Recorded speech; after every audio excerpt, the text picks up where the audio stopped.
Last round of the Prague Masters is going to start in a few minutes from now. Sagar bhai, welcome to the last day. Welcome, welcome, Harshit bhai. I'm just amazed that you woke up on time and we are here to commentate. It's a big surprise for me as well. What a day of chess we are going to have, and definitely a 5 hour day. Oh, But could absolutely. very well go for an hour more or so if we have the tie breaks. Oh, yeah, absolutely. I don't think that we will have tie breaks because I am not expecting the inform Arvind to go down today. Wow. I just think that Arvind is going to run away with the title. Can we have a look at the standings first? Yes. Let's have a look at standings and then we'll look at the pairings to tell you about what the situation is. So here we have the Masters standings. Arvind is leading with 5.5 out of 8. Prague is half a point behind and Wei Yi is on 4.5. So effectively these three players can fight for the top spot. Yeah. On 4 we have a group of 3 players, Keymer, Ediz and Anish. Definitely surprised to see Ediz there. I mean, in a good. I mean, he has just been fascinating in this tournament. Is his first super tournament, and one might have expected him to struggle, but he has been shown really strong character by playing fighting chess against all the players. And today he's playing against Aravindh Chithambaram. Yes. So now we look at the pairings and we see that a very important, this is the 8th round. If we can go to the 9th round pairings. Because this one, yeah, there we have it. The big clash is, of course, Ediz versus Arvind. Yeah. Anish versus Prag. That's also super exciting to follow because if Praggnanandhaa manages to outwit Anish with the black pieces, he has a small chance of joining Arvind. Yeah, To well, if Arvind uh, draws and Prag wins, then then there's we going have to a be a tie tie. break. Yeah. But if Arvind loses, Prag draws, and Wei Yi wins, then we may have a three-way tie at the top because Wei Yi is playing Liam Le on the with the black pieces. So that also is something we have to watch out for. Yeah, I somehow don't expect Liam to go too crazy today. I'm expecting him to just like play a simple game and might go for a quick draw today with the white pieces. Right, and let's have a look at the challengers standings because the winner of the challengers will make it to the Masters next year. And look at those points that the first two players have scored. 6.5 points out of 8. Absolutely insane score. Beer also with 6 points out of 8. If they had the score in Masters, they would be leading. Yeah, it's a great performance by both of them. But today, if you see, Yakuboev is up against Finnick, Yeah. and Jonas Beer is up against Nemec. And I think both of them have excellent chances if we can have a look at the pairing because both of them have white pieces. So Yakuboev's future is in his hands. If he wins, he's the champion. Yeah, if Yakuboev wins, he's the champion. If he draws, he guarantees himself a joint first position. So he's definitely in a great spot in this tournament in the last round against Finnick. And I think he's just going to go for the win because Finnick is one of the lower rated players in this event. And Yakuboev, with his current form, I'm expecting him to score 7.5 points in this event. Right, let's go to the first board now between Arvind and Ediz Gurel because that is where we would love to see the handshake and the game beginning. There will also be a game of the day prize. I believe Anish Giri will get it. For sure. Or do you think Wei Yi? Because he like really ground out that end game. I think it might be Anish because his opponent went crazy with Rook takes d5, a lot of fireworks on the on the board. I have a feeling that it's going to be Anish yesterday, and I think the game should start already. Yeah, it's very soon to begin now. And we have... Oh yes, the handshake between Nguyen and Keymer. So if we can get Gurel versus Aravind, that would be great. Yeah. While our director is getting that footage in, Harshit bhai, today we will see like another champion of a super tournament, and I find last rounds to be very exciting because it can make and break someone's chess career. Yeah, I mean, for someone like Aravind, winning a super tournament like this can be completely transformatory because he can get more invites in this event. Of course, for someone like Praggnanandhaa, it will also be good because he just came out of a fresh win from Wei, and winning this would really establish himself as one of the best players in 2025. Actually, if you think about it, Prague was the heavy favorite going into it. And when he started playing well, when the score was 3 out of 4, everyone thought Prague will be the one who will run away with this. But actually, Aravind became the one who started leading. So, really an amazing job by Aravind here. And people are saying Pranav won today. Oh, there's also World Juniors happening where Pranav V is leading. Maybe we can have... Oh, there we see Aravind and Ediz Gurel on the top of your screen. Maybe on the other one, if we can have Prague versus Anish, that would be really cool. Yeah. Gurel with the white pieces. Do you think in that game Aravind will be solid with e4, e5, or do you think he will go for something new? I think Ediz will play e4, that's for sure. But what do you think Aravind will do? E5.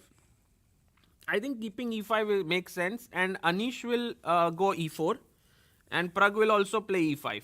I think both these games we are going to... No, Prague might go for no, Anish French. Anish might not go e4 because e4 Prague always goes for Berlin, and I don't think Prague has to win, Harshit bhai, today. No. He will. Prague is very happy with should be happy with the draw, I think. What? Prague has to win the tournament. So you think he will go very risky with the black pieces? 100%. Yeah. I mean, Prague, how does a draw help him? Prague wants to win. But I mean, he has to first equalize, no, with the black pieces, or do you just think that? I think he's just going all out today. I mean, if there's someone who wants to win the championship, it's Praggnanandhaa. Yeah, you're right. Who got the game of the day? It was Anish indeed, because we see the there black we see. Oh, box. nice. Oh, and Handshakes. So we're going to see the first moves. It's very E4, exciting, obviously. E4 and D4. Oh. E4 by Gurel, D4, D4 by by Anish. Wow. Okay, and we guessed E4, E5 by Aravind. And by the way, we have a big news coming in. If we can just look at the board of Moritzi, his opponent, Salgado, did not turn up.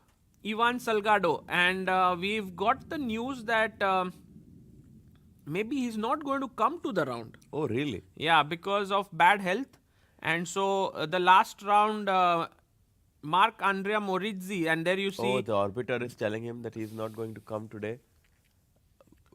Yeah, I think there is some sort of a virus going on because I know a lot of players who are feeling a bit down. Oh, really? Yeah. It seems like the virus follows the chess players. Yeah. It was there in Vaikanze, now has come to Prague. And by the way, if we look at the standings, how this impacts, Moritzi was on 5 points, so he moves to 6. And so that's actually nice for him. He will finish third for sure. He will finish third for sure and get himself a nice rest day to go around the city of Prague. Or join us in commentary. I think it would be great if he joins us, but depends on the priorities. Yeah, let's see if we can get him here. It would be amazing. Meanwhile, Aravindh Chithambaram surprises one and all by going for the Caro-Kann. Oh, wow. Wow. I was definitely not expecting this because White has so many ways to play against the Caro-Kann. No, but firstly, Harshit bhai, he could play the super solid E5, but he goes for the Caro-Kann wanting to sort of imbalance the play. I think he just wants to keep the game going. I think he just doesn't want to make a quick draw and just wants to play a long game and whatever happens, happens. I think he just does not want to do anything forcing. But this is a risky decision. I must say that because Caro-Kann is supposed to give White a lot of space. Yeah. And generally considered to be slightly better for White. You play it when you want to fight for the full point. I mean, it's one of the most played openings in chess, so I don't really think that it's a risky decision. I mean, it's such a common I opening. mean, that- Aravindh has been playing e4, e5 throughout the event. yeah. So today, let's see what Pragg went for. Oh my goodness! Praggnanandhaa goes for the King's Indian. Oh wow. Let's go. This is really fighting. I mean, he comes in with the black pieces. He could have played something solid like Slav or Nimzo. Yeah. But Prague is like, no way, Jose. I'm going to go for the kill with. He goes for the King's Indian. Oh my god, when was the last time I saw Pragg playing the King's Indian? I think when he was 7 years old, maybe. Doesn't play often. He doesn't play this. And by the way, here is a very key moment where actually Anish could have said, I take, No.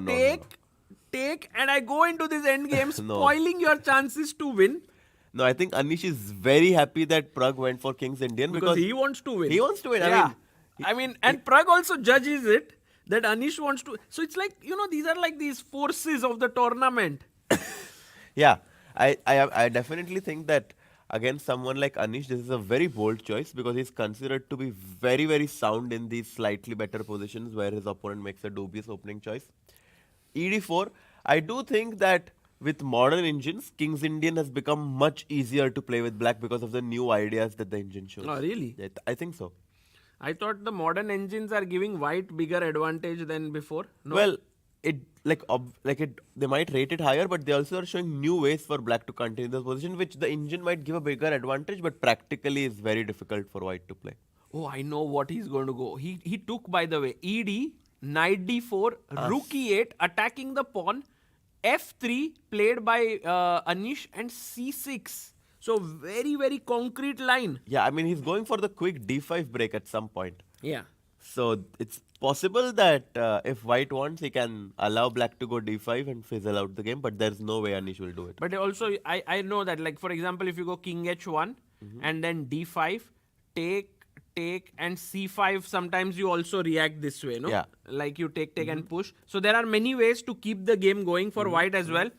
Now, at this point, Anish, after c6, is going into a long think, I am sure. Like, he knows the line, but it's not like he has revised it yesterday or today morning. Because yesterday he was eating dinner with us. I do think that this is a line which is very important for Anish to know. Because if he doesn't, that means that Prague is already... Oh, he played his move. What did he do? No, c6. Because No, he got up. I think he's going to remove his jacket. Oh. He's like, okay, Prague, we are in for a He fight didn't now. make a move, right? No. He got up. He was like, Just I'm to get- removing my jacket now. Serious stuff now. So maybe that is a sign that he is not in his opening preparation. Oh, he goes king h1. The move that we just thought. And That he's playing it quickly, which is a good sign that he has seen this position. What if d5 now? Yeah, I think d5. Maybe take and knight db5? No. He has to be... I mean, d5 is a serious question right now. Yeah, serious move. But Prague says, I'm not asking it. Knight d7. Because I think he plays directly knight d7. Uh-huh. By the way, we have a super chat by Rizard who says Harshit Bhai is dressed up as a Bond villain. For me, it's more like you're like looking like a hero. Right Thanks now. a lot, Rizad Bhai. Hey, Rizad Bhai is he's always so nice to me. I need He's to know who coming this up is. with Yeah. great. Some of the people in the chat for me have been a revelation in this tournament. Like, for example, Rizard, then Pepsi Cola, and I don't know who these people are. Yeah, no But they idea. have been such nice additions to our stream. So, someday, it happened to me once. I went to an event, and there was once a person who came up and said, "Do you know me?" And I was like, "No, who are you?" Are you? And then the person said the name on the chat. Like, they are...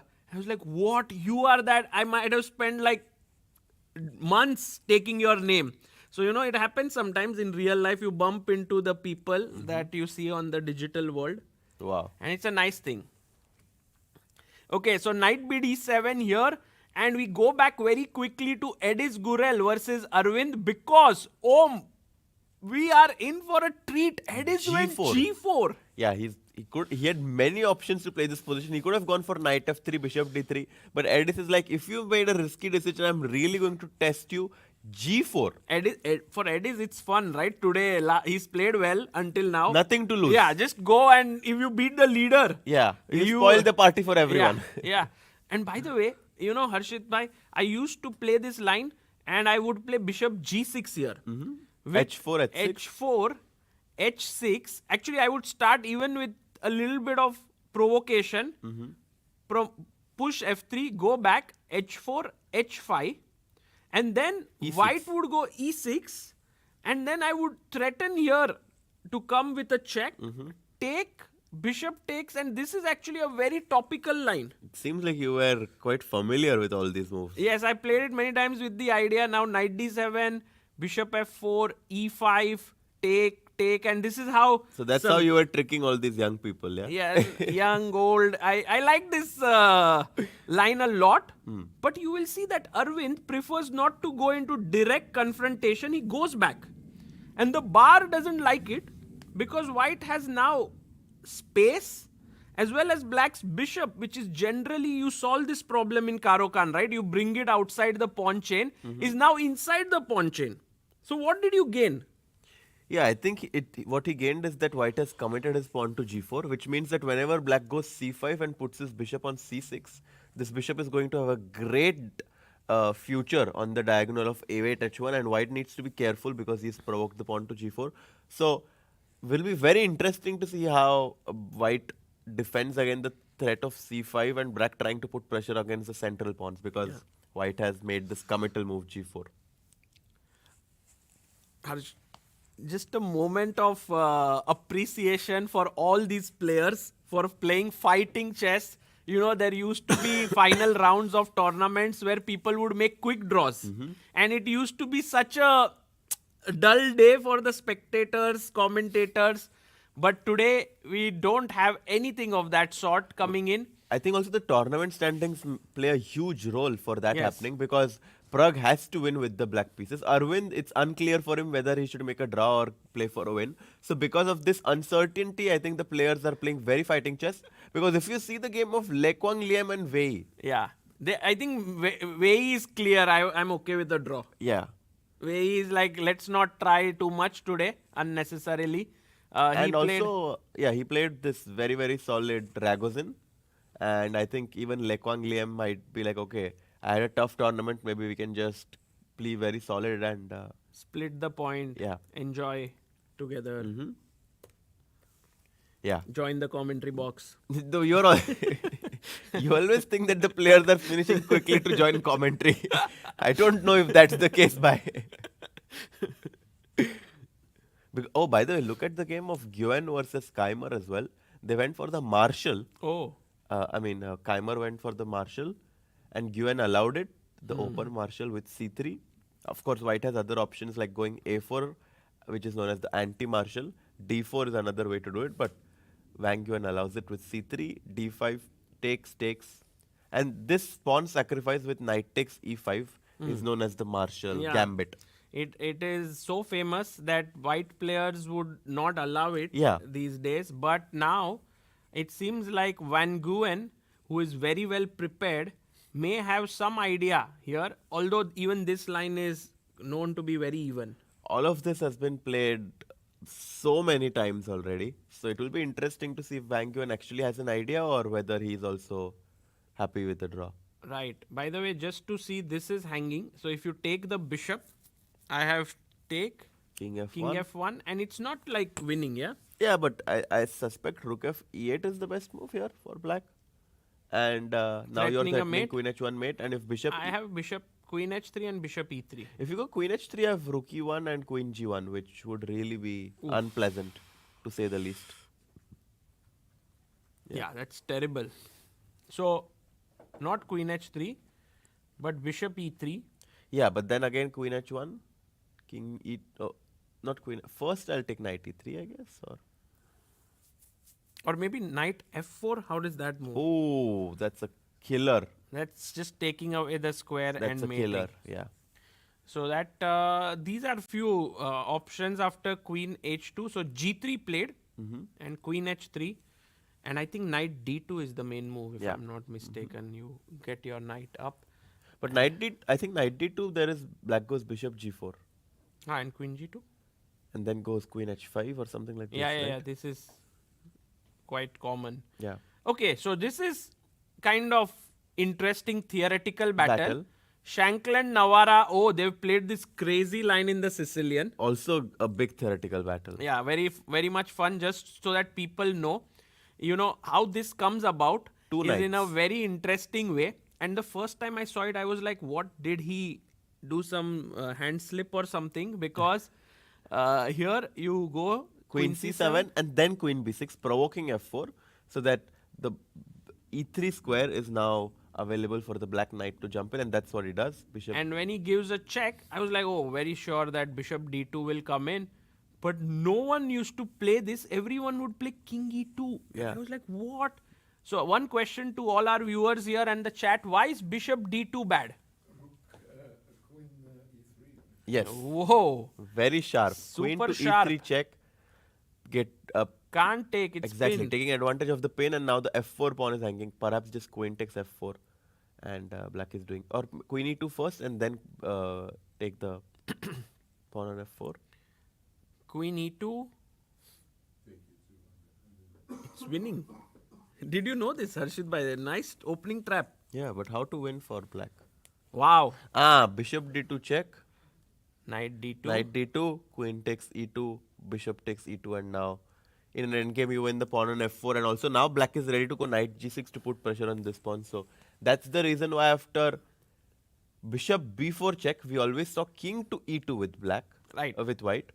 White goes for, black goes for f5, ef, knight f6, bishop e3, nice intermediate move attacking the queen. Queen d8, knight d6, bishop d6, queen d6. And it feels like white has gotten a really nice control of the dark squares. But now black goes bishop b7 and is ready to go c5 at some point, opening up this bishop and getting quick counterplay with rook c8. And rook d1 played here. And we have reached this position Rook c8, yep. where rook c8 with the idea of c5, as you mentioned, will come up. So here we also have an exciting battle. Wei Yi versus Quang Liem, likely to end in a draw. Yeah, I think this game should end in a draw. And what is Praggnanandhaa doing? My goodness. He's taking such huge risks. Look at this. We left it at knight d7.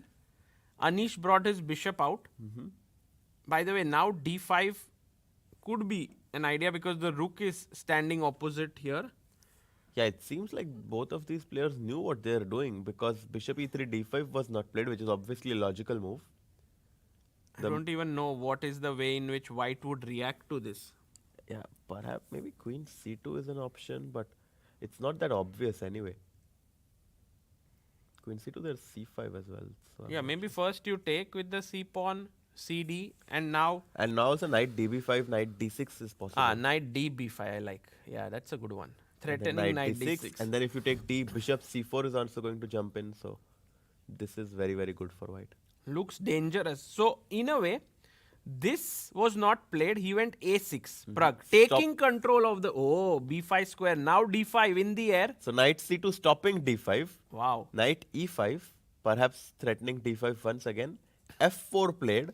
Also, Anish seems prepared because to make a move like f4 is very committal. It is committal and it's very forcing.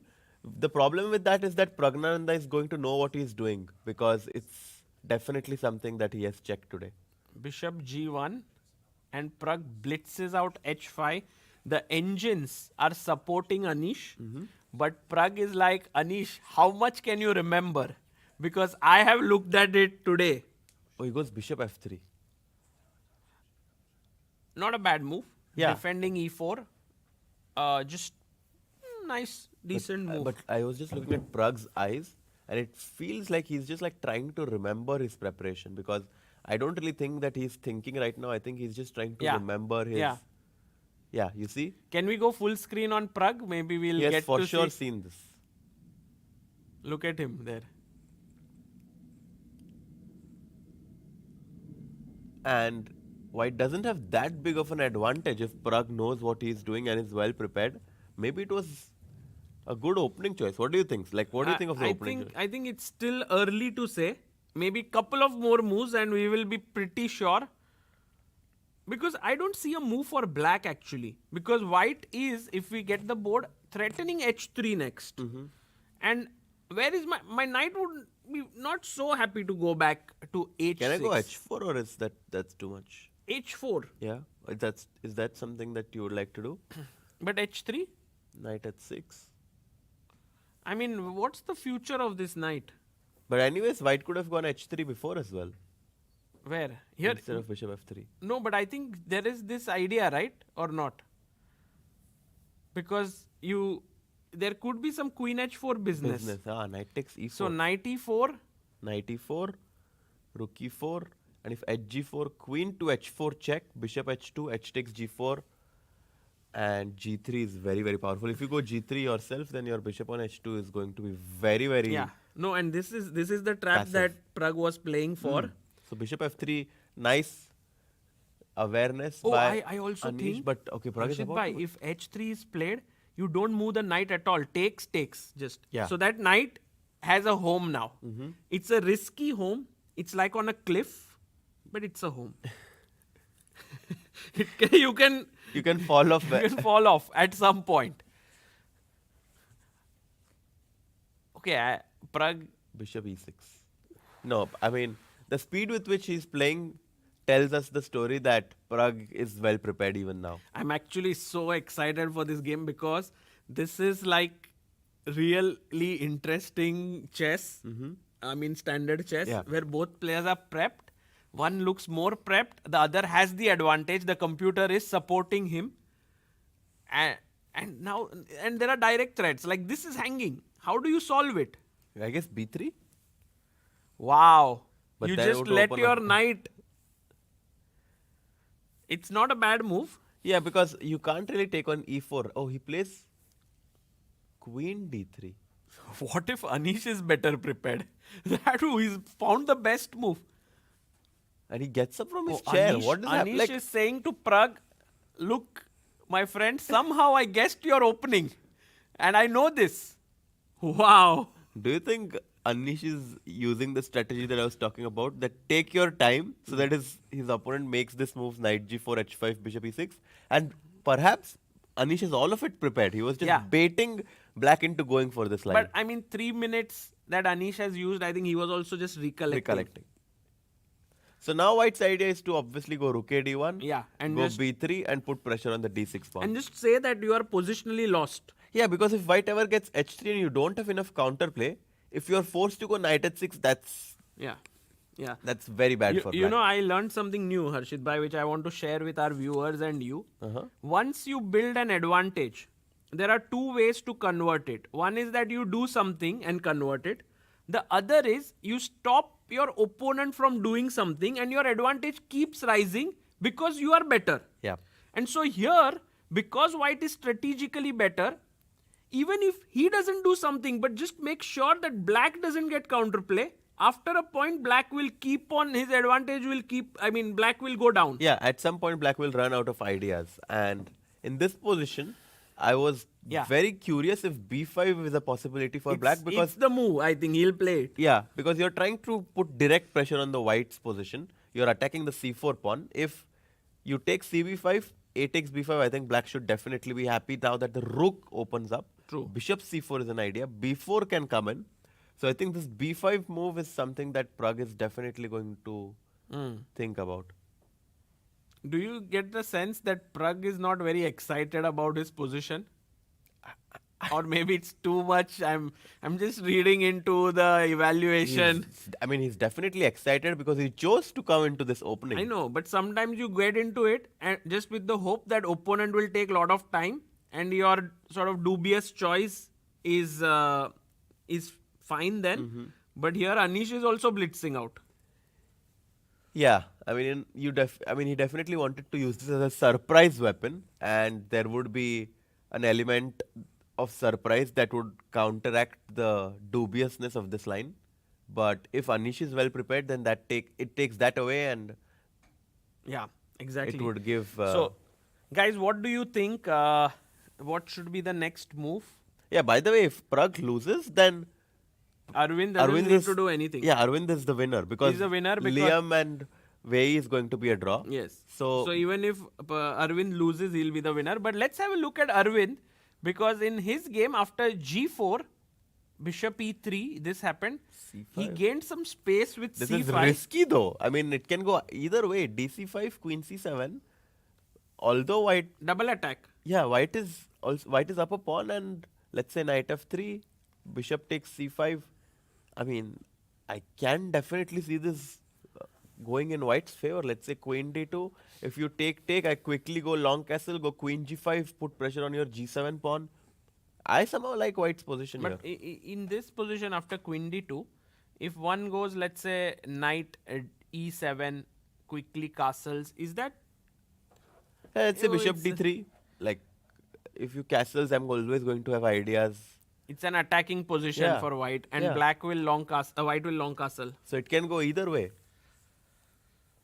which is risky for Arvind, but maybe it was his strategy today that he wants to play for all three results. By the way, in the Prague game, some people have mentioned some moves in the position. Oh. Knight h7. Oh. Really?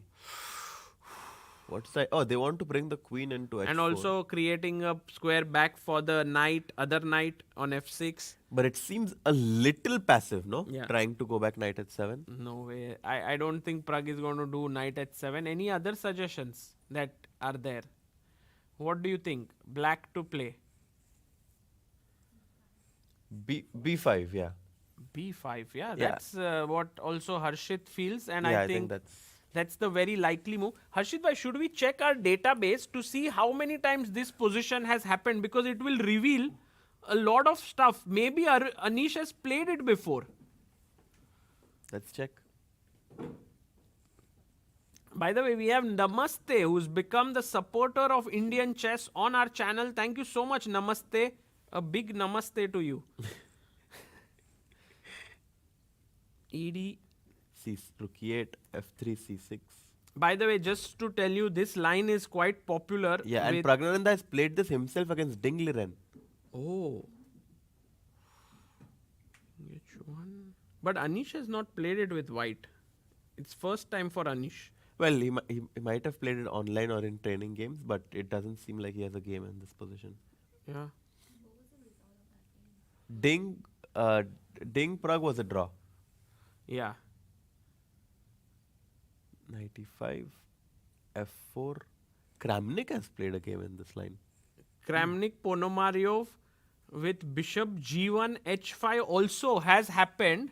Bishop f3 also We have has happened. 15 games with bishop f3 and 14 games continued bishop e6, 12 games queen d3. Oh, so all of this has been seen before. And in the game, Kramnik, by the way, Harshit bhai, you should be proud of yourself because Kramnik, instead of going queen d3, had played b3 Yeah. with the move you recommended.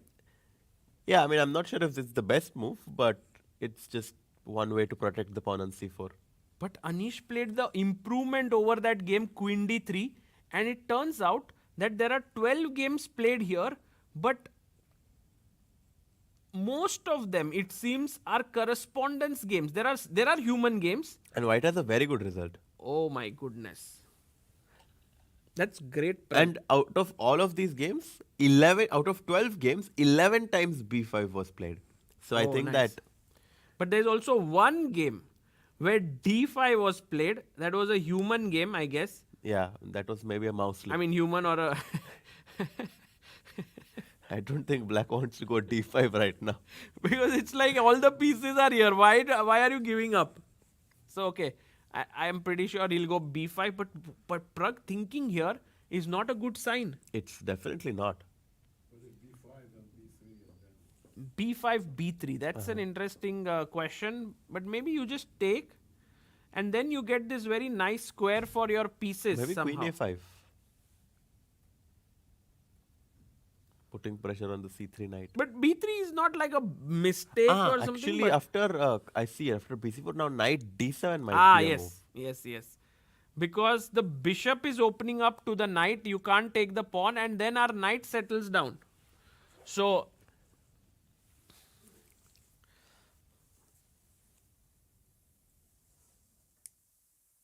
Oh, by the way, Himang Ghosh with another scary statistic says all the three GM games that have been played in this line after Queen C7, Knight B5, take, take, Knight C6 have been won by white. Wow, that's definitely scary for Aravindh right now because H5. Aravindh in his prep, it seems to me. Can we also look Opening at theory has advanced so much now. Yeah. Like especially in the top level, like all of the players really know what they're doing in the first few moves. Because who would have thought that in a line like Bishop G4, Bishop D7, there would still be so much theory? they are working so hard, these top players. I was actually discussing with Anish yesterday over dinner that isn't it very difficult now to be a top player? You have to keep revising your lines all the time, and it's just become a part of chess now. Yeah. Yeah, Harshit bhai, when was the last time you did heavy revision of all your lines? So usually I used to love revising the poison pawn variation with white, and I used to do it like every few days if to check if there are any new games played in that line. But now actually it's been I think a few months since like I really looked at some openings. I think it was during the Pan American Championships in January. So if you now that tournament you will play on 27th of March, and you will have 20 days in between or 18, 19 days, you will after- be working a lot on your yeah, openings. after I go back tomorrow, I think I'm going to start working on some openings. Wow. Especially from this to check a game from this tournament because we saw so many new ideas. Exactly. By the way, I want to correct Himank here because the position now, maybe he was talking about a different position, but this position which we have on the board, H5 is a novelty. It has never been played before. The moves that have been played before are queen takes pawn on E5 and knight Ge7. These are the two moves that have been played here, but H5 now. And the way with which he played it makes me think that it's all preparation. Yeah. Because if G takes H5, perhaps he wants to go knight. Now that the F5 square is in black's control, maybe he now wants to go knight H6 or knight E7, knight F5. And say that you had your pawn on G4, but now it's on H5, which gives me control of the F5 square. And if the bishop on E3 is attacked, that would mean that the C5 pawn is under pressure, and suddenly all of white's central pawns are going to be under pressure. You know, Harshit bhai, sometimes I know that in such positions, white loves to put the bishop on D4, and although it's like a pawn now, defending this, but it's useful. Very good point. Absolutely. I just think that in this exact position, black might be ready to go long castles and F6. And when you take E takes F6, he will go E5. Oh my God. And suddenly his pawn storms are going to advance. So, in a way, both both Prague and Aravindh have played risky lines. Yeah. But I get this feeling that Prague's decision was a bit more risky than Aravindh's. I mean, he goes for the King's Indian, which I think Indians already give like 0.6 or 0.65, which is obviously a big risk. Also against someone like Anish, who loves these positions. Like he loves to stop his opponent's counterplay. But I think Praggnanandhaa was not expecting Giri to be so well prepared. Yeah, I agree. And now good news for Aravindh because Ediz has started to think. And you rightly pointed out, taking the pawn is one. What else can white do here is a big question. Can we go queen d2, just give up this pawn and long castle? That doesn't seem right. Yeah, I'm curious if I can go f3 is also too much because f3 queen e5, no? Yeah, f3 is way too much. So I guess gh5 kind of seems likely to happen. And if you play g5, that's also possible. You are giving up the But I don't, I mean, even though the Indians like it, I don't like it myself because you really weaken your light squares now. So knight e7, knight f5 seems very good for black. Okay, so this one here, meanwhile, Prague still thinking. He's been thinking for close to 16 minutes now. Hasn't made a decision. Wei Yi versus Quang Liem. Last move, AB3. I'm kind of thinking he'll take the pawn. Yeah, he has to, otherwise b4 will come. So I think he has to take the pawn. Yeah. Now, maybe he's considering b6 actually. might be something he's considering. So that's after CB6, AB6, the rook on A8 opens up, and he gets some counterplay. But I think he'll just take the pawn on C5 now. Yeah, just take here and shake hands pretty quickly. Or I mean, White White can is definitely press, White is definitely going to try. He'll go King D2. He'll go Rook C1 and say that your pawn on D5 is isolated. Maybe G6 first, and then you can do it. And now Rook C8. And then after Rook C1, you can even consider Knight D7, Knight E5. Oh, wait, Knight D7 is a mistake. B4 Why? maybe. And B4 and the D5 pawn.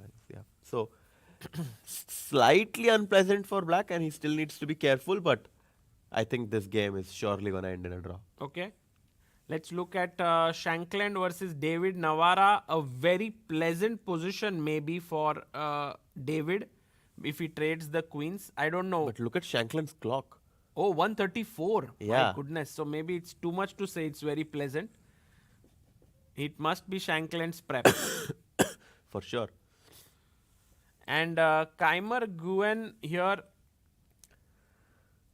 So I think what Nguyen wants to do strategically, he wants to exchange these dark squared bishops. And now black does have this bishop, and my light squares are indeed weak, but it's hard for you to take advantage of that. And if I'm able to put my knight on d4 and exchange the queens, I'm going to be super happy in this endgame because I have a good knight versus a bad bishop.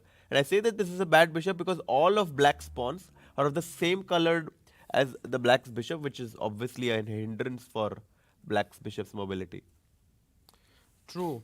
So I'll just be right back. Yeah. So this position is looking very interesting. After bishop f4, Nguyen can also later play a4 to strike on the queen side. That's possibility. And Vincent is out of prep. He has 1 hour 10 minutes. Van Nguyen has 1 hour 35 minutes. So this is looking good for Van Nguyen. Let's go to the challenger section and see what's happening in the game of Nodirbek Yakuboyev, who is half a point ahead of the field. He plays a4 here, and now you will see that this bishop is opening up. His threat is to take. What should be a good move here for black? Any suggestions? I believe that might be the only move. I'm also a bit curious that black is thinking here.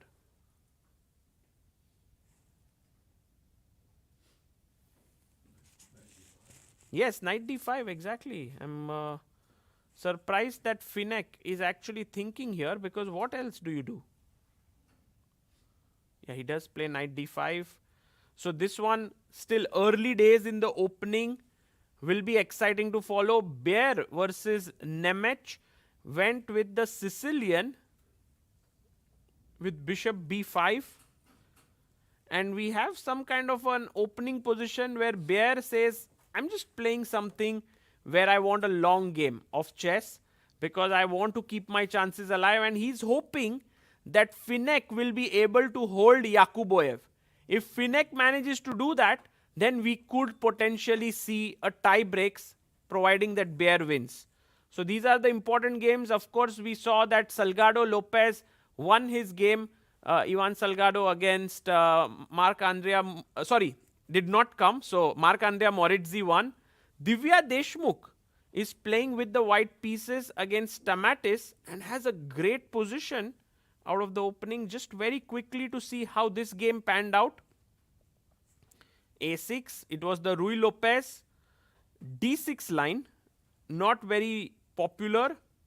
Divya took, pawn takes, and D4. So she got an opening edge very quickly here and pushed the pawn forward, spoiling the black structure. And after bishop E6, we are at this live position, which Divya would really want to win. You know, she has had quite a tough tournament here. She's won only one game, and she would be looking for a win. Meanwhile, Ma Kun versus Stalmack is another game that we will check in between, but white seems to be slightly better out of the opening. Going back to the Masters, we have B5 played by Prague. Exciting. Rakshit says Divya will win. Yeah, today very likely that she will win. But b5, guys, Anish Giri now has to decide what is the move. We did see b3 as an option, which was not particularly great. The other option is to take. Yeah, what else to do? There's nothing else. Otherwise, he just takes bishop c4. Again, you will see if we zoom in on Anish, hardly looking at the board.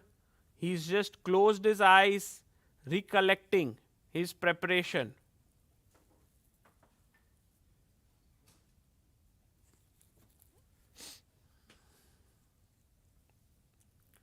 All those who have just joined, we see this on our screen. Anish Prague, maybe we can also have Aravindh Ediz. Yeah, these are the two key games to decide the title. And I say this because Wei Yi versus Quang Liem looks very drawish, and both the games are crazy. b5, Anish trying to recollect his line. Let's see what he will come up with the white pieces. He has a small edge. We go to Aravindh versus Gurel, and you will see that Gurel actually plays g5, and Harshit actually mentioned about this move that it's preferred by the engines, but it doesn't look very human. I must say that the young generation which is coming up now are playing more and more the moves that engines are say it's good and that look humanly not so great, because the chess understanding is evolving. Ediz just plays g5, says to Aravindh, take away this square if you want, but I have an extra pawn, I have more space. He could even capture this pawn on e5, but it is not a good idea to take queen e5, because after knight f3, queen goes back. I simply do something like even queen d2 and long castle. White is way ahead in development. Not to forget, there are moves like g6 just simply breaking the structure completely.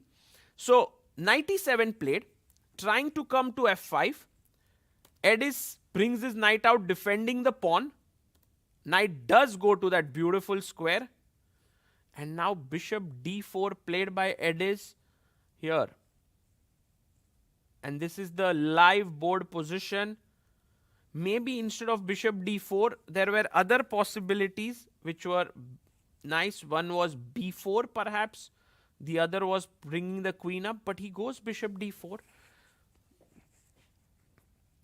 And one question to all of you here is, after knight takes d4, white must take back perhaps with the knight. What happens if I take back with the pawn? Why is this a huge mistake? This is like Queen a5. exactly queen a5 check, and you drop the bishop. So that's the reason why I have a feeling that knight d4 may not be such a silly move. Yeah, well done in the chat. Knight takes d4, queen takes e5 falls with a check. And in fact also bishop takes c5, not to forget this move. So then the question is, what's the move here? Exactly, queen takes d4 is the best move, because the knight is pinned here and your queen defends this pawn. And then white is just saying to Aravindh that I'm a pawn up, where are you getting back your pawn? All three results possible in both the games that we have right now of the leaders. CB5 taken by Anish Giri, and I can actually bet here that Prague takes back with the pawn towards the center, opening up his rook. The other pawn takes would be terrible move.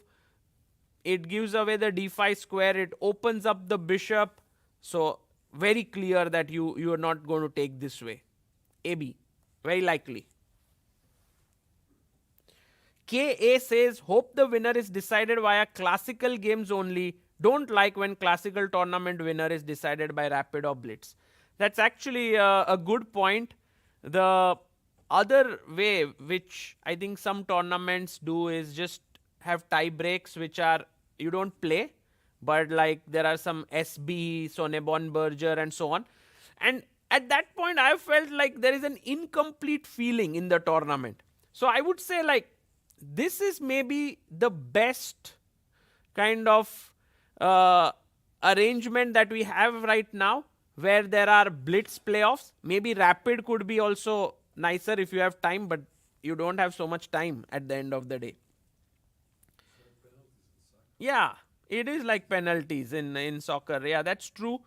And I think it might be interesting. Although many tournaments, what they do is they split the prize money. So like all those who finish at the top, the prize money will be split equally, but the winner will take home the trophy and will be on the cover of the magazine, or when the next event is unveiled, there is this thing, the poster of the players are unveiled and so on. So for that, they need a clear winner. But again, Prague is taking his time here, trying to understand, and I think it's important sometimes when you are faced with a new position, although you have prepared, to take your time to understand all the nuances, what's going on.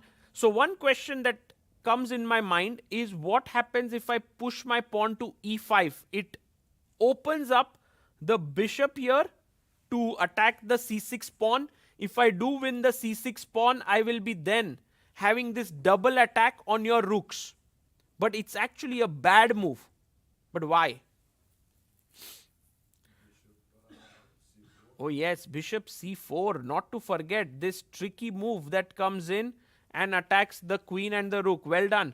That is a possibility, but also possible here is just simply taking the pawn de5, because after takes I can take, the queen was hanging, so take here, and now it doesn't kind of double attack both the rooks. So that also, so e5 too rushed. And meanwhile, Aravindh Chithambaram continues to play quickly. After knight takes d4, which did happen, queen takes on the board, bishop e7 is played.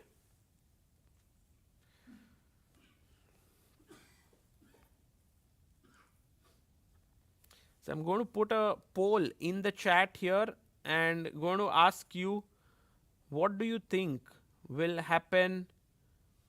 Who do you think will win? Who do you think will win Prague Masters 2025?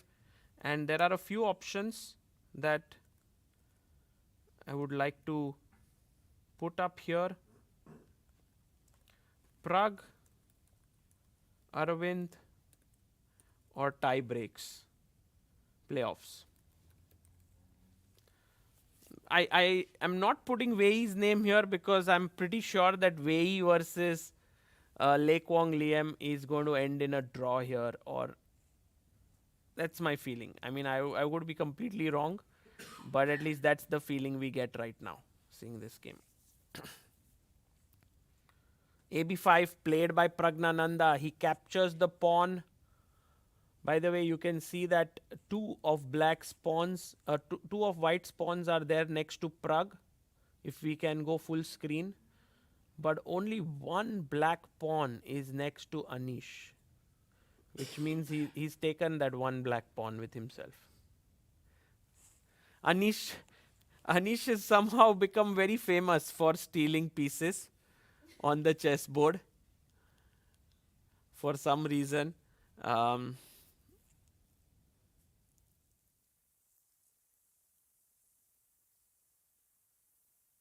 Yeah, we see Anish not on the board here. AB5. Oh, Anish actually played his move and left. He went like rook f d1 in a jiffy. That's a bit scary, no? He just played rook d1 and he left. It's a natural move, but still. Queen takes d6.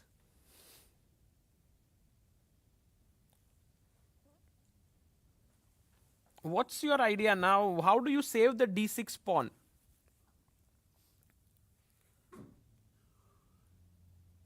Maybe bishop f8, but that's just so sad. You don't want to bring your bishop back. Maybe you go b4. hitting the knight. I don't know, maybe knight e2, trying to go to d4, but there could be some other tactical options here as well. Wow, this is I mean, just loses the pawn, sorry. So b4 cannot be played.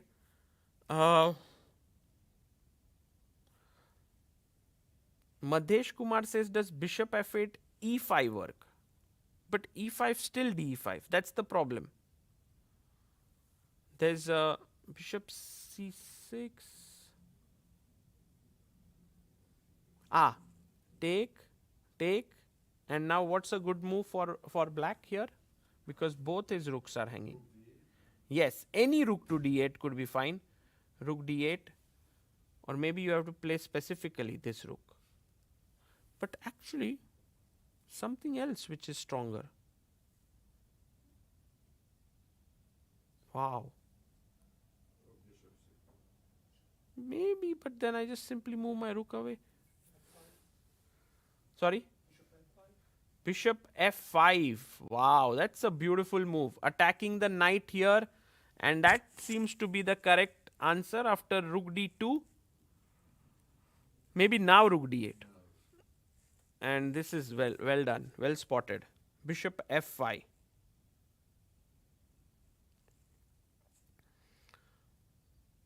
Oh, Prague has gone d5 now.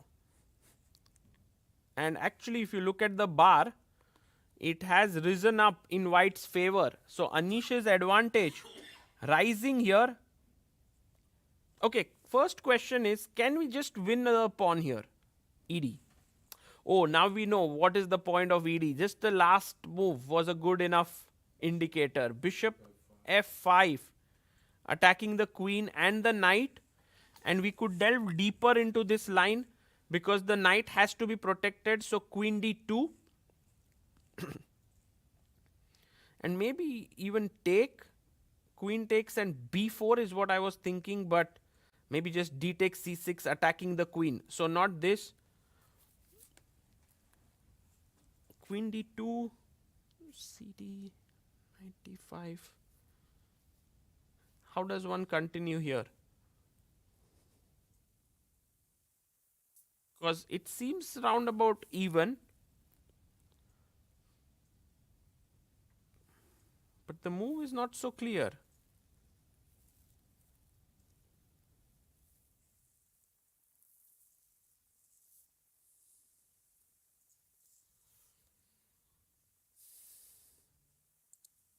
So you take cd.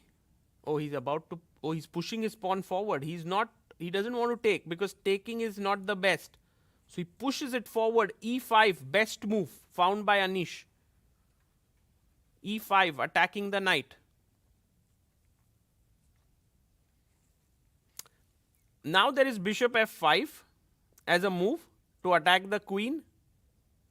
Or you can jump back with your knight to d7, which somehow feels wrong.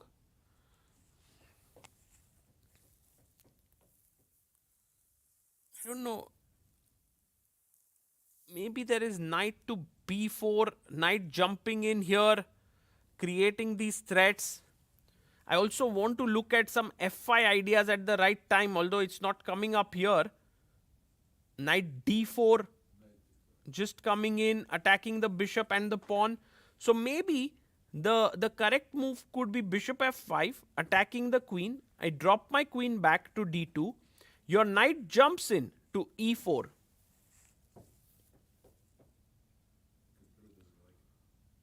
Knight e4? Well, it does seem like the best line here. Bishop f5, queen d2, knight e4. And then white could take, pawn takes, and this is good for black. So maybe not with the knight, but maybe with the pawn, with the bishop. Pawn takes. Now I have a feeling h3 pushing away your knight. Because e3 should come in at some point here. Because if you have to go back, like let's say queen takes queen, rook takes, knight at 6, then my knight just sits here on e3, and I thought this is very good for white, but turns out that maybe it is not.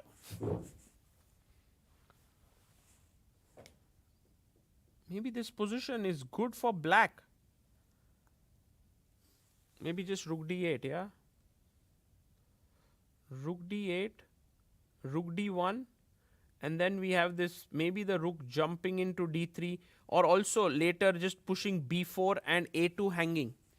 Yeah, so maybe the problem that here is to take, now white has to be accurate, this moment. What should white play here? By the way, Prague does go knight d7. He doesn't go for this forcing line with bishop f5, knight e4. You are right, I think queen e2. Oh, the engine does not agree here as well. Maybe not queen d2, but queen e2 looks so natural. You attack the queen, you want to win the e4 pawn.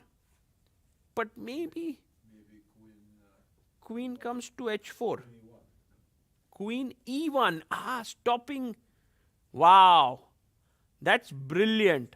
Stopping queen h4, because queen e2, I think queen h4 is just quite a strong move, creating some threats here, and if you try to win this pawn, you are now losing. Can you find the move here? The winning move for, black? How does black take over?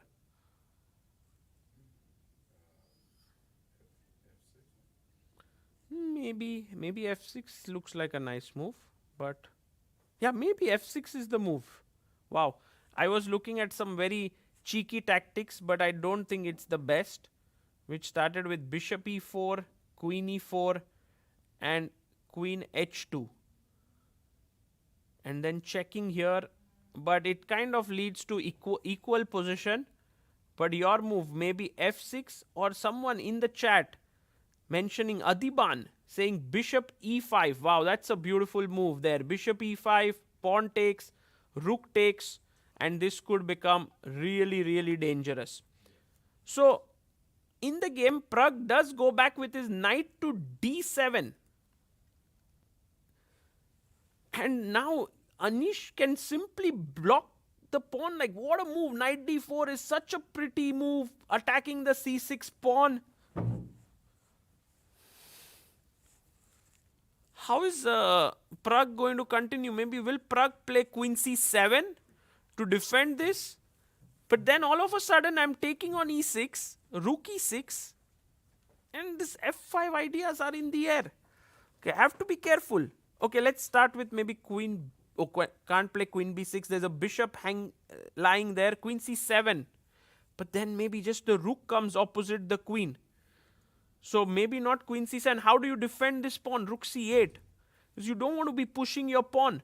If you push, I take, and then you lose this pawn on b5 at the very least. So rook c8.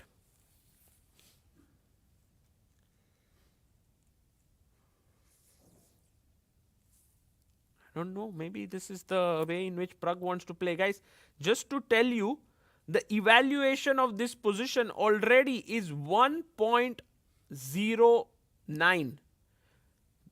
And if you play rook c8, it is 1.8. So there is only move here for black. And we have Harshit Bhai coming back, but I will only allow him to join if he finds the best move for black here. What should black play to keep his disadvantage to a minimum? Is it some sacrifice size? How?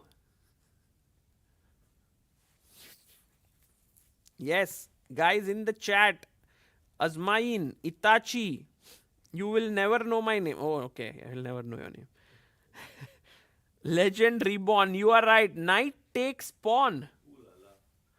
Pawn takes, knight takes, and then Prague has to play such a position where he has two pawns for a piece. You can see that our spectators here are not very convinced by this sacrifice. Definitely looks, but I think just the nature of the position, yeah, or the decisions that Prague has made. Wow. I leave for 1 minute and they're already sacrificing material, yeah? Yes. They were all like, let Harshit Bhai come. We are going to give him like nice surprise. By the way, knight d4 on the board. And I am expecting Prague to chop off the pawn on And what's e5. the evaluation after that? +1. Really? Yes. Wow. But if you don't play knight e5 and you play rook c8, it is close to +2. No, I think he will take. He has to. He has to. Yeah. By the way, AD in the chat here. Let's go to Arvind's game. Because whenever Adiban is there around, Arvind wins his tournaments. Oh, really? Yes, in oh, Chennai, in Chennai GM. also. He was commentating. He won. So By the way, White is having quite a pleasant position, right? He's just this up a happened, pawn. by the way. Ediz played g5. G5? Yeah, I think G5, Knight F5, Bishop Castle. D4. Castle, Queen e3. Because yeah, now the queen is hanging, the king is out. And now White is already threatening G6, I think. So Black goes G6 himself. And I think Black is creating a blockade. Like, White has no breaks now. F4, F5 is no longer possible as well. Yes, White is up a pawn. But I think with opposite colored bishops, Black is saying that I'm just going to be super solid. But it's not for given that Black is fine here. I mean, let's say B4 at some point, you just chop this knight off and get knight D4, F4. I mean, White is up a pawn at the end of the day. So why don't we start right now? Straight away. Bishop Take. C6? Well, I want to... Queen takes or pawn takes? Well, I thought B4 is more flexible. Just go B4 and ask him what he wants to do. Okay, but this is also nice, no? Yeah, also looks pleasant. Because the problem with B6 is that knight D4 and C6 can be a problem in some of the lines. C6. Also this, yeah? Yeah, C6 is very good. So then... Queen Also- A4 might be a way to get some counterplay. And if C6, then the point is that you already can break the position with A5, I assume. So Queen e3, G6? And perhaps B4. Oh, sorry. Queen e3, G6, He's thinking, right? B4... No, B4 immediately, I meant. Ah, okay. Directly here. Knight d4, queen d4. We are at, by the way, this position. So b4. Oh, and Here. it's too early in the morning, yes? Also speaks volumes about our commentary, Harshit Bhai. Arey bhai. That it is like, imagine this, maybe someone will have to shoot it, not wake him up. Yeah. Just capture it like there, angle, and then us. That would be a nice shot there. But oh, by the way, what happened. Oh, Prague is Sacrificing. He sacked his knight for the 2 pawns, guys. Let's go. Knight d5, fe5, knight e5 on the board, attacking the queen. Yeah, I don't know if Prague is happy to sacrifice his knight, but No, sometimes you just have to do it. yeah, Queen. You have no choice. But do you think he has enough compensation? I think in general the nature of the position has changed now. And imagine that these pawns start moving like an avalanche with taking away this bishop, and you have these 2 bishops. Okay, you can't have 2. He will take one of yours. It doesn't seem very... It's not that convincing to Yeah, me I agree. because Queen C2, let's say. I would love to go to F1 actually. No? I like the Queen on C2 because, for example, C5 now you already have to be careful about the B5 pawn. I'm now threatening knight takes E6 obviously because if I get this bishop, I'm going to be super happy. And if you go back Bishop D7, which might be the best move, I might consider. I want to somehow go knight b3, but I don't want to give this bishop away as well. So, bit of a tricky spot. Of course, I can just go bishop f2 and develop, but that's suddenly bad because black is threatening b4, c5. Oh, it's interesting how you saved that bishop, yeah, on d7. I think that's a very cool move. I think black has to save this Because bishop. if you play something like b4 now, Yeah, I think knight takes e6. This is a very, very good trade for white because also rook e6, maybe already some sack. boom, bam, already possible. Knight takes d5. Knight f3, Knight f3, Knight b6. Knight b6. knight d4. Ah, okay. Knight d4 we just take and then take the rook on 8 and white is doing well. Yeah, lot of sacrifices and dynamic possibilities for black, but I think it all starts with him preserving his bishop on e6 by going bishop d7. Very important to keep that bishop and realizing that your counterplay and initiative lies with the bishops getting counterplay. By the way, Travel with Nikhil Roshan says, Hi chat wale dosto, please hit that like button. Make it 500 likes while 2500 people are watching, so that 2000 likes is also not bad. Yes. Arey bhai. Thanks a Please lot, do. bye. Thank you, thank you. Or if you have not subscribed, then subscribe to the channel as well, so more Yes. and more people will join in the action. Queen C2 played? Or? Not yet, not yet. Anish does look a bit like it's like as if one phase of the game is over now. By the way, what is Shankland's and Navara's game? Is it some chess 960 position? What is that? What is happening here? Oh my! Where is the king going, Sagar Bhai? And look at Shankland's time. Oh my god. I'm like, I don't want to face Shankland here. Does he know that it's 1 hour and 34 minutes and not 1 minute 34 seconds? Because he is not thinking even for a single moment. He's completely blitzed out all of his moves. Starting from Rook G1, Queen C7. I think Harshit bhai, we must check on our database if this has happened before, because if it is not, then it means Shankland today has come up with some new ideas in this opening. Sagar Bhai, the way which you use the laptop and all the resources that you utilize with ChessBase, I think you should make a video Yes. once, because there are so many things that even a player like me are not aware about, and I think it could save us a lot of time and efforts. Sure. Harshit bhai, many times I tell you, should I give you a one-on-one workshop? You are like, no, I'm busy today. What? Yeah, I have other things to do. And you are the ones who's always busy. Okay, by the way, just to tell you, Oh, this has all happened, this yeah? final position which is there on the board right now, not this one, guys. This is not the position. This one has been played after Queen G7 6 times. Yeah. By the way, look, people are also saying, you should make a video on this. It would be great, bhai. Okay, sure, bhai.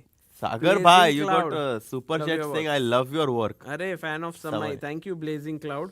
By the way, Nguyen Thai Dai Wan, who is playing there, has played this. And look at how Shankland is making his moves. He's making his moves as if he's just not interested. Yeah, he's like, I saw this 14 and a half times. It's all a draw. Also, Queen B6 is the move in all 6 games. It seems everyone knows what's happening. But maybe Navara also knows it. It's just that he's thinking. Like he's recollecting. It's possible he doesn't know it and is finding all the best moves on the board as well, because Navara is super creative. And I like, one of the best ways that I resonate with Navara's style Yeah. is with his game against Radoslav Vostasek, where yes. he marches his king From E1, from E1 to G7, H8. H8 even. Yeah. The journey of the king, the long journey of the king in the Sicilian Najdorf opening. It was Yes. incredible. It was Navara, right, who was white? Yes. And not Wojtaszek. No, Navara versus Wojtaszek. Right. And it was in Tata Steel. By the way, we have Queen B6, Rook G6. Again, this move, just checking in our databases, has been played all 6 games. Yeah. 4 draws, 2 wins. Yes, Thorfinn. Thanks for that. It was 6 years ago, yes. Okay, so this game, I mean, we could analyze all moves, but also it's like really kind of people know it. Can we actually check the challengers section? We did check a bit. Uh-huh. Do you want to see like the leaders? Oh, Rook C7 on the board. Which was also the move that was played all the times. And now I guess Rook GD6. Knight D6, Queen F6, King C8, Bishop H3 maybe. Let's just put the moves on the board. So Rook takes, Rook C7, Rook takes. What a crazy move, yeah? Yeah. Knight takes. Oh, this happened. Where? Look. Queen F6. King c8.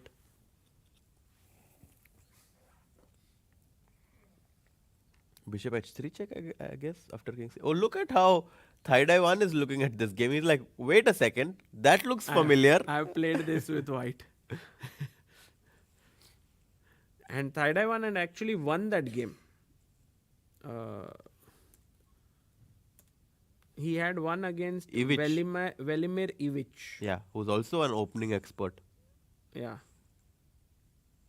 So queen f6, king c8 played, rook takes d6, and then rook c6. Whoa. Some crazy opening preparation. White has 3 pawns for the exchange. This is 29 moves already. And maybe a very good moment to see like where chess has reached. Yeah. And also, one of the reasons why top players sometimes want to switch to some new positions like chess 960 because of the depth at which normal chess has been analyzed and the freshness that sometimes can seem to fade away from openings like this. However, we can still see from Thai Dai 1's game that even if you know all these openings, it's still possible to get a result. So Here you mean this game? no, the game that Thai Dai 1 played in the same line against Ivic. There one. Yeah, but also here we are seeing some preparation. And I Yeah. think today is the day of preparations. For sure, because we see Anish's game, which is also some sort of a theoretical battle. This game, where the engines rate it as absolutely dead equal, and I think I disagree a little bit because White does have a lot of strategical aspects that he's fighting towards. Like let's say I ever exchange the queens. If White ever manages to exchange the queens, the endgame is going to be very hard for Black to defend. I also have this idea of going a4 at some point, and if you take with the b pawn, my rook suddenly joins in and not only attacks the a6 pawn, but it's ready to shift on the king side with rook h4 or rook f4. So, lot of I ideas won't be for surprised if a4 comes up anytime soon. yeah. Right now, White plays rook to e3, stopping bishop to f3. You would love to go bishop f5, bishop e4, but the problem is bishop f5 runs into queen takes d5, and if rook d8. How would you do? Would you go rook a1? What would you do with white in this one? Exactly. You know how I. He's there, like for now. Yes, he knows. At least, he knows your style. That there are no straightforward questions. Queen takes d5. If rook takes d5, there was rook to e8 mate. Yeah. And that's why white is winning a pawn. So, black still has some problems to solve. By the way, Aravindh game, Ediz did go b4 here. Yeah. Keeping all the options open. And right now, if we see the engine evaluation, it shows 0.6 Yeah. for white. So that's a decent edge for white. Quite a tough moment for Aravindh. Yeah, and by the way, I think Queen c2 was played by Anish. He played your move. And this game now, think about it, like Aravindh, in a way, if he comes to Prague's board and sees what's going on, he will get a lot of confidence as well. He's like, Prague is in trouble. I don't know if that's what he will think, because he might think that Prague has sacrificed a piece with the black pieces. Yeah. And he's putting pressure on Anish. Maybe Prague will win, which means that I really cannot afford to lose. It might change. I mean, it's unclear how he will rate Prague's position. You think that if a human looks at the game of Anish and Prague, they might think that They Prague is sacrifice it. better? It's possible, right? Because the bishop on g1 is a bit weirdly placed. I don't know. Maybe, yeah, it's hard to rate it as black being better, though, because a piece is a piece. So, queen c. I like your move, by the way, bishop d7. I think it's what is going to happen. I clearly don't want to give up this bishop. I already am a piece down. Uh-huh. So,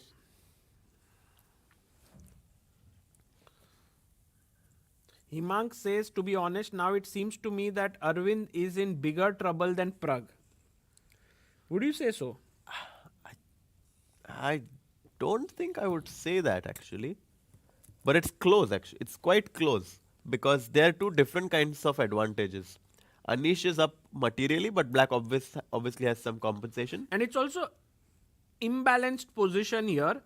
One that That's true. white can go wrong. Yeah. And somewhere. Actually, yeah, I do see Himank's point now. Because in Gurel's game, it's only white who can win. I don't see a way where black can win this What game. is the way in which black can even create some counterplay here? Well, he somehow needs to break the position with like B6? b6 or a5. Like that's his only source of counterplay, right? Otherwise, either that or just sit and be solid. Can I do b6 now? Or that's too much? Well, b6, it's possible, but you just have to be. D4? We transpose into that line, right? b6, queen c6, knight d4. Yeah, but that was kind of fine, right? Because take, you have queen a4, but also not an easy position to judge because c6, and it's maybe black has b5, bishop d8, bishop b6. or black as a5. a5, I was a bit scared because a5, b5, and bishop c5 is what you want. Yeah, possibly. a5, a3, no? Yeah, no, I think b5 is the classy move in that position. No, this looks good, yeah, rook f b1. This looks good for white. But I think b5 is the very, very nice idea that black has after c6. Come on. Incredible. And then bishop d8, bishop b6. But it's not the best. Maybe there's something else, Harshit Bhai.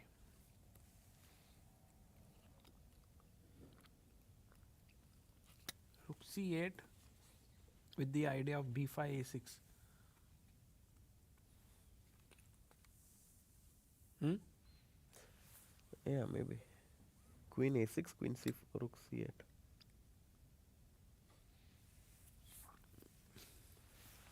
Looks okay. Yeah, but it's Black still should unpleasant. hold. Black should be able to hold this. Well, he has to judge this position as well, which is not an easy thing to do. So I rate Ediz's chances quite highly. What is the, if let's say I pass, let's say I play h4, what is the way in which black can create something here? Not so simple. I guess this, I mean, to me at least, I thought that the idea bishop d8, b5, bishop b6 is the only way that black can create counterplay.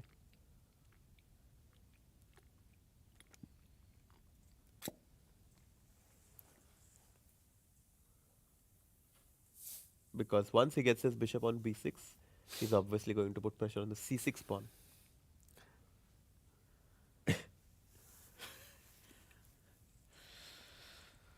What a day. Again, it feels like a reminder Oh of wow, Tata Steel. Prague played bishop d7. Wow, finds the Okay, that looked very obvious move, no? a very important move Yeah, though. very obvious and important move. But yeah, this But can white go crazy now somehow with sacrificing his own piece, or it's too much? knight c6. Or yeah, knight c6 or knight d5. Knight c6 makes more sense. Because knight d5, I thought knight f. Yeah, I don't want to give that. So knight c6, Attacking the queen. Bishop takes. bishop d5. But I guess it's should fizzle out, yeah. And with black having a very potentially very nice knight Draw. on g4, black even might be quite happy, but quite likely. But so I don't think this will happen. No way. No way Anish will try to Anish is fizzle like, out. this is the best position I can get against Prague right now. I have to milk it. I really have to try. By the way, Arshit, how dangerous do you think is knight f3 pawn takes? Because I'm wondering if I should move my knight and blockade You this know, I here. really want to go knight b3 myself, but I was just scared that black will take knight takes f3 and then my pawn structure will be very weak. So we can actually analyze that knight b3, knight takes f3, g takes f3, and like with black having the bishop, light squared bishop on d7, I don't think white can afford to create such a weakness on Well, f3. the engines do not like it. Yeah. Wow. So not knight b3. So there you can see, like, you can misjudge certain moves in this position. What else can? I think white can also try to just go bishop e2 back row. Then he's not worried anymore. And then keeping an eye here. And if b4, just knight a4, knight c5, right? Yeah, that's a huge edge. Yeah. So, okay, after bishop e2, what does black do? Knight g4? But Trying to now- go knight e3? Now, okay, I mean, knight b3. Ah, that's queen h4, queen h4. Maybe that's just terrible, yeah. Bishop f5, or maybe queen h4. No, I think the reason is that after knight b3, there's b4. Ah, and no knight a4. Yeah. Okay. No knight b3 then. I just take it actually, bishop g4. What's the big deal? The more pieces that get off the board, the better it is for me. And now knight b3. Maybe going bishop d4. This looks quite good for white. So, important moment now for Anish. I think he'll go bishop e2. I think so. That's as well. my feeling. So that Is there his any knight- other move? Can we go rook e1? But then rook e1, you have to be careful about c5 business. c5, that is knight takes. But then knight f3, like I'd never want to allow that. And also knight, yeah, can I just show this? Like rook e1, c5, knight b5, you can take and go d4. And now the c3 knight has to move, and if the c3 knight moves, the knight on b5 hangs. Bishop c6 is also going to be coming on this diagonal. This is completely gone. Right. So we can actually see so many lines where white can actually go wrong. So white has to be accurate. Perhaps this move bishop e2 is the way to go. By the way, in 3.5 hours, we also have a very crazy match that's going to start. Dubov versus Neiman. Yes. Will you do commentary on it? Yes, I mean, if all the games from this finish, maybe we can... Really? Yeah. Do you want to do it? 3.5. 4. I think so. It's possible, right? It's possible. But the closing ceremony and all would be going on. I think... okay. We'll see. Yeah. We can see. Maybe Harshit bhai, you will be here, I will be chilling.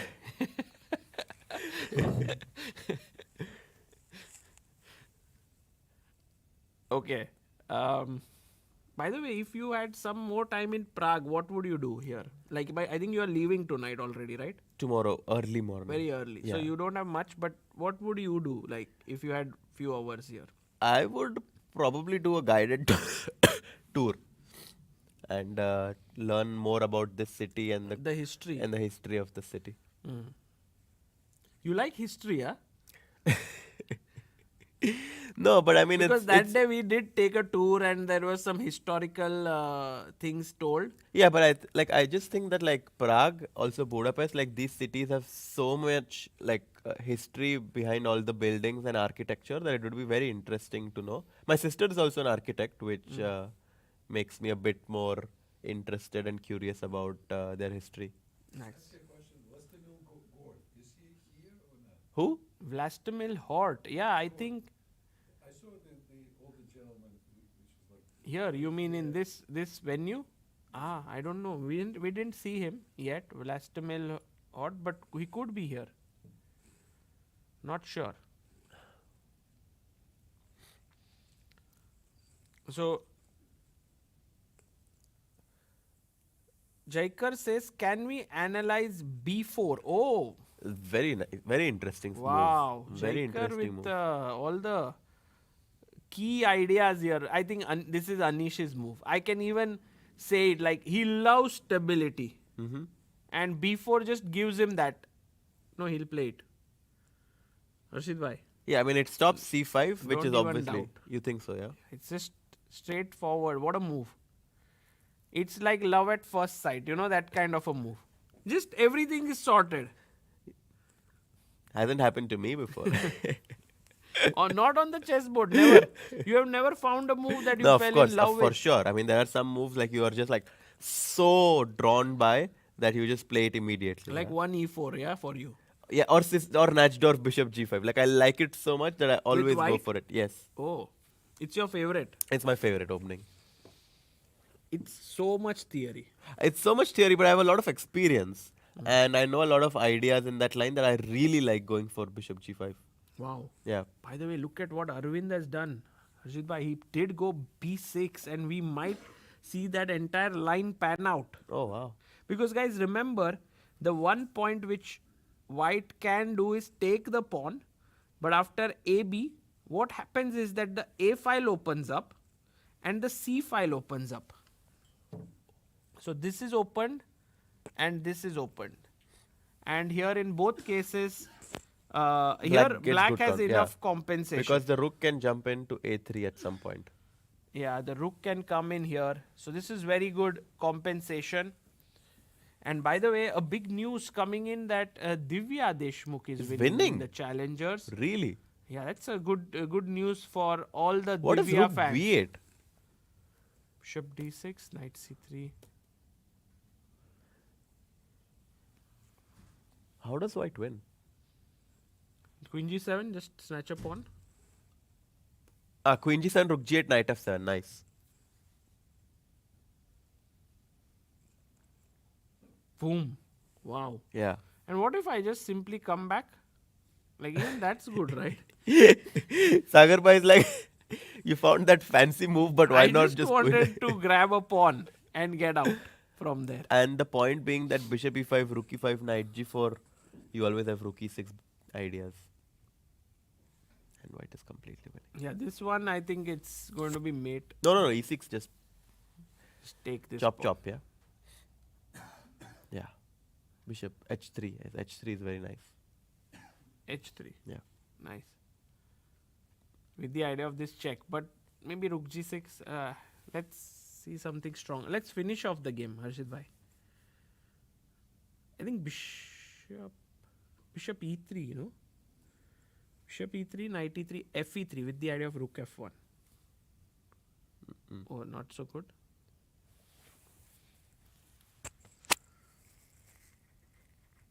Queen F5 check. Hitting the C5 pawn. King cannot go here because the knight hangs. If knight F6, Bishop H6 check is there. So I think Queen F5 check is the winning move. Nice.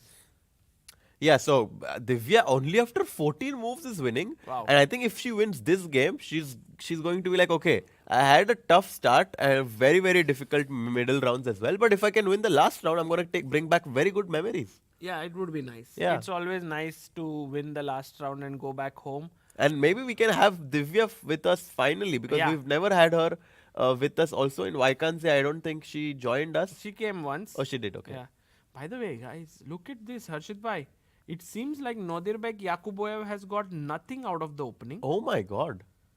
And if he loses this game and Beer wins, Beer is going to come in the master section next year. Yeah. Wow. But what's the move? I mean, I was wondering because this is hanging on d5, bishop takes d5, and also queen is hanging. So Well, Queen D4 obviously is the question, right?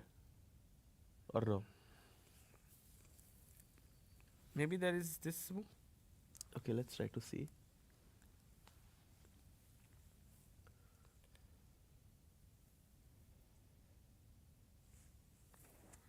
Because if you take here, rook takes, and maybe a6. I Yeah. see a very, very interesting move. Queen to B7.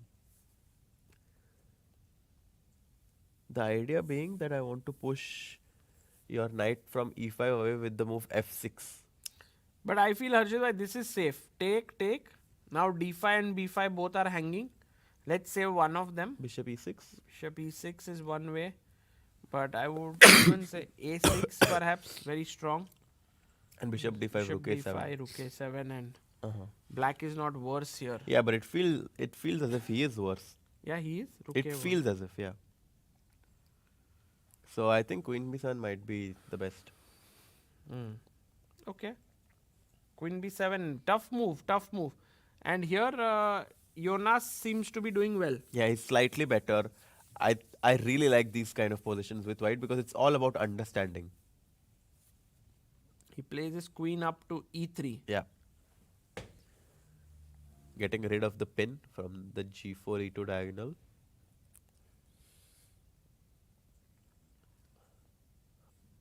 Wow, Mark Kuhn is also completely winning. Yeah.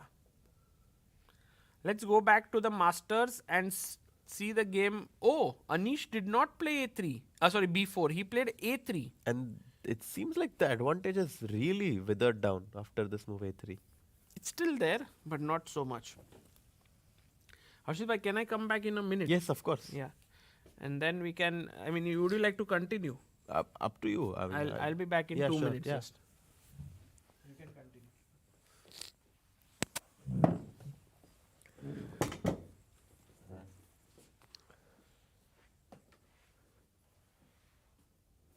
So we get this board joint scene of Prague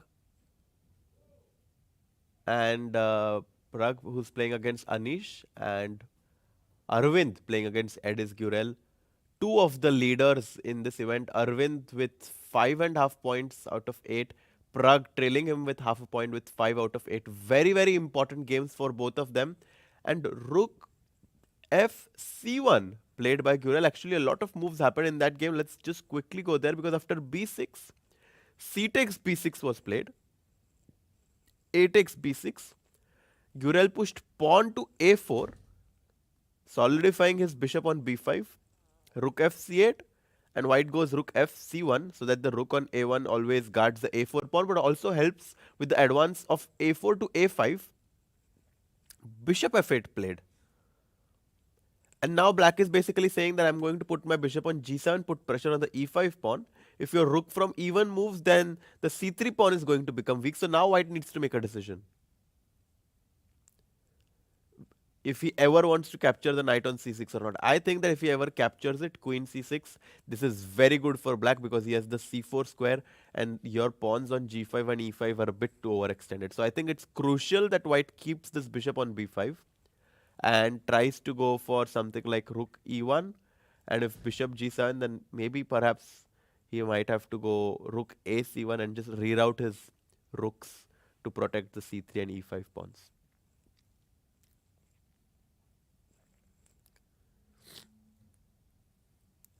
And guys, what are your predictions? Do you think Prague will somehow manage to win his game and join Aravindh? Do you think Aravindh will hold? What are your predictions?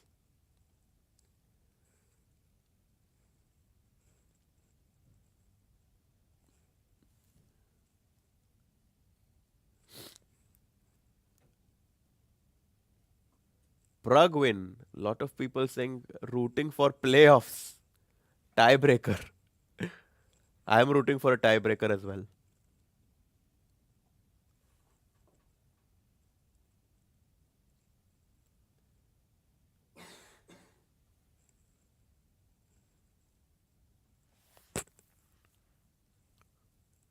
Tiebreaks are definitely fun. Okay, so bishop to f8 was just played by Aravindh, and now Ediz is thinking we'll quickly go to Prague's game right now because after a3, he needs to find this move pawn to c5. I think it's important that he finds this move pawn to c5 because if white gets this blockade with pawn to b4 and stops black from advancing c5, his material advantage might be decisive. So I think black has to push c5 now.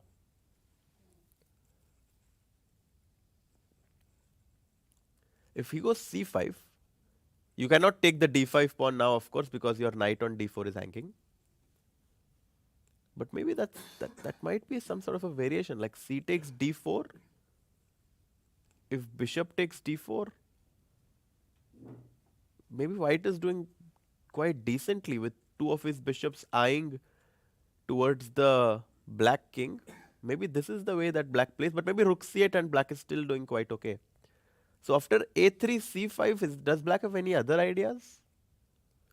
Because I didn't want to go knight b3 because I was afraid that black will get bishop f5 and then knight takes f3, d4.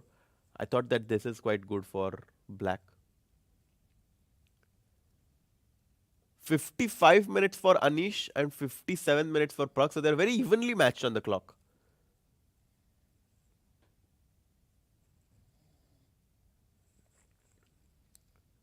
a3. Any other suggestions for black besides c5? Because I feel like we somehow need to dislodge the knight on d4 because we want to capture the bishop on f3 and spoil white's pawn structure with g takes f3. Yeah, I think that's the key right now to go pawn to c5.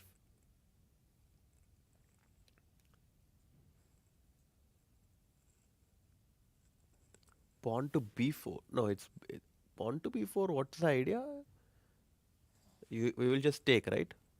And then we get even a better version because we are up a pawn and we also stop c5. So I don't think b4 is a move right now for black.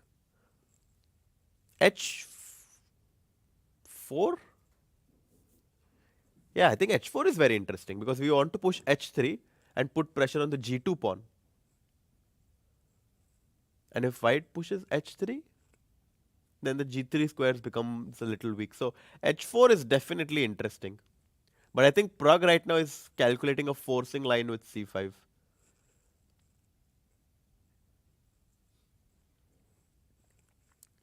My prediction is that Prague is going to go c5 in this game. Jaikar says c5, bishop takes d5, c takes d4, bishop takes a8. But I was a bit afraid that after queen takes 8, the queen is going to come on this 8 h1 diagonal. The bishop will then come to c6. Okay, we can try to analyze. Bishop takes d4. Maybe knight g4 now, followed by bishop to c6. Could be a very good compensation for black, because if bishop takes g7, wow, black to play here. Black to play.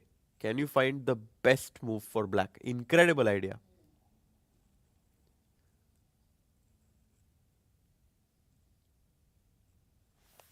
Oof. This would really be a turnaround. Yes, Madhesh Kumar, GM from Mars. Mullins, Okuko, knight e3 is possible, but you have a much better move. You have a much better move in this position, guys. Knight e3 is not the move. Shashank also finds it. Queen to b8. Exactly. Incredible intermediate move. Threatening queen takes h2 checkmate. And if pawn goes to g3, bishop c6 check. And the white king is completely coming under fire, because after king g1, king takes g7, we are ready to go queen b6 check, and suddenly black is completely winning. So queen to b8 is a crazy intermediate move. After knight g4, bishop g7 would be a big blunder. So all of these tricks is something that white needs to be careful about, and I think Prague is spending time so that he finds some sort of an idea like this. a3, c5, very important move for black right now. Will Prague find it? I think he has to.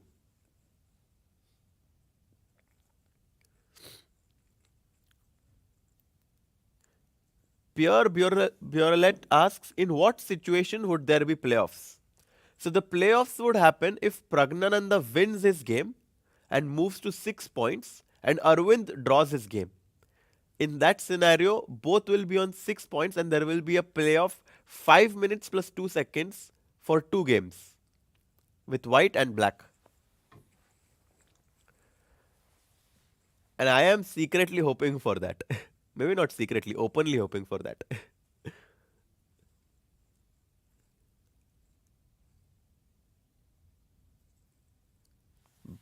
In the meantime, let's see if we have updates in any other games, because I think that Navara's game is super interesting, because we left it here after rook takes d6. Rook c6 was played, and bishop h3 check perhaps might have been the best move, but rook takes c6, bishop takes c6, king f2, bishop d7, Shankland still blitzing out all of these moves.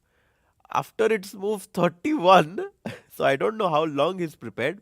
Queen b6, a b6, pawn to b4, and white has 1, 2, 3, 4, 5, and black has 2 pawns, but black is up on exchange. So a small material advantage for white, but I think with such little material, I'm expecting this game to fizzle out. So let's say that Navara and Shankland's game is going to end in a draw. Quang Liem putting some pressure on Wei. Actually, I thought that Wei is going to have a very, very quick draw, but Liem is putting real pressure, because this pawn on d5 is a long-term weakness. White can go rook a5 and at some point reroute his bishop from d3 to b3, and this pawn is going to be very weak. So Wei is actually going to have a long defensive task ahead of him. So that's the evaluation on this game. Giri Praggnanandhaa, this obviously is the most exciting position right now, with black being a piece down but having 2 pawns for it, and a central mass of pawns which can be advanced with this move pawn to c5.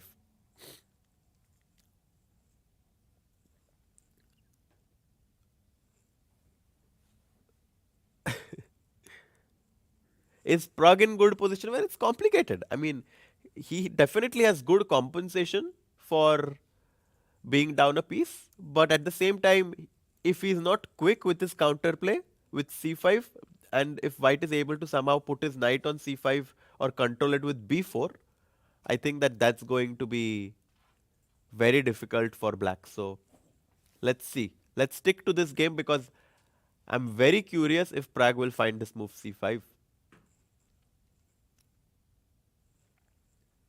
Oh, did he? Oh, no, he doesn't go for it. He goes for h4. I think we had someone recommended this move, so I think it's h4 the move that was recommended. Good job, guys, because now you're trying to go h3. Also a decent move. Trying to go h3, put pressure on the g2 pawn, because if white ever has to move the g2 pawn, then knight will capture on f3 and the bishop on d7 is going to become a monster. So h4, not the best move, but still very, very decent. And now I'm expecting white to go h3 because I can never with the right mind allow black to put his pawn on h3 because black will have huge mating patterns. And Sagar bhai, Yeah, hi, bye. what have you brought with you? Just a small drink. I think you should clarify what drink it is. Iced tea. Wow. Yes. H4 just felt like, going out. What's the mood there? Everyone's a little bit tensed. What will happen? Who will win the tournament? Ediz, I saw his mother there looking a bit relaxed today. Yeah, because Ediz is playing for 2 results. So his mom is like, okay, both results are great for me. And if he manages to either draw or win, very successful tournament for the 16-year-old from Turkey. Do you think that Ediz made the right choice by taking and playing this entire sequence? Because we were very heavily thinking of taking and knight d4. But he took and played a4. Yeah, also a very interesting decision. Very principled as well, because now he's simply a pawn up, and at some point he's also ready to push pawn to a5 to create his own pass pawn. So very principled in a way, but bishop f8 is a very nice move, rerouting his bishop to g7 so that it can put more pressure on the e5 pawn. Knight e7, knight f5 is another idea that black will always keep in his mind. Wow. So Ediz looking very, very strong here, having a good position. But Prague versus Anish, this game h4 move, very, very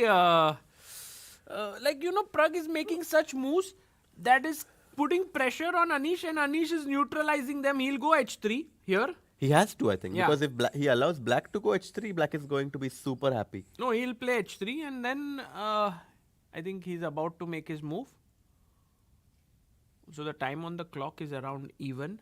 Did you see the Shankland Yes. Navara position? I just moved from that game to this game. I think that although white has 3 pawns for an exchange, I think with this little material on the board, I think the game should end in a draw. Draw, you think? And I think the best way to show it is just rook g8 check, king back to f2, again rook h8. You can't really protect the pawn on h2 besides with the king, because h3 black will simply take the pawn. And I think king g3, rook g8, and this game is going to end in a Draw. peaceful result. Okay. And people were also asking, do you think Wei Yi has any chance? Because now with, let's say, Prague and Aravindh both losing, I mean, not losing, it's too high to say, but in worse positions, Wei Yi might get some chances if he wins, but there is no way he wins this No game. way. No way. Wei Yi might be a bit regretting choosing a very dull opening, yeah?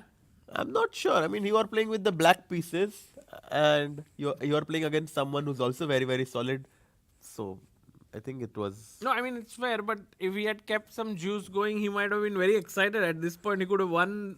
That's the thing. You can either be very excited or just be much worse like Aravindh is right now. So, and then you are like, why did I do this? I could have instead just gone for something very solid. So, it's not as white and black as it seems. By the way, h3 is here on the board by Anish. What will be Prague's next move is the question. Well, I was really preaching about this move pawn to c5. Get your pawns rolling, Sagar, because if I am going to stop them, then where is your compensation? Obviously, if you take knight f3, knight takes f3, you can already see that this is terrible for black. Because bishop d4, and if I can ever exchange this bishops, it's finito. Resign, Sagar is like, don't take that knight, it's resignation. So what about c5? as you said. But Has what to about play. I take now? This, sorry, I was thinking about this. No, no, no. If I can take knight takes f3, I'm going to be again dancing in my And chair. then GF3 D4. GF3 d4, bishop c6 coming in, queen c8. Everything is Okay, working okay, out for okay. black. I get it. C5. But this, I have to take bishop D5. Yes. So bishop d5, cd4, and bishop takes d4. How do you evaluate this position? Because white has these two. Rook is hanging. Look at those bishops in the center. Oh my All god. of a sudden, I gave you back all the material I had, but gained back all the activity. Exactly. And with the pawn being on h3, I also prevent you from going knight to g4. And yes, my square on g3 is weak. But do you remember we explained this concept that whenever a knight wants to move diagonally two squares, it takes it 4 moves to reach there. And I don't think that white is going to be very worried about this knight coming to g3. Very unlikely. So Prague wants to play C5, but he knows that Anish will take on D5. Wow. So if Anish wins this game, he moves to +1, and all of a sudden, with him winning the last 2 games back to back, Yeah. he's going to go from having a very bad event to a very, very successful event.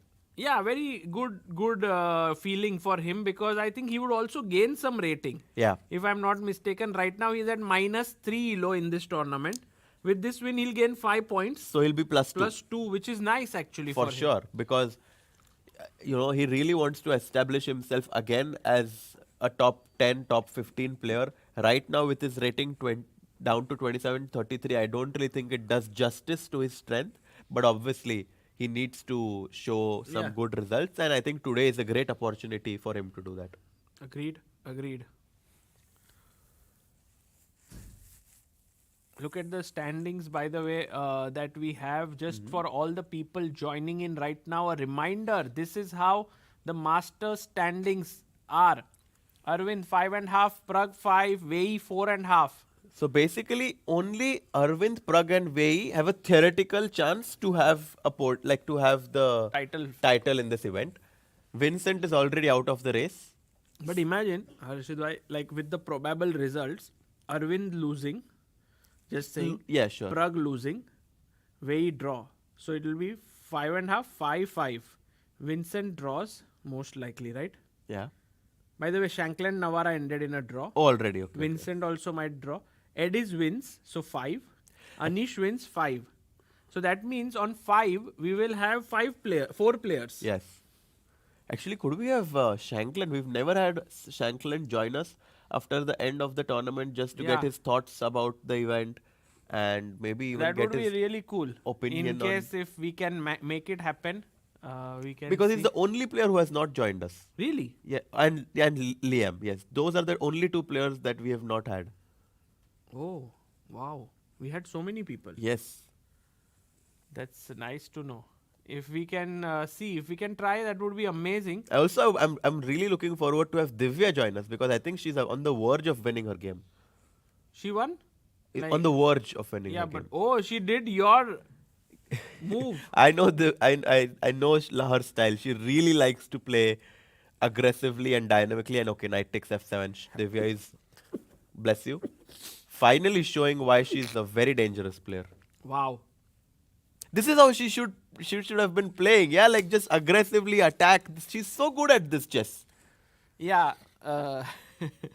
But okay, she was not getting those kinds of positions, no? Yeah, but she was also choosing to be kind of solid. Yeah, and today she just like went in Unleashed for herself. a kill. Yeah. Yeah. So the point being, take knight d8 and then e6 is hanging, and then she's 2 pawns up. 2 pawns up I think and her opponent is already can resign, yeah, this position. It wouldn't be premature. Yeah.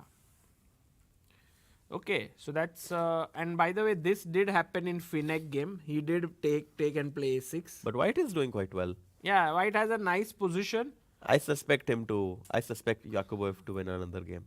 and Jonas looks very likely to win. The thing is, like, as I said, this position is all about understanding. Jonas understands that now that black has taken b takes c6, he can go queen d4 and knight b3. Actually, he has direct problems. Queen d4 attacks the bishop on g4 and the pawn on g7.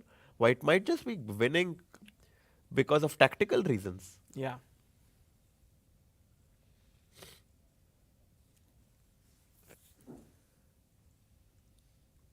Wow. So Divya is winning. Yakuboev is better and Beer is much better as well. Queen e7 played. Can we actually just analyze Divya's game? Like what? How exactly is she going to finish it off? Oh, first sacked bishop h2, king h2, and now queen e7. Wow, it's not that easy, no, for white to find a way. Because if you go queen h6, knight g4 check. But, oh my god. Maybe we should do a dance, yeah? Maybe it will wake some of us up. Dance a bit. Cannot believe. I wanted this clip, but like we are commentating and someone takes it like there. I think It will be a memory forever.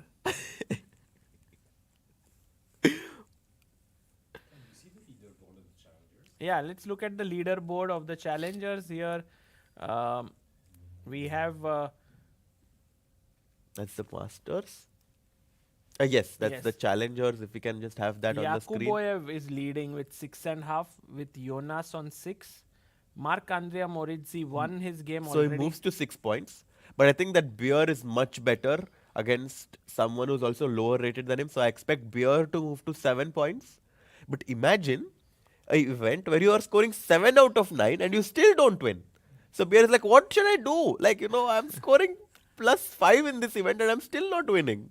Well, that's because you have Yakuboev who is also doing it. And by the way, my feeling is if we go to the Yakuboev game, It's I feel the chances of this ending in a draw are not that no, impossible. I mean, white structure is incredible. Look, no, like these central pawns, like I think that it's very hard for black to advance these pawns. Whereas with white, like I have a very, very solid structure. I'm attacking the f7 pawn. Rook a1 already. But Threatening also, rook takes I b5. have not a bad structure. Like, for example, did you play rook a1? Yeah. Threatening rook b5 already. So it's a bit unpleasant. But I'll move my rook away. Yeah, also very, very Knight? possible. Knight c6. But I take. First move. Instead of moving the rook. You mean here? Yeah. But I just take. Bishop takes. And rook c7. I have a feeling that this should be okay for black. If Vaclav manages to hold this and Bear wins, Wow, we will have a tie break. I think Playoff. we just want tie breaks. Yeah, we are just finding ways to get a tie break. Yeah, true. Let's go to the Masters section Sure. and to the game of Prague and Anish. It's- Prague has had a very long thing, yeah. Like he's not made his move for last 10 to 12 minutes already. Yeah. Meanwhile, Aravindh has just dropped his queen back to b8. And I think it's hard for white to find a plan because I can never push a5 because it's just going to open up too many files for the rooks. And it's also a bit weakening. I don't even think I can push c4 because of my b4 pawn being weak. So I think even though white is a pawn up, because you have these advanced pawns, I think black is just very solid. Yeah, also now if I give up my bishop for the knight, which I want to, because I want to move my knight, and I cannot do it straight away because the e5 central pawn is hanging always. Yeah.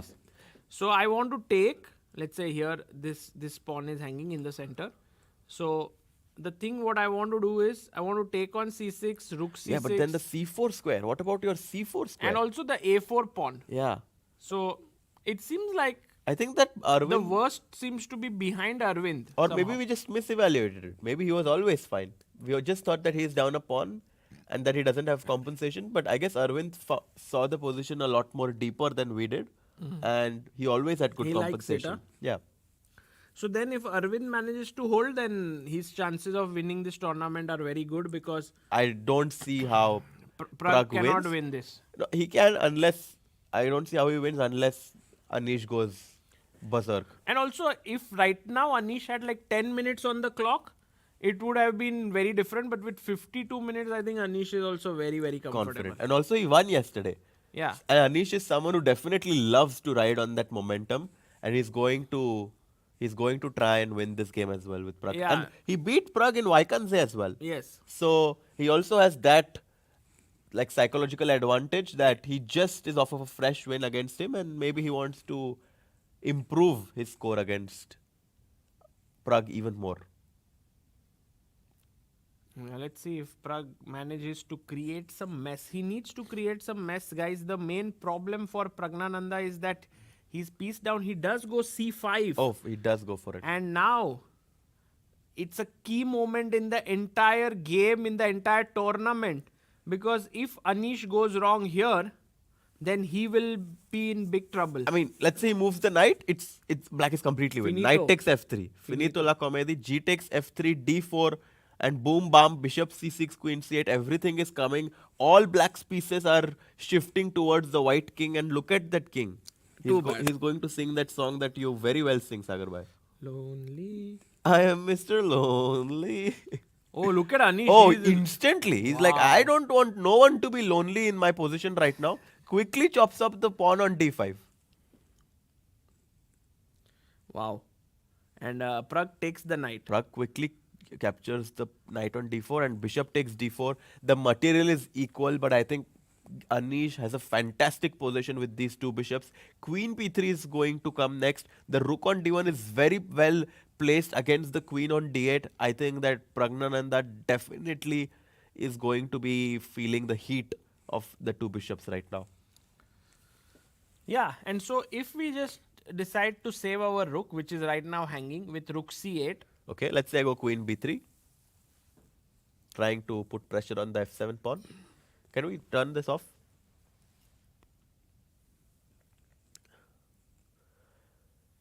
And knight c4, but after bishop g7, king g7, I just thought that it looks a bit scary for you.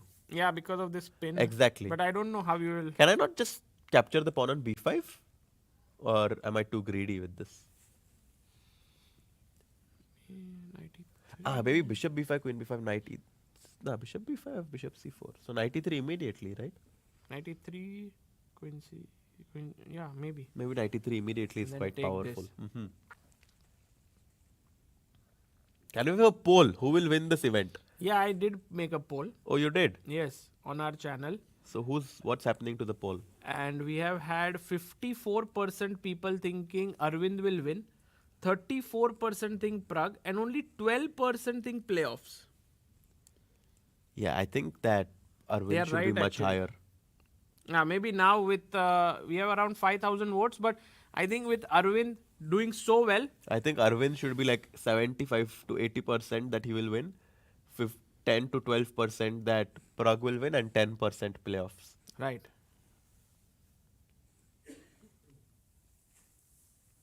By the way, people have been asking what is the situation of the FIDE circuit this year, because this tournament will be part of the FIDE circuit, and last year we know that Fabiano Caruana. What happened? No, nothing. Why are you laughing? No, I was just looking at some comment. Can you tell us? Sorry, no, it's fine. Chat is crazy.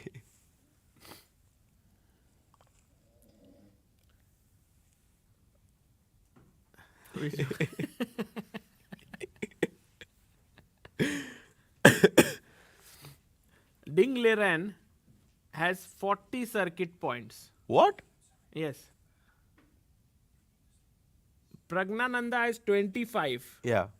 Ding Liren got 40 points from the World World Championship match. Oh, so that's why he's leading, yeah. Gukesh got 22 from Tata Steel. So actually Prague will gain few more here, because he'll Mark finish. Andrea Morizzi. Whoa.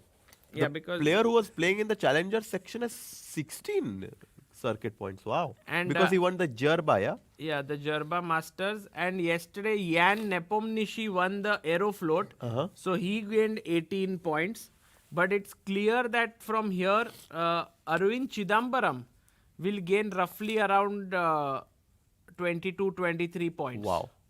Which will be a nice add-on for him if he does, for the circuit. And he has mentioned that this year his aim is to reach the candidates. Yeah, yeah.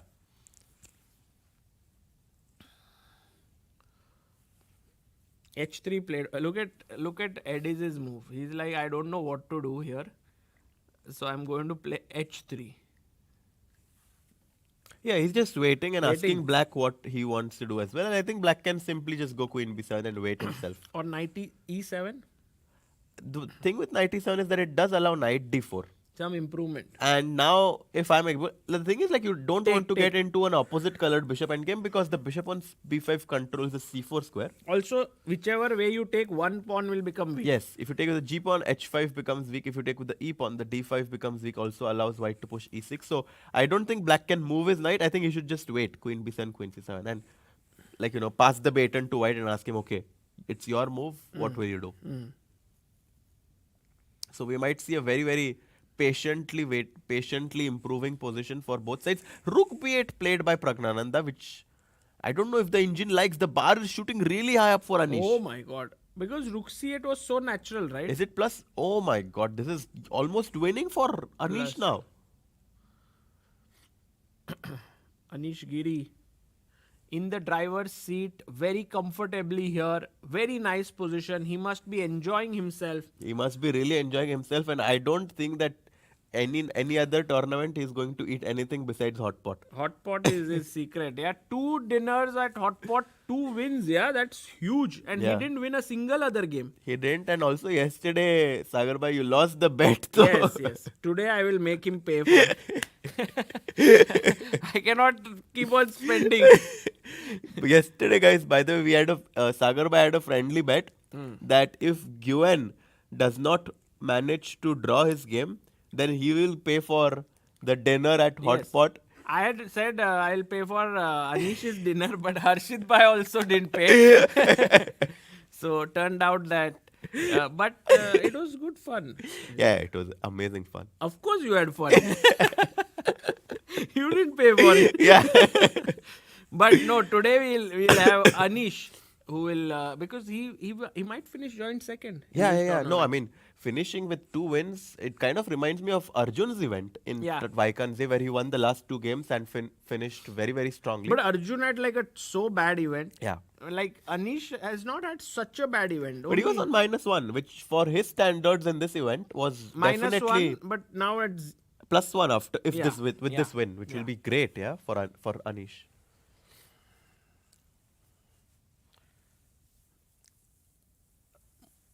Why did you take some medicine? Is what chat is asking. I will take some medicine. Why? You want to go and take? No, it's fine. I mean, tomorrow I'm going back home, so I'm excited to go and rest finally. Harshit Bhai is homesick. Yeah, finally, like he's been traveling from Waisenhouse. Yeah, and then To I was in Hamburg. Hamburg for a week, and then I came here to Prague, and Missing now, home. Yeah, Although you're home in India, you will come in May. yeah. I'll go back to India in May. I'll go to Portland right now, and I'll be there with my sister, and I'll work on chess for a few days. Also take some rest. So I'm looking forward to just relaxing for some time before I play my tournament from 27th March, and then again it starts. 27th March to 31st March I will be in New York, and then from 6th April I will be in 6th to 7th April I will come to Paris with you for the freestyle event. Then I will go to Grenke in Karlsruhe in Germany to play the freestyle event, and then to Sardinia in Italy to play a classical event. So I'm going to have an incredibly Wow. packed summer. That's amazing. The amount of travel that a chess player can do is just that's one of the perks, I would say. Perks, but at the same time, people think that we are traveling, that we must be doing a lot of sightseeing. And Sagar bhai, from your experience, you can say that you went out of this hotel twice, and most of those times are only for dinner or something. Yeah. Yes. No, and I mean, tomorrow I intend to look at a bit of the city. But tomorrow I think very likely that I'll be interviewing Hari Krishna, Oh wow. who lives in Prague. And on the streets of Prague we will go and so that would be a Oh, that nice would be event. nice. Yeah. Yeah. Don't get lost by.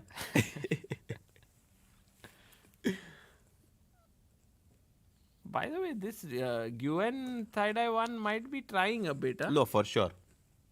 I love White's position. I mean, as I was mentioning from a long time, Black has gotten a very bad bishop on e6, and after rook d1, White is ready to go rook d4 and rook h4. Also, rook d4 at some point he might consider rerouting his knight Rook e5, knight e3 is another idea that comes to mind. White has a lot of ideas that he can play for in this position. Can we just try to analyze why is Prague so worse in this position? What went wrong? Like, my first thought, Harshit bhai, was to take here. You'll take Oh. back with the bishop or rook? Why do you want to give up your bishop? Because I want to win material after bishop c6. Oh, very nice point that after bishop takes e5, bishop c6, black can simply capture. Bishop takes c6 and Oh, by the way, that's, oh yes. can we ask our viewers? After bishop e5, how can you take advantage of the pin from Yeah. the rook on How d1? can you take advantage of a pin? Yeah, That's a good question. tricky. Yes. Wow. Absolutely right. Boom. And white is completely winning. So I guess black had to take with the rook. And if queen takes g6 now, can we ask the chat what's the best move? Yeah. Exactly. Very strong audience members. Yeah. More than members, it's one member. And maybe it's time for you to play some tournaments. You might do really well. Queen G, instead of Queen G6 here, I was wondering if Bishop C6 made sense. Yeah, but I think black is very happy to give up his queen because look at this beautiful bishop on this diagonal. Your king is going to be weak, and I think at some point when the bishop joins the party and goes to g3, black is going to have a deadly attack. Rook g5 is coming as well. Can't do this with white. I think, oh, he plays the best move in the position, knight e4. Anish is in the zone, huh? Anish is in the zone and he quickly gets up from his chair, threatening knight d6, threatening knight c5.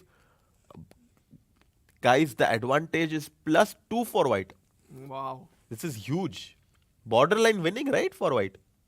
And also, black doesn't seem like having any counterplay. Yeah, I mean, if you play knight c4, I will take bishop takes c4, b takes c4. I will capture your bishop on g7, king takes g7, and now queen to c3 check.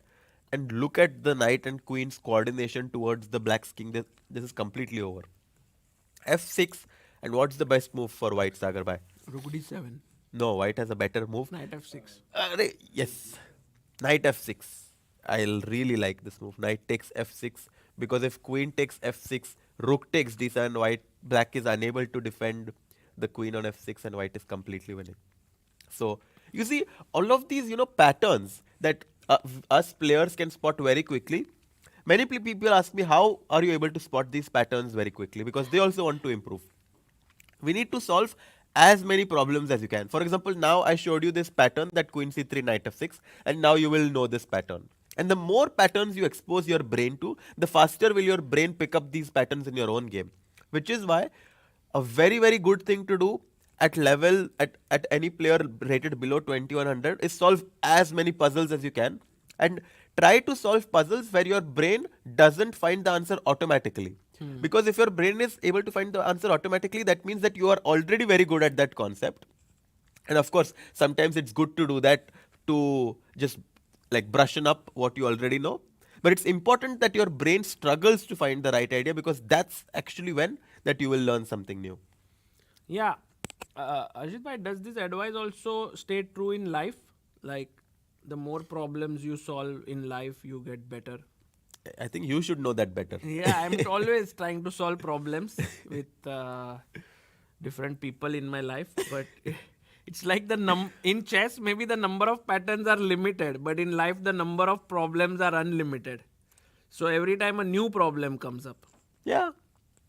I wouldn't exactly agree with that. In chess, the problems are limited. Here but also. yeah, I do completely understand your point. Really? I do understand the point. I don't think I relate to it, but I understand Oh, it. right. Okay, knight e4.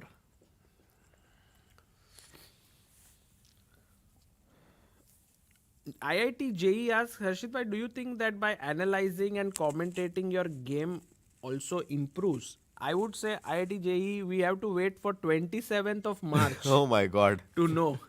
Because if in that tournament Harshit bhai does well, then we will take some credit. Yeah, no, I'm going to try my best to do well in that event. So, Please do well. yeah. Otherwise, people will say, please stop commentating, and then we will lose you. Lose a wonderful person. By the way, Harshit bhai, Yeah. coming back to chess, Mhm. what should be Prague's way to come out of this alive? Is there any way? Is there any move? Doesn't feel like I just want to get the queen out from here. Can I go queen e7? Does that make any sense? It does, but are you not afraid of bishop c5? And knight d6 next. And then your queen has nowhere to go besides back to d8. And if you play queen e7 and then you go back to d8, I don't Yeah. really think that's No, something not this. you're wanting to do. That's the thing. It's hard for black to make a move if rook c8, which seems much more natural. b3. Queen b3 or even queen f2. Queen f2 is also a very nice idea. Trying to Threatening put bishop takes knight exactly. and f7. Also, if the queen moves, I'm very, very quickly going to jump with my knight to f6. So I think after this move, queen to f2, white's advantage is just crashing through.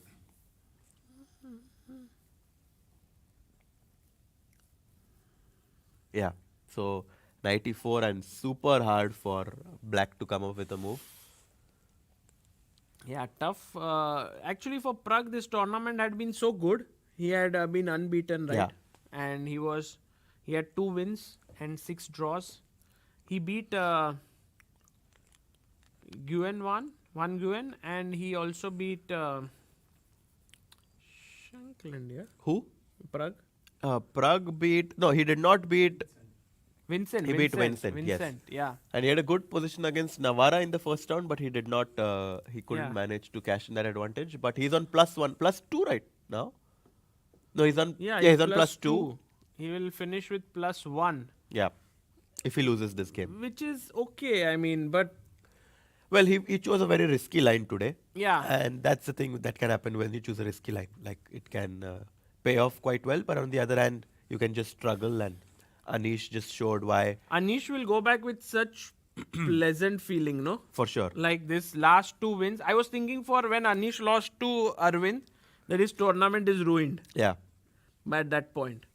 But it wasn't. it wasn't. I mean, but it was super important for him to believe that his tournament was not over, because many players would have just tried to kill the game in the next round with the black pieces, just play solid. But he chose to play the classical Sicilian, He came. and it paid off. Yeah, and black is just waiting. Rook a7, rook a8.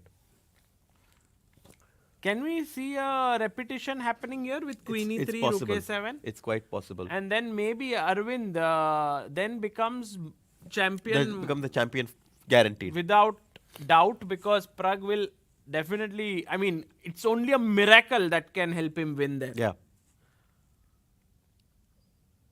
I like how Aravindh realizes that there is nothing much he can do. So he's just waiting, He's yeah. waiting. And today is the last day. If you want, we can even show our directors who have always been Oh, helping yes. us. If Yes, our directors will join us. that would be great, yeah, Yeah. because they've been working tirelessly to Absolutely. make sure that Absolutely. we are able to do this. We didn't have to handle anything apart Anything, from yeah. the chess board. Yeah, So that really made our life easy easier. for sure.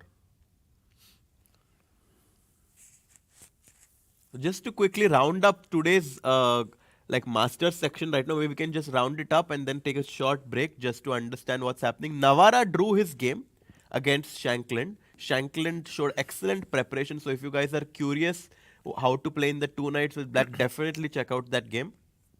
Nguyen Thai Dai won, playing with the white pieces against Vincent, coming off a tough loss yesterday against Wei Yi.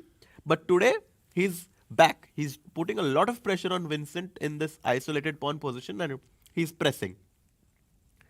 Quang Liem, Wei Yi, slightly pleasant, but I think Wei Yi is not going to lose this. I think we've seen Wei Yi in much worse positions, and he's a supremely good defender, so I expect Wei Yi to defend this. Anish versus Prague is obviously going to be, in my opinion, the only result in this round where he's going to cash in this advantage with his pieces really controlling the center. By the way, Queen e3 in Gurel Aravindh game. Oh, so they are repeating. They are repeating Rook a7. Maybe this is the moment where we crown the champion. Oh, yes. Queen f4. Wow. Repeating. Wow. And rook 8 back. Does that mean that queen e3 is gonna? Can we go full screen on Yes, this? this is a huge moment, of course, in Ediz Arvind's Gurel. career, because he's been playing fascinating in this event. Slightly worse today, but if he manages to hold, which it seems like he is, he's going to be the champion of Prague Masters. Yeah, and Ediz made 2 repetitions quickly. Aravindh is looking at the screen just to check if Prag's position, whether he should be continuing or not. And I think anyone can clearly see that Prag is in trouble. So I think Aravindh would definitely understand that and is ready for the draw. But Ediz Gurel might want to play and say, Prag, not so soon. You'll have to play for another couple of hours. But I don't think so. I yeah. think Gurel will be happy with the draw as well, because Because you can see like Gurel is a little bit sort of fidgety. He's not his calm self, like sitting and completely focusing. So yeah, he has a draw in his pocket, and it's hard for me to. Oh yes, queen. Oh no, king g2. You are right. What? No draw. No way. No way. Ediz Gurel. No sir. What a guy. He's like not so soon. No.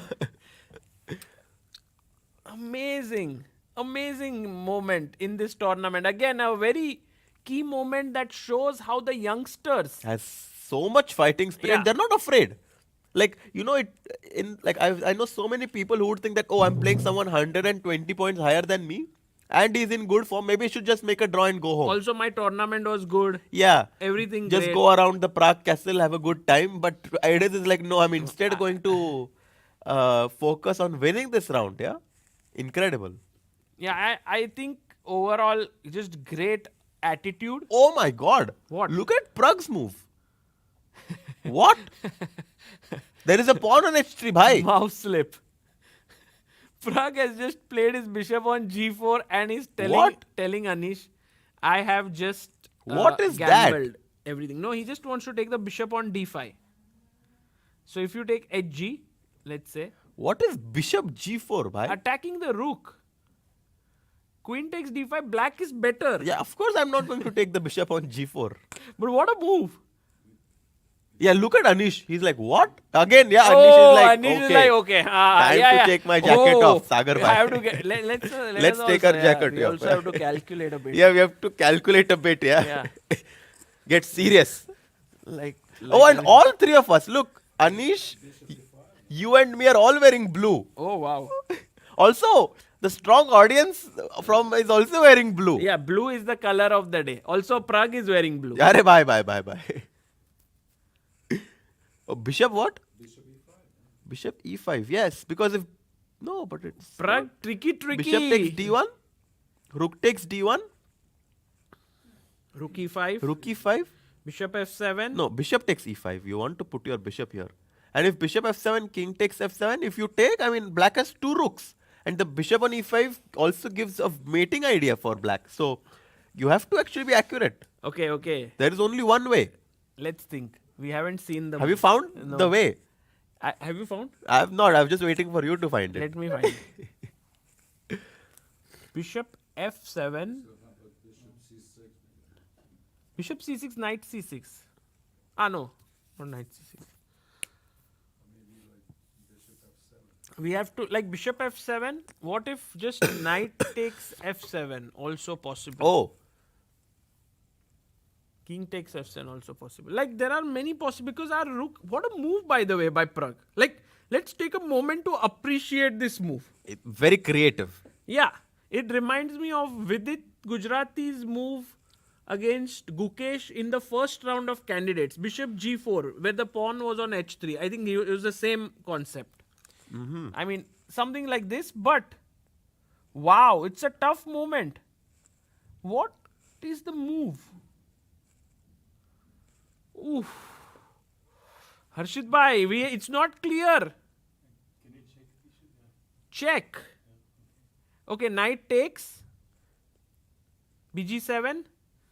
bd1. No, not bg7. bg7 losing. Wow. Oh, wow. No, I no, no. see it. I see the win. Wait. I see the crystal raindrops fly. Oh, knight f6 check. Yes, knight to f6 check. If bishop takes f6, Queen g6. queen takes g6 check. Following Game it up over. with bishop takes f6, this is Okay, completely but over. come back. Knight f7, knight f6. What if king f7? King f7, then I simply just... Wait. Do we go bishop e5 here? Bishop e5. no, I think you just take the bishop, no? Just take the bishop back, no? Simple chess. But that's Why not too complicated? so simple, no? And now you're still having all your threats with bishop e5 and bishop moving intact. But the material is equal. Queen right b3 is also a powerful threat. So now. What about I go queen c8 now? Queen c8 would be a great way to ask a question for white. Oh. Yes, knight d6 What, check. Anish gets what is Anish doing? He's exercising. Yeah, maybe even we should do it, yeah? Copy Anish. Yeah. Okay. If he doesn't find the move, is it the only move? Only move, bhai. Oh, it's the only Oh, move, guys. only. What is happening, Sagar bhai? He cannot believe that he has this opportunity. If Anish doesn't find this, I will today take him to a hot pot. If he finds this anyway, he will take me. Big moment. I hope he doesn't think that I hope he doesn't think that black is fine right now, because it's important to believe that you have something. Of course, he believes like for the last 10 moves he was better. Suddenly, bishop g4 can't equalize. Yeah, this. but bishop g4 is a cold shower. No, like look at him. He's having great time there. Rocking the chair. Max Maddow is like, I will also take him to hot pot. Arey bye. Yeah, exactly. Alok Datta, you are right. Thing is, Anish has enough time. Yeah, that's one of the. If he had 10 minutes, maybe we could have had some excitement. I've never seen Anish thinking like this though. No, he's just very happy. He's very happy, Very yeah. excited. He just looks like, oh, this is my game to be.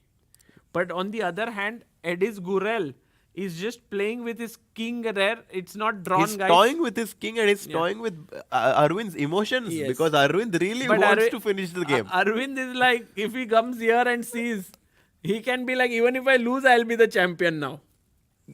Oh, true. Yeah, Yeah. yeah. If Anish wins, and then he doesn't even have to. But of course, he doesn't want to. No, of course, win you don't want to end in that loss. way. Yeah. Vansh Desai says this is the Giri redemption arc. Yeah. Could be. Guys, you never know. Look at Prague walking around there. Prague is also trying to create some pressure. Who knows what's happening? Like Bishop we f7 have, is the only move. It's not that easy. and also bishop f7. If I move my king away, then just e8 is hanging, Yeah. right? It's not. I mean, it's. Also, at g4 is hanging. Yeah. I mean, also we know that there is a winning move for white, which made the job of finding it easier. And I don't know if Anish knows that he's completely winning. Okay, but this is huge, by the way. If he doesn't play bishop f7 and then comes back home and looks at the engine, he won't be able to sleep. This would be the I can even say to that extent that he might just say this is the worst blunder of my Yeah, I mean, everyone says after a game that it's the worst blunder of their life, but it's not actually true. No, but this one definitely. By the way, just so that people know, we are not taking this bishop straight away because our own bishop is hanging in the center through the black queen. So that's the reason why we cannot. So once you sack it here, if black moves away, we just take the bishop, will be a piece up. Yeah. So this is the very beautiful line here where such a move works, no? This is so cool. Yeah. And if queen f6... Well, then bishop takes f6 and you just don't have enough, because I can go queen takes g6. No. Yeah, because this is fine, yeah, for black. Yeah. Queen takes g6 and yeah, it's game over.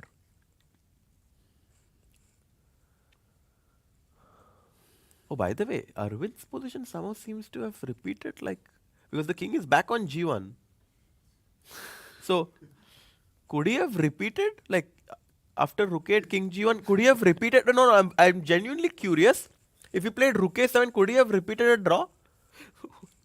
What is he doing, Ediz? Ediz is doing triangulation, bhai. Very important triangulation. I think now Ediz will take a draw. Yeah.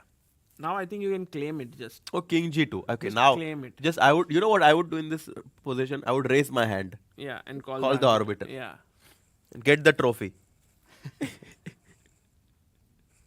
Arbiter, please, my Please, trophy. my trophy. But has it happened 3 times just to see? Oh, Queen but F4. Sagar bhai, we need a dance with Arvind if he wins this tournament. Oh, yes. We absolutely do. I Yes. think that would be He's very incredible. good dancer. He's very good dancer. Yeah. Yeah. You know it, yeah? You have danced with him I before. mean, I think if an expert is saying that he's a good dancer, then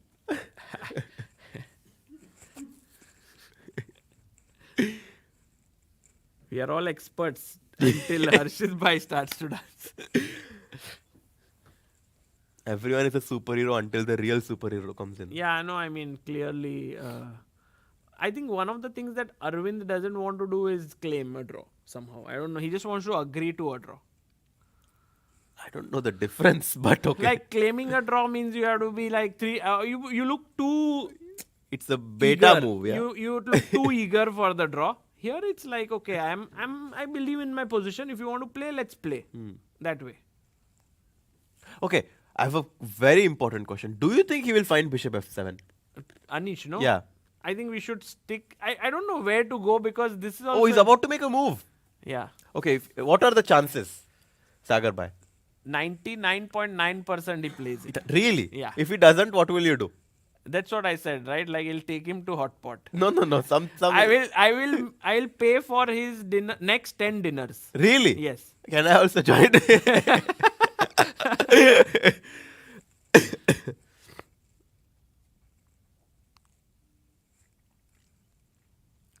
Yeah, he's calculating something. I think he definitely spots something. Almost 5,000 people watching, guys. This is the last day today. Do like the stream so more people can witness Arvind's historic win. Oh my god, Bishop F7. Wow. Good move. Crazy. No dinners. Bishop F7, and I think Anish has done This it. is over. Takes it. We have to wear the jacket. Oh yes, we have to get the jacket back. I like how he. I think he'll make a move. Yeah, At least couple of moves. Yeah. But I also like how Anish removes his jacket, does his calculation, and then puts it back on. It's also It's like his. Someone puts on their thinking hat. Anish takes off his sort of unthinking jacket or whatever it may be. It's uncomfortable to sit with a jacket, but when you're walking, maybe it's a bit cold in the playing hall, so he puts it back on. Yeah, and look at Prague, yeah. He knows he missed something, and it's going to be a quick day, yeah, because only 2.5 hours into the game, like Prague is going to go down. Yeah. Yeah, I think last day everyone's a bit tired. What do you think about the round being early? Yeah. You think so, yeah?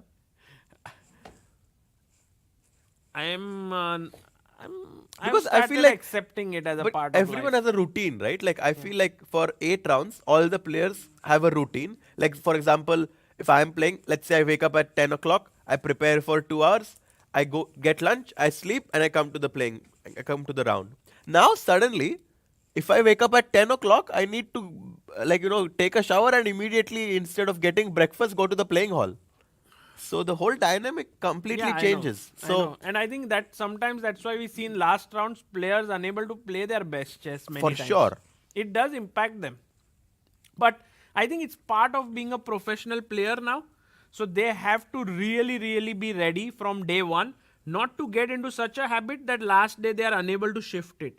Well, but Like do it this way, do the first 5 days like that, and then by the 6th day already start thinking about your 9th day. If you don't do it, it's yeah, it's an not interesting question to think about. no, I just think that it's part of, you are told before the tournament, you know everything. Yeah, look at Prague. Yeah. He's very frustrated. Yeah, it's such a nice event so far. 5 out of 8. He was really cruising in this event, and then suddenly, I think everything just went wrong right from the opening, where he chose to play this risky opening. But Anish knew the nuances, and that's obviously the downside of playing a risky opening. Yeah. By the way, just very importantly, Wei's game starts to get quite important now, Harshit Bhai, because but if Arvind draws, then Yeah, it's not. exactly. But still, Wei.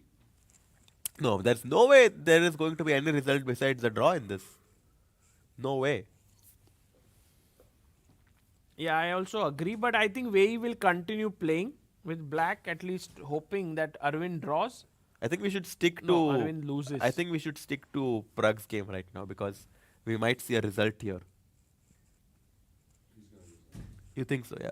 Yeah. Look at him. He's very dejected.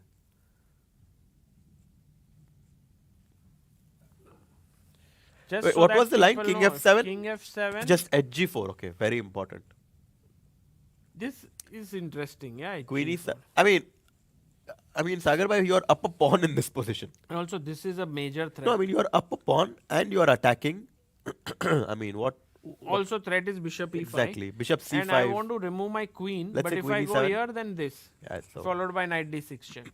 And if I go, where else can I go with my queen? There's just no square. if rook C8, you can even do queen takes C8 if you want to be fancy. Yeah. Queen takes C8, knight D6, and exchange the queens. That's all she wrote. By the way, beautiful move by Van Nguyen in the game against Keymer. He's just pushed Whoa. his pawn to f4. And look at the dark square control he has. I didn't see that one coming. I think he's going to do this. Yeah, He or will even win. rook E5, knight E3. Yeah, I think. Oh, look at this line. Rook E5. Let's say you go, I don't know, H6, rook E5, and you make a passing move. I go knight E3, and if rook G6, rook H5, your queen is trapped on H5. So, I think this is his idea to go rook E5 and knight E3.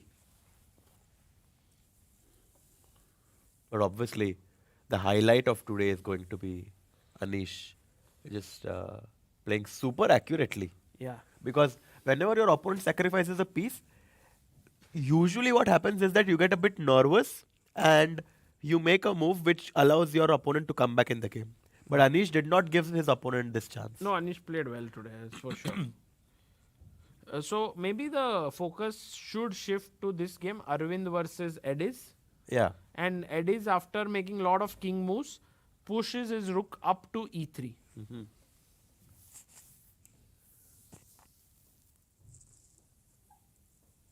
One of the questions I have here is knight takes b4 possible? Queen takes, sorry.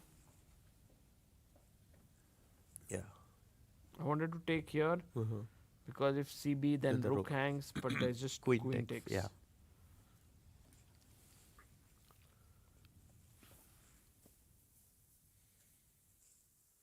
Should we check challengers very quickly? Yes. Because I think we should try to get Divya if she wins her game. Oh my god, it's not that easy. She'll win it. 2 extra pawns. Well, but do you remember the game of Prague versus Wesley? Yeah. You do? Yeah. And it was completely similar. It's just that I don't think black there were these pawns on a6 and a3, and black actually managed to hold himself. So there are definitely possibilities for black to save this. But obviously, white this should be technically won. By the way, Bear seems to have lost his edge, advantage. and Nemec is back. And on the other hand, Nordirbek's game. That's obviously. Finneck is also doing well. What? We Is he did- better? We did see this line after rook a7, which we Oh, were... knight c6. Yeah, your Someone- move was on the board. Not mine. Someone recommended Yeah, yeah, it. D5, rook d8, and black might be taking over. F5. Wow. Imagine if Nordirbek loses this. Oh my god. And Bear draws. Yeah, tiebreak. Tiebreaks, one tiebreak we need. It's One not time. It's not happening in the open, in the Masters. Yeah. Do you think Prague will resign? Or do you think he'll play? He'll resign, yeah. Because knight f7, knight f6 is easy. Yeah. It's so forced, exactly. But king f7, hg4 is worth trying. Like, just, and now resigning. Like, Just take with the king and then hope that your opponent does something like queen b3 check. So then you can jump back with something. Hope dies last, as they say.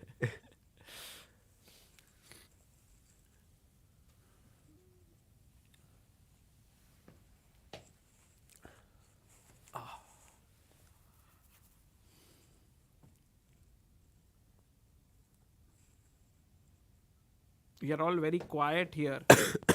Yeah, I think Prague is just trying to understand what went wrong. Yeah, I don't know if he's calculating about this position because it's clear that he's completely lost. Maybe. Yeah, I'm sure he's calculating, but Yeah.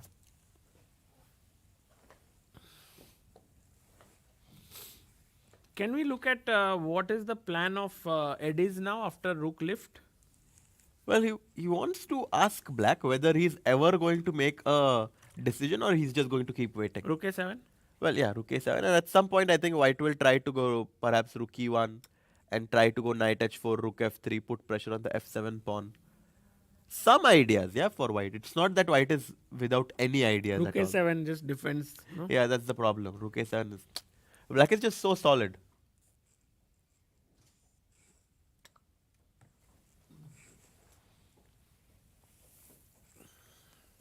Yeah. Black is very, very solid. Oh, by the way, Vincent is almost lost. What? Oh, this is happening rook e5 now, or what? Yeah. Your plans are on the board, Harshit bhai. You need to get on the board soon and start playing. Yeah. By the way, something happened. King takes f7 played, and now of course h takes g4 is a simple. Wait. Is there any other move? I just play simple chess. Wait. Arre. Bishop e5. But why? Bishop d1, rook d1. Why to complicate the Threatening thing? knight d6. I mean, I can win the bishop and be a pawn up. I'm a simple guy, Sagar bhai.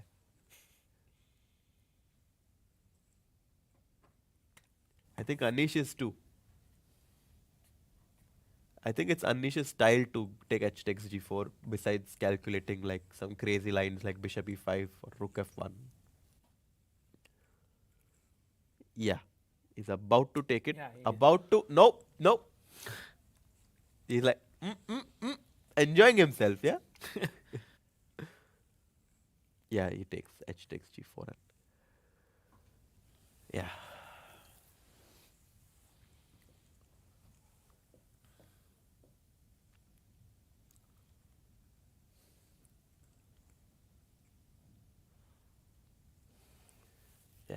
Yeah, I think now he's a okay. No, Queen e7. Threat. What? Bishop c5? Maybe some. Can you make it queen e7? Yeah. Bishop, So c5 is c5 easy. and knight d6. Now queen b3 check or what? No. Knight b3. Oh, yeah. Sorry? Queen b3, there is knight c4. Yeah, somehow. exactly. And then it protects the d6 square. So that's why bishop c5 is the easiest way to do it. Again, just simple chess. And if you cannot even go to e6, by the way, because there's knight g5 check winning the queen. So it's just completely gone. Yeah, maybe we should try and get Anish today. Yeah, for sure. And then if later, maybe whoever wins. Yeah, I think bishop c5. Of course, we have to get Aravindh to get his dance.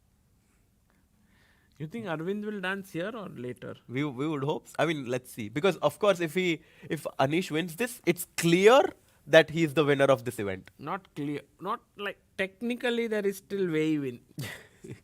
I mean, you can't as a commentator say like it's clear because technically there is a chance for Wei Yi to catch up. No matter how improbable chess wise Yes. it is. Well, also Arvind has to lose for that to happen. You know, like Yes. it's No, like, if Arvind it's not draws- just Wei Yi that needs to win, Once but also Arvind draws, it's done. yeah.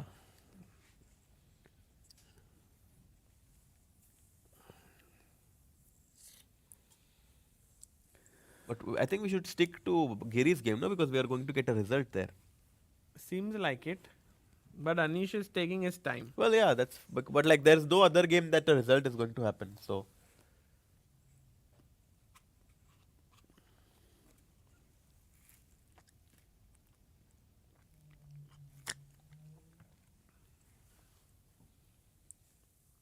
He's taking his time, but yeah, bishop c5 is obviously super natural, right?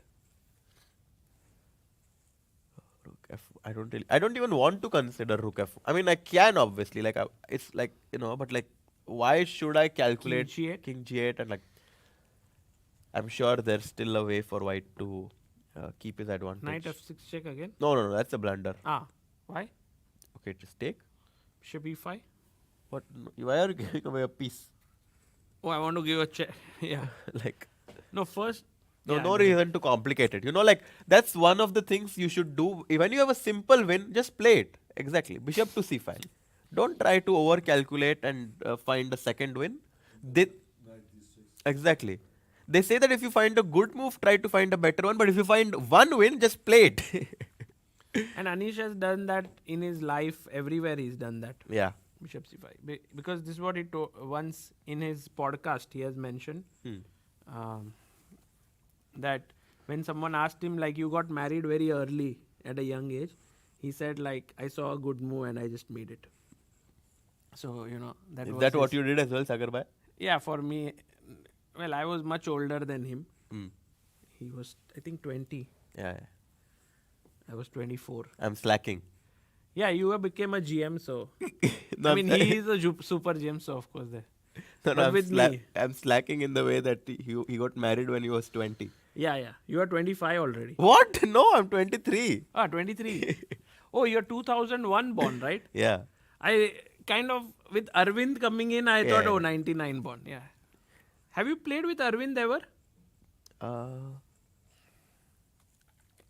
I'm sure I have. Like, I'm 100% sure I've played him. I don't recall the game, but for sure I've played him in like some youth event. I have a one game with Aravindh, draw. And why? Because at that point, he's old enough that I was still active and he was young. Yeah. I think he was 13 years old when I played him. So he was young enough to be very good, but you were experienced enough to hold him, yeah? But I was better. I was actually unhappy with the draw because I was higher rated than him at that point. But now looking back, Now it's all good. But I could never play against Prague, Gukesh, Arjun, all these. Although I played with Vaishali, yeah. so Yeah, I also played Gukesh when he was still young and very good, but somehow I was able to do well. you won. And that's how I got my Oh, Grandmaster. but he was Yeah. actually higher rated than you. Yeah, he was close to 2600, but Wow.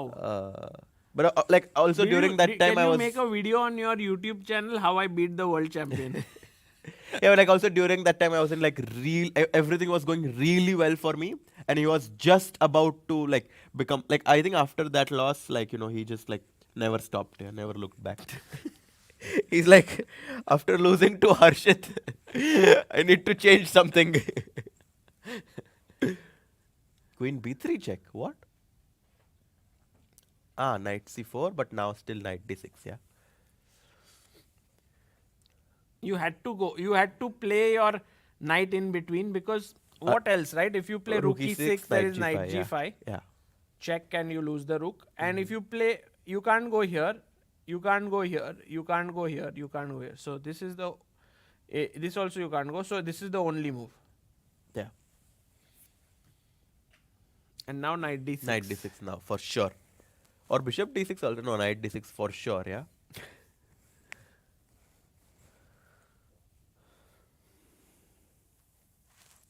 Max Mado asks, is any possibility that Prague can hold this game? I think I don't think so. I think the ship has sailed. White is completely winning. Not only is he an exchange up, but he's also up a pawn. And Black's compensation is nowhere to be found right now.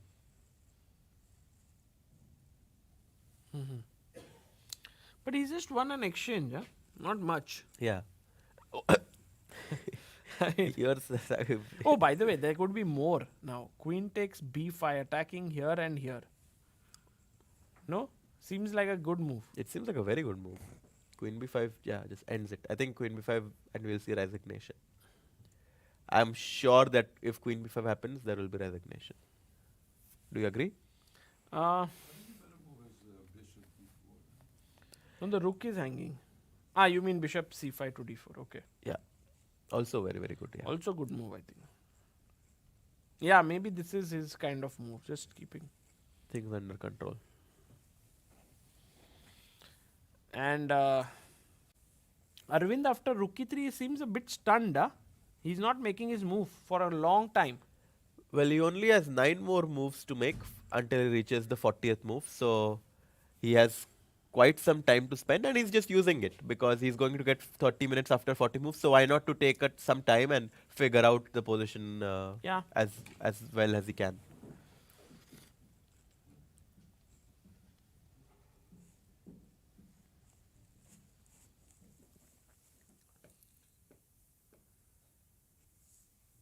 What a final day. Yeah. And did we already see what happened in Challengers? You No. were talking about this endgame being not so easy for Divya to convert. Yeah, I mean, But let's see. I mean, it's obviously she has great winning chances, but I don't think that it is automatically winning. right. Still some work to do. And we have here Jonas Bier, who is maybe slightly better, was better much more. Uh-huh. And now Finek is actually having a close to Oh my big God. advantage brewing. Imagine what, last day kuch bhi ho sakta hai, bhai. I mean, anything can happen. We expected Yakubov to cruise today, and then suddenly Finek comes and says, why did you underestimate me? I'm playing this tournament for a reason.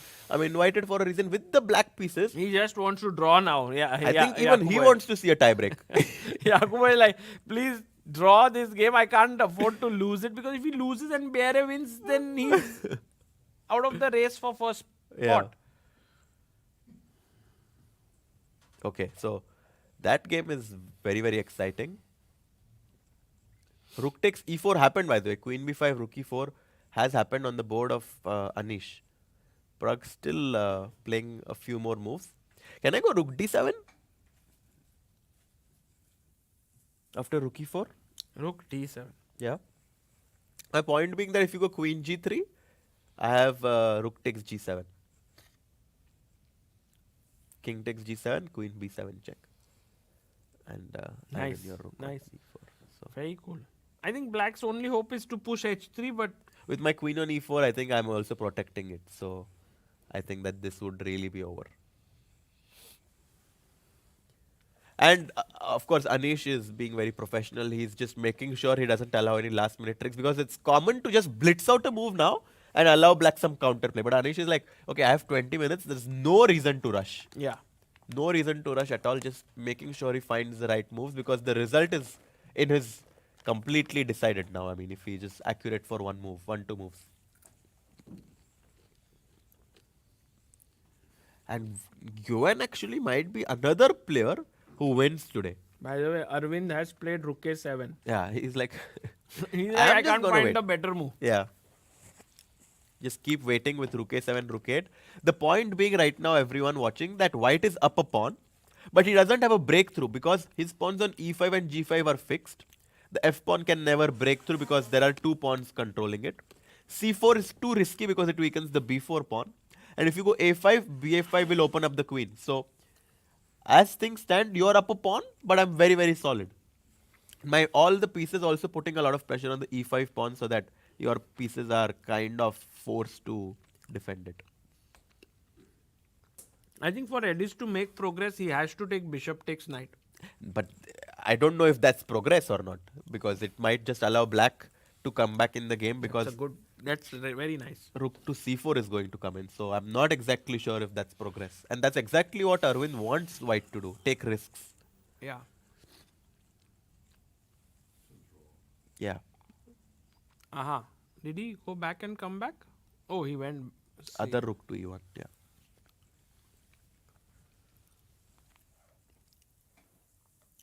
Bishop d4 played by Anish. Whoa. He's just having fun, yeah?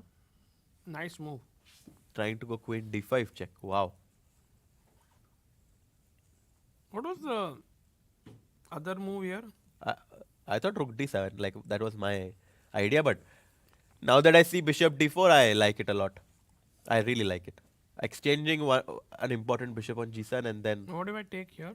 takes and queen d5, queen d4. Like just exchange more pieces when your material up, and this is over. Yeah.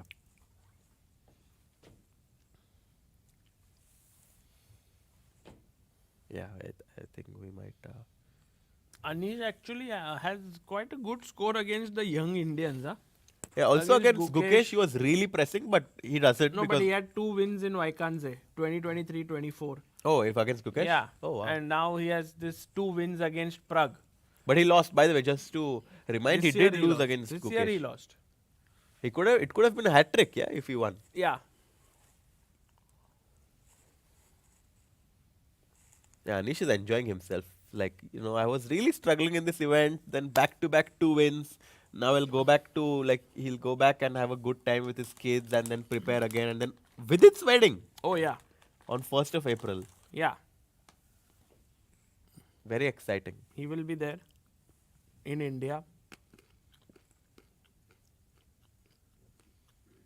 I think at this point both players know that it's like completely gone and just waiting for the handshake. People are asking what's happening in Wei Yi's game because it is a important game from the final standings perspective. But doesn't seem like much is happening here. Yeah. Very likely it will end in a draw. For sure. Which means Wei Yi will only go to 5 points, cannot reach 5.5. Yeah. Meanwhile, Nguyen might score his first win of the tournament today. Yes. Against Vincent, who And was I think actually he's very solid in very, this event. very close now. Yeah, I mean, this is exactly what I was hoping for when this position started. And White has gotten the dream setup with his pawns on f4, rook on e5. The bishop on c8 is very, very unhappy because he just doesn't have an open. And, as White, I might not even want to capture this pawn. I'll just say that I'll keep this pawn so that your bishop is always going to be a very, very passive piece. Yeah. No need to be Oh, greedy. knight d4 played, by the way.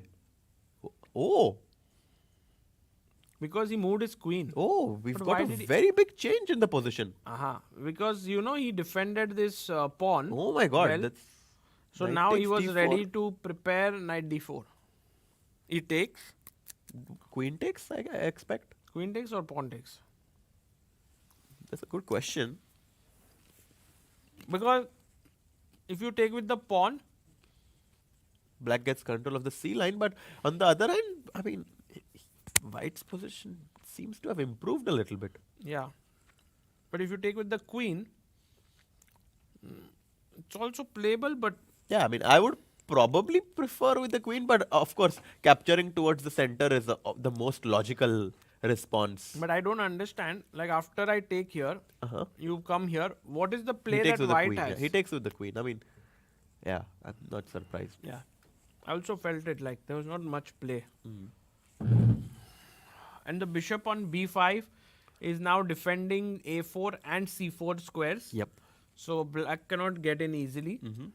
And now the question remains, at some point will f4, f5 work?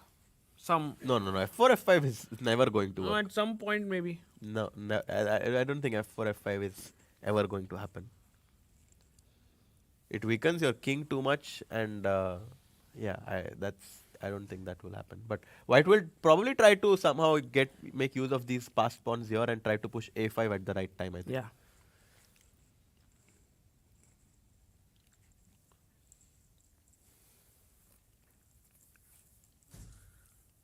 Yeah, some sort of a fortress, I think, Vansh.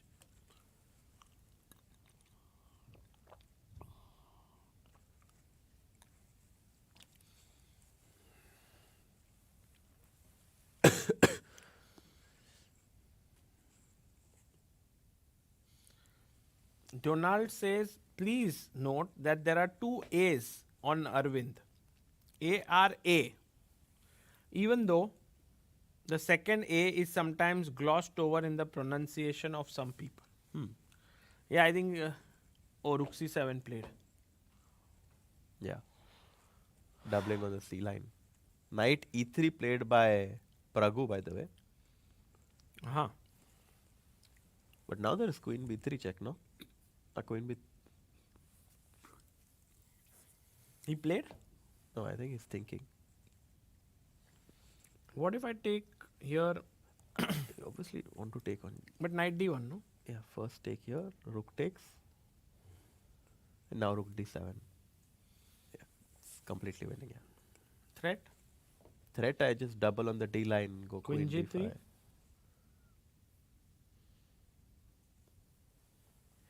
Yeah, maybe I should be a bit accurate. Let's see, after knight e3 was the most accurate way to do it. Okay, I should start with bishop e3, I guess. There's also rook d3 though. Ah no, d4 is hanging. So I have to take. And maybe rook c1 is also interesting. Just rook c1 and then. Oh no, rook c1 actually allows No, a lot it's of fine, counter it's play. fine, it's fine. Yeah, I mean, yeah. I don't see any way that white doesn't win this. Bishop e3, rook d3 is the cleanest. Just Because trade more pieces. Exactly. Rook cannot go to e4 because of queen d5. Rook cannot go to e2 because there will be rook d8. So I guess that he will take and go rook d3. Do you want to keep Anish and Prag's camera and take our first break and then come back to see what happens in the game of Aravindh? Okay. I think so. That's fair. And maybe we'll also have Anish joining in. Yep. Maybe we can keep both Anish and. Oh, I think Prag has written something down. What is he writing? He's just drawing.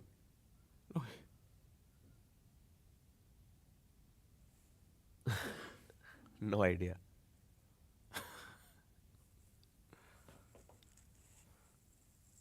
Yeah, if we can have that on the board, we'll take a short break Yeah. and be back.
Welcome back, everyone.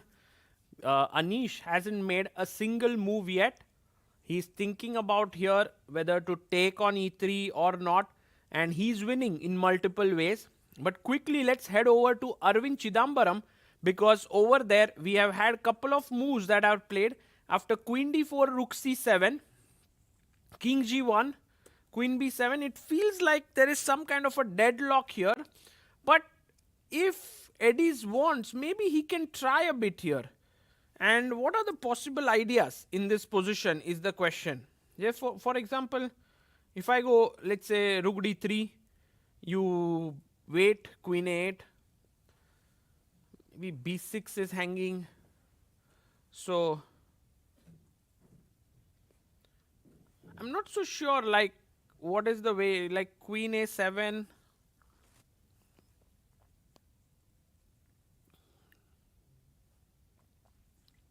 If there's any way to make progress here, he goes Rook a1. Maybe he's trying for a5 break.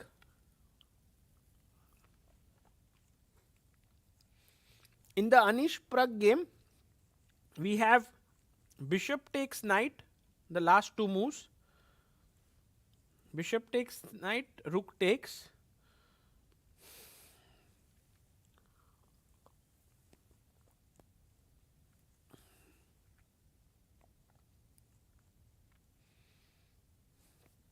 And now Rook d7. I think that makes a lot of sense. But it might be a bit sharp, I don't know. Because Queen is coming into g3, some counterplay with h3. So White has to be careful, like Rook d7, Queen g3. But maybe there's Rook e1 check as well. So you have to be careful of that check.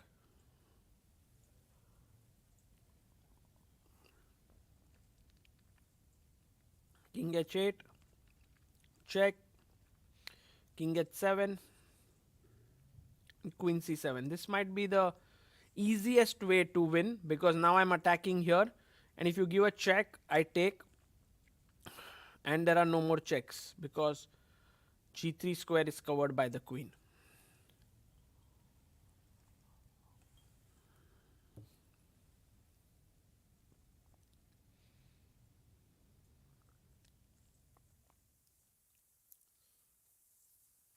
Meanwhile, we can see Aravindh Chithambaram there playing bishop to f8.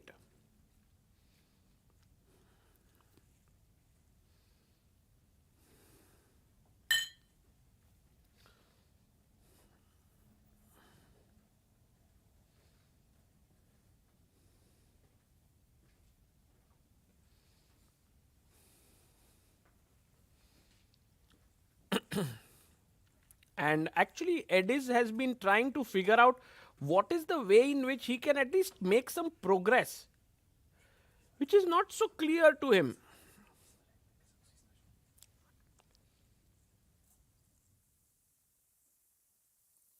Actually, it's not so clear to anyone because even if you try to sort of go like this, bring the other rook, and try to attack f7, which seems like the only weakness, I have it well covered.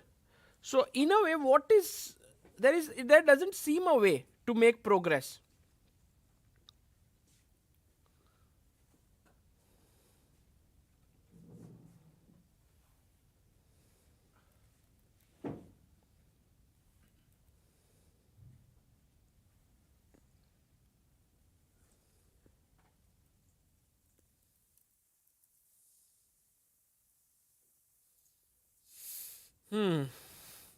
So while Aravindh isn't playing his move, Ediz isn't coming up with a new idea, I'm sure that there could be some way of trying to create something here. Any suggestions like what to do? Because it's a serious edge according to the engines. But look at this move that Anish has played, and this shows how you can be absolutely clinical in winning positions when your opponent is trying to sort of play in a lost position. Try to take away all his counterplay, And rook d3 is just such a great move because after take you have queen takes and you traded one of the key pieces. And if you go rook e2, now there's no more queen coming into g3 business, and already it's very good for white. So I really liked rook d3 move. I think, guys, it's almost clear that Aravindh is going to become the champion of this tournament. Oh, by the way, Ediz did make some progress. He pushed a5. But this does seem a bit risky actually. He has actually made a move that might hand over the edge to Aravindh, sorry. Because after takes, rook takes, the bishop is defended now. You have to take with the rook. Yeah, he takes. You have to take with the rook, defending here. But now a very important and a nice move.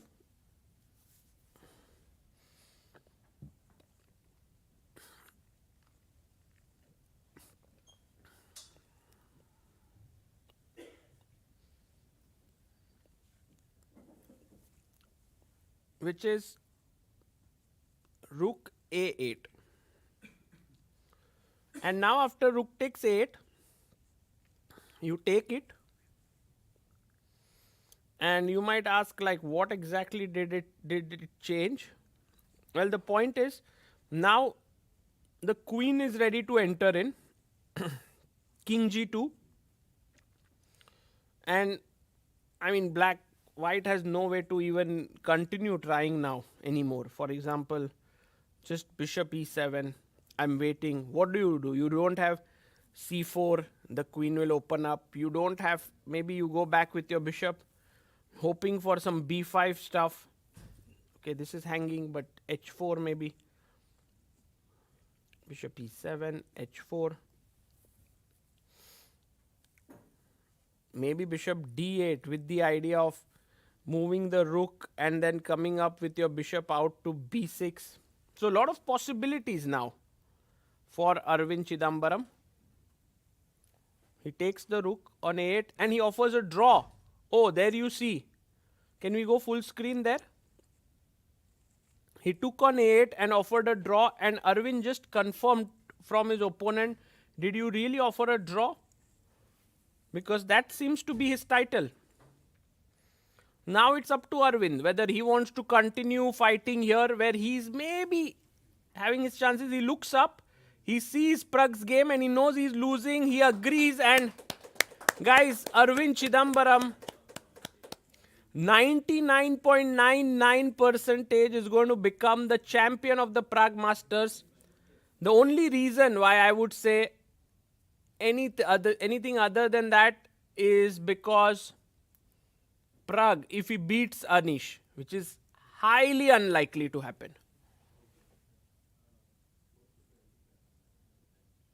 And there you can see Aravindh discussing with Ediz. What a tournament for Ediz Gurel. 50% score, 4.5 for just 16-year-old boy. Watch out for him. He's the next big thing in the world of chess, in Turkish chess. And Aravindh Chithambaram will be so thrilled that he's going to take home the title of the Prague Masters 2025. And what a rate this guy has of classical chess. He's played 2 super tournaments, one in Chennai, the other this one, and both he won. Ahead of players like in Chennai, there was Levon Aronian, MVL, Arjun Erigaisi. He won there. And now in this field where he won it ahead of Wei Yi, Praggnanandhaa, Anish Giri, Vincent Keymer. Wow. I mean, we'll wait for Aravindh to join us. But now all eyes on Pragg versus Anish, because if Pragg manages to somehow change something here, which is unlikely, the engine says right now 6.5 advantage to white, which is essentially like you are 2 pieces up as white. It's huge. I don't know. generally I put my house on stake for some funny things that happen. Here I can put everything on stake that Prague's not going to win this. Because this is just Anish will win clearly.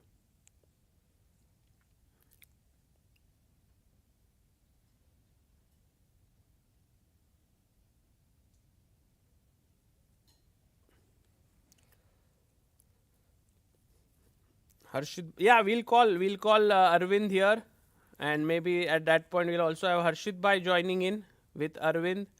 But I think the best time to call Arvind would be after the end of this game, I think, because then we could also very clearly tell him that he is the champion. If this game doesn't end, you have to kind of tell him, yeah, you are the champion, but 99.9% and so on.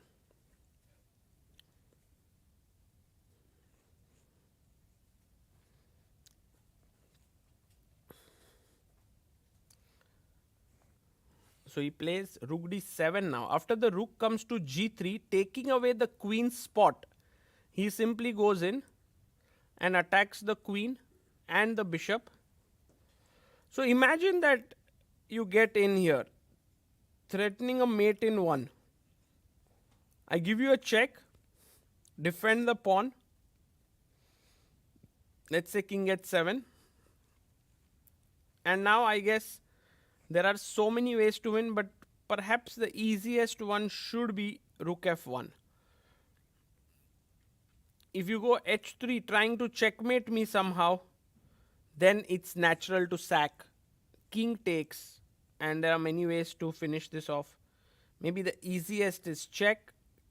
If king h8, I have check and other rook joins in with a mate. So king h6, and I go for a check again. Queen f4 also does the job, winning the rook. So yeah, that's how I believe this game could end. But Prague has to decide where to move the queen.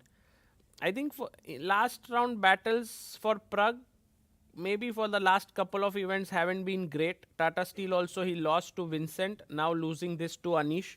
Today I would say he took a good choice by playing the King's Indian, but was unfortunate that Anish was so well prepared. Like Anish played a great game. And Adiban says, my job here is done. Adiban, a huge congratulations to you. He's like a very, very close friend of Arvind, like an elder brother to him, and has always been rooting for his success. And Adiban, one of the great players of Indian chess, is in the chat and is very, very happy for him. I believe a lot of people in Indian chess and in the world of chess are happy for Arvind. And I think more and more people will get to know about him, who he is, and about his journey of reaching here after the victory at Prague Masters. Maybe when Arvind joins in, you guys can ask him some questions. I think last time the gentleman there had asked a very nice question to him, which was like, how did you manage to improve at such an age of 25 years? And Arvind had mentioned that I always felt I had the strength of about 2700, and he believed in himself. So queen f4.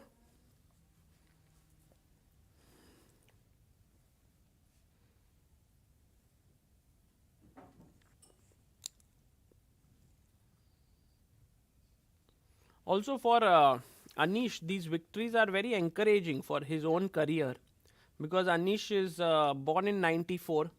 He is 30 years old, and often at this age, sometimes you start doubting yourself. You know, you've lost like a lot of rating points and so on.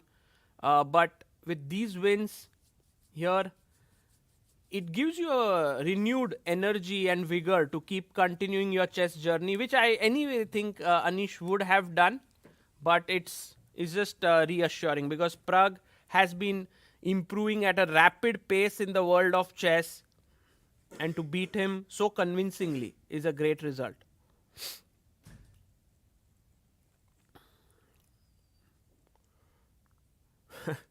Anish is like, let me be 100% sure that this move works. Springing his hand there, and now finally, queen b7. So he plays his queen up there. And now he defends this and also attacks g7, as we have Harshit Bhai joining in. Harshit Bhai, how are you? I'm going great, bye. Did you meet Aravindh? I did not. Uh-huh. But it seems like he's won this tournament. Unless something really tragic happens here, which I doubt. No, I mean, for sure, I think we can safely say that Aravindh is going to be the champion of this event. And what do you think this does for his future? I think more invitations for sure to more strong events. Well, for sure, he gets an invitation for the next year in Prague because he's the winner of this tournament. So he'll be the reigning champion. So we'll get to see him again next year in Prague. But I think that he might even get some invitations. It's possible that in one of the freestyle legs. Oh, possible. Yeah. You know, I was outside, and we have Dirk Jan, who is here, who is the editor of More money, Adiban says. yeah, true. More money for sure. And he was out there, and he has been handling the Nguyen Chess magazine for years. And I think he was saying about an interview with Aravindh. Maybe he'll make it to the cover page of Nguyen Chess. the Nguyen Chess magazine.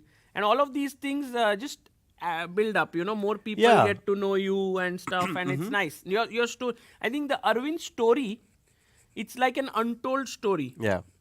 And But I think more and more people are getting to know about it now with this Yeah. win, with also winning the Chennai Grandmasters, like the Super Masters. I must tell people here, because I think while this game is going on and Anish is taking his time, there was a phase in Aravindh's chess career when they were so short of resources.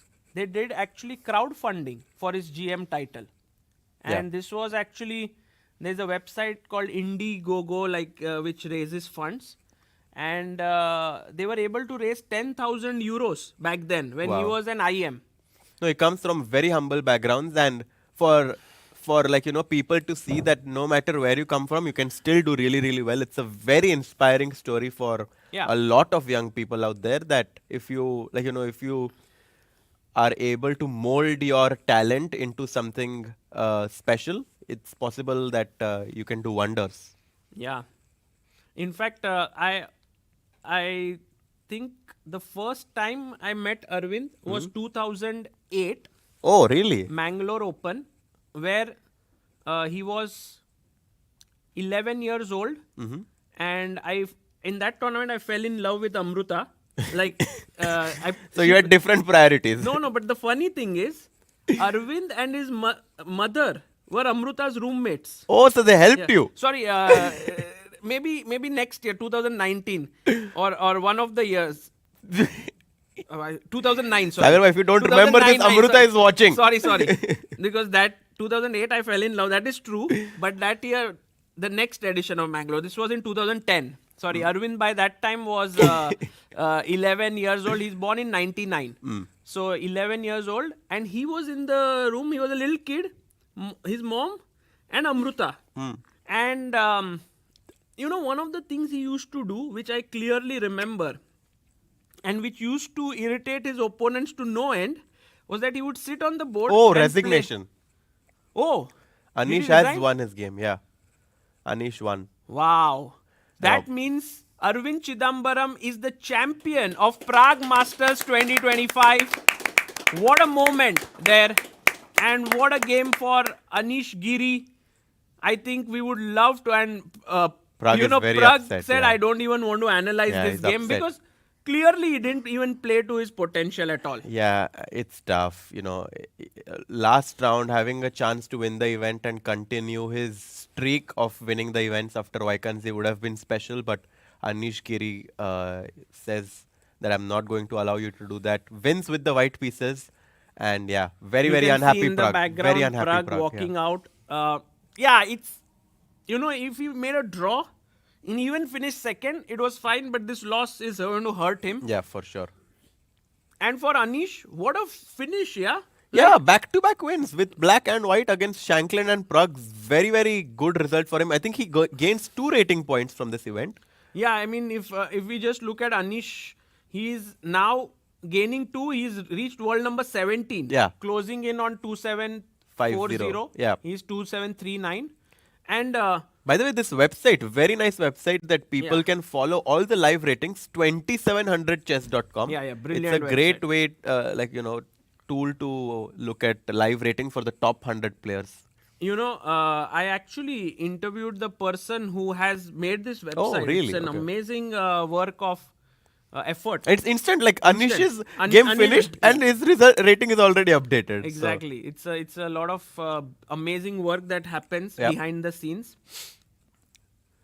So, what are the results? Can we just update our viewers Can we about also see challengers then? Because there we more action, than Yeah. in Masters. So But quickly- by the way, just to say, if Wei Yi wins this game, he finishes sole second, not even joint second. wow. Because Prague is now on 5 points. Yeah, but he's never going to win this. So, I mean, I think we can safely say that the results and the standings are decided. Okay, I am ready to do whatever dare if Black wins this. There's Really? no way. Yeah. I mean, Okay, let's see. No way. No, come on. Guys, any creative things that we can make Harshit Bhai do?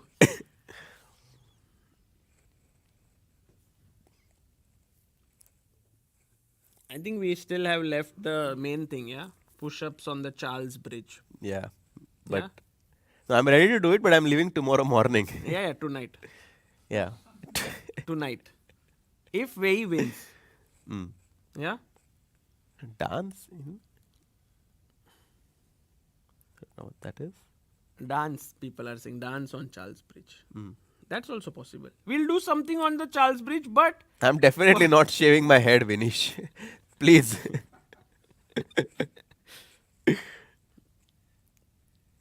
I think you might win it, yeah? Because for him to... Yeah, I mean, like, look at this. Like, your pawn on d5 is kind of isolated. My rook on d8 is putting pressure. So, your knight can never move. If you ever go rook d7, I'm going to chop it off. King d7, king d3, put my king on d4, and then at some point try to go f4 and create a passed pawn. Yeah. But okay, I think the material is too little. I just don't think that we are going to see any result besides the draw from this. Right. Oh, yes, you were saying a story of this 2010 and Of you met. Arvind. Yes, Yeah, and so you he met used to- Amruta and. He used to do this, yeah, like he's sitting on the board, opponent is thinking, and he would do like, What? and actually he used to be in his own world. It was his imaginary plane that he would fly, and What? then the opponent would make a move, and then he would make it instantly. Like, he was so talented, he didn't even have to think much on He the used to board. do this. Yeah, he used to do like this. Then he would like, and then suddenly, like, if someone would see him, he would like and put it down. In that Karate Kid, that snake, yeah, like he goes on the top of and he does this to the snake. Yeah, like there were many little things that he in the break, like when the round was done. By the way, rooks are traded. Oh, Or? this is happening Yeah, it's actually. Rook happening. d7. He had this. There was this ball which when you threw on the wall, it would like Come back, yeah. it would go in. What was that? Crazy ball. Crazy ball. Yeah. Yeah. And then he would be playing with it and so on. Oh, Very, yes, very filled with lot of childlike innocence. Yeah, you know, and I know so many times that during events, like all of the chess players, like Indian community, we used to, in the room, this has happened so many times, we used to use like a tray, and then we used to have some paper ball or something, and we used to play cricket in our room. I think I have so many memories playing cricket with all of these people. Aravindh used to love playing cricket as well. Especially in Aeroflot, we remember how we used to play Yeah. a lot of the times. So, very, very fun personality. But and in this tournament, like, he's really proving that. Actually, one of the things I'm very curious to know is what is Arvind's team? Yeah. Because he's never revealed it. If he Only has thing we one. know, of course, you can't reach 27-45 without a team. If he's doing this, it would be insane. So we only know that RB Ramesh is his coach. Yeah. But we know nothing else. By the way, a huge result. Yakuboev drew with Finek. Oh, he's very. Yeah, that was a good save by him because he was much worse. No, I mean, he just offered a draw in a worse position. So now, Jonas Bier, who is sitting there, Has to win. is like, what an opportunity for me now. Look at him there. He's really excited, or you can say nervous. I don't know what. But a chance for Jonas. If he wins, he forces the tie breaks. Yeah. But I think that Black has done a fantastic job to put some pressure on Black's king. If I go G3, very curious if Black has something direct. Like, is there any direct tactic that gives him a draw, or the game continues? Because if the game continues with 5 minutes on the clock for Nemec and 6 minutes for Jonas, it's very possible that Jonas tricks Black. Yeah. By the way, I'm hoping that at this point, while we are looking at this very key game, that we will have Aravindh joining. I'm sure he's doing interviews. Yeah. And maybe even Anish joining in. Oh, that would be great. Would be nice. Yeah. Yeah, like Anish, Aravindh. Yeah. Oh, by the way, what's happening in Divya's game? Yes, I was talking about this move Bishop D1, and I was looking at it in the analysis, and F4 is the move that I recommended. Because if Rook takes E3, there is Rook E8 check, winning the Rook back. Very sharp. And if King E7, White has this very Bishop nasty C5. Bishop C5 check, followed up with Pawn to F5. I think this is completely winning for White. Very, very aware. Divya, of course, goes for F4. Rook C3 played. She still needs to be a bit accurate. Because if Black is able to give this Bishop for these two pawns, then it's a theoretical draw. Rook Bishop versus Rook. Rook D8. Again, very nice move. Yeah. So today, like, Divya is going to win this game. But I think really... Oh, look at this mate. I don't know why this mate came to my mind, but let's say F5, King E7. What's a good way to show it? Like, I wanted to show like Oh. Bishop F4, Bishop F7, and this would be checkmate. Wow. But okay, So beautiful. of course, this is not going to happen. But what is going to happen? Yes, is we are have a- going to have an amazing guest joining us who is on a roll. We have Grandmaster Anish Giri, who will be just mic'd up before Yes. he joins us. If only the tournament was starting now, Anish would have been 2 out of 2 and in hot form. Yeah. But what an end to his event, Yeah, guys. absolutely. -1. And I kind of felt that, okay. Plus it's- 1. No, From he was -1 to -1. plus Yes. 1. He was on -1, and it kind of felt that, okay, maybe it's not really turning out to be a good event for Anish. But in the last 2 rounds, he really puts his pedal on the gas and wins the last 2 games. And suddenly the event turns out to be very good. Anish, please join us. Congratulations, Anish. What a huge win today, and deciding the tournament in like complete dominating style. Yeah, now I'm going to only play tournaments in location where there is a hot pot restaurant. My condition. Please pay for Sagasha Hotel and hot pot. Anish, can I consider tonight's dinner on you? Sure, yeah. if you are I not, made that work before anything goes wrong. yeah. That's a good one. Winner, winner, chicken dinner. But I think Of course, it was obvious that one of the scenarios would be that Prague will overpress and lose. Yeah. That was a scenario that was you yeah, felt likely it one. yesterday, like you felt like Prague will come all out at you. Yeah, the problem is that it's not that I want to make a draw, and he knows this.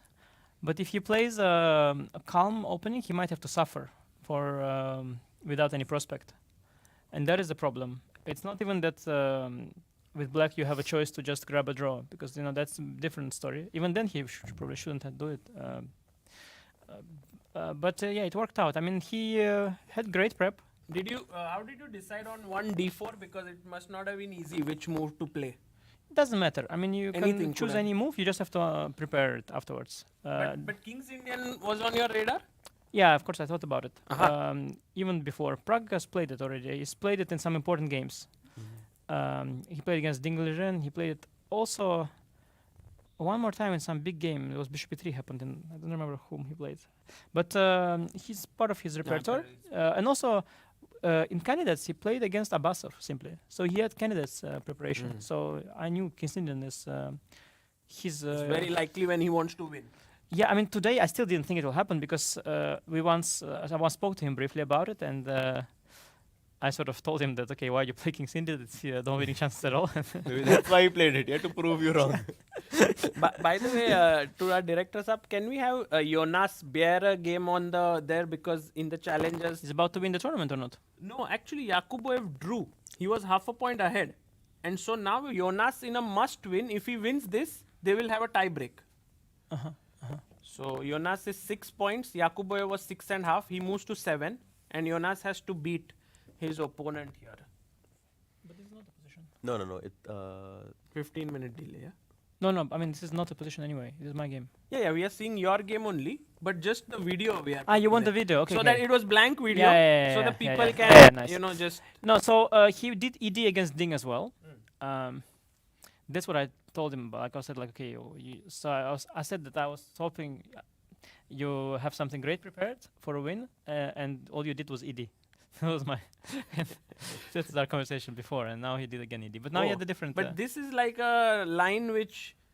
That time he played this against Ding, and it was it's some sort of a draw that Carlsen showed in. I mean, not draw, but this line works for black. Carlsen showed it first time against Ding in Rapid, and even in that Rapid game, Ding already managed to equalize. I think he went something safe, like I don't think I would have done that, by the way. But what Ding did is something really safe. He went, I think, knight d5 simply.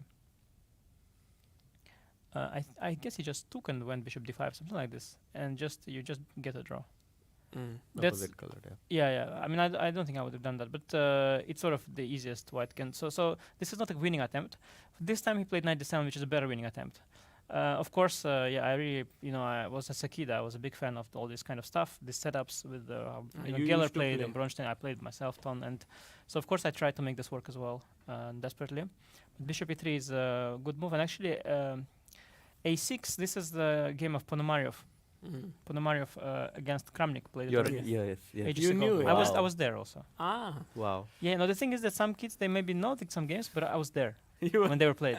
they I was they there. look at it on the database, but you looked with your eyes. Yeah, they don't even look in the database, but I simply was there. So when it all, I mean, I saw history unfold in front of my eyes, and now they're preparing something with engine. Okay, no, knight to 95. This is how the game went. But Yeah, it was same line. Actually, it went Yeah. on the same way until 95, h5. You knew it, yeah? Yeah, When yeah. was the last time you saw this position? Was it yesterday or no?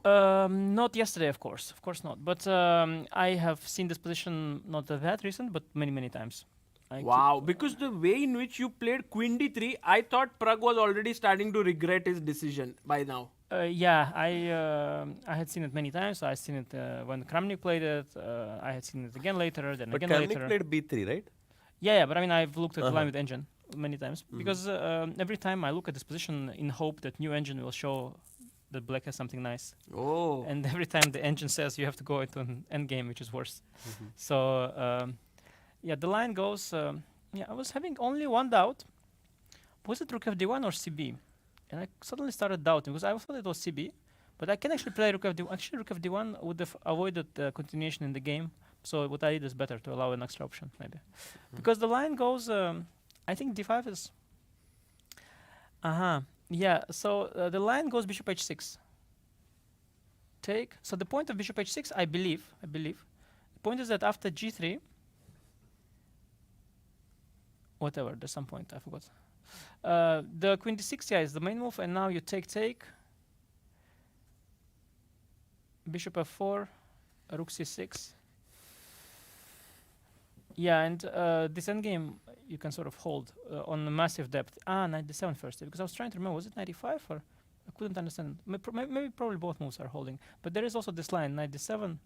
Yeah, I remember some exchange sack. Yeah, you can do like this, and black's suffering, but computer holds it somehow.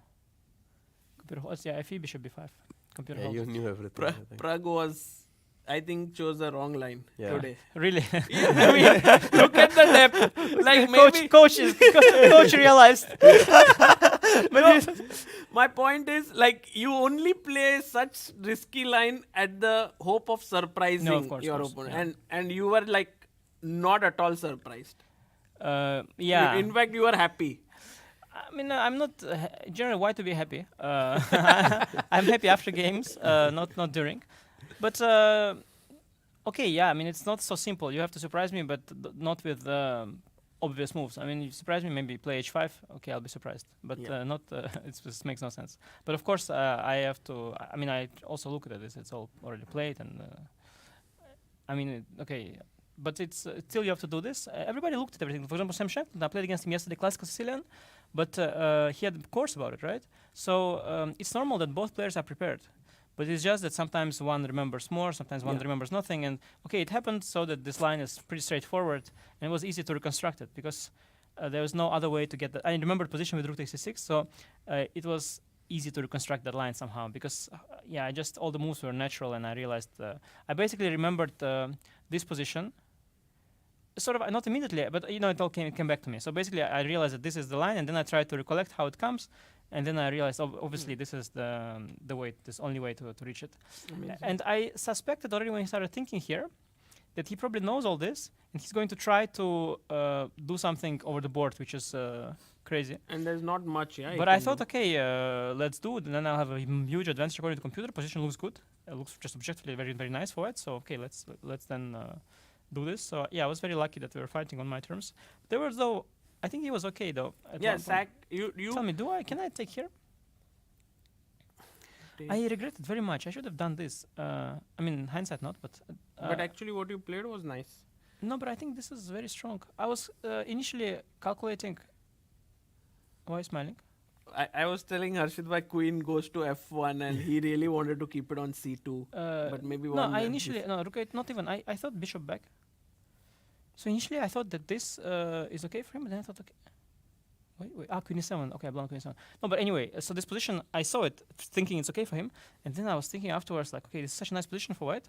I'm better here. There's absolutely no risk, and I really regretted not going here, and because did you after queen c2?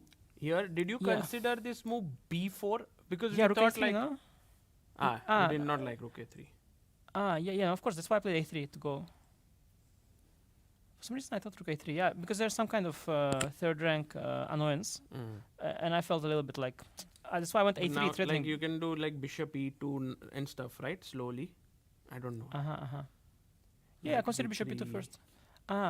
Well, it's easier to say when the bar is with you to say there's no tricks. For sure. But when there's no bar, okay, you see a rook joining, knight, because problem is that of course I'm blocking before c5, but I created an unstable knight on c3, and there is knight on c3, knight on d4, rook, bishop on e2. It's all kind of hanging between h4 coming, so there is some sort of a sense of being overloaded. Some sort of. And I have to say, I didn't consider before long. I just dismissed it very fast due to rook a3 for some reason. No, I regretted queen c2 because here, so I was very annoyed. I initially planned, I think, knight c2.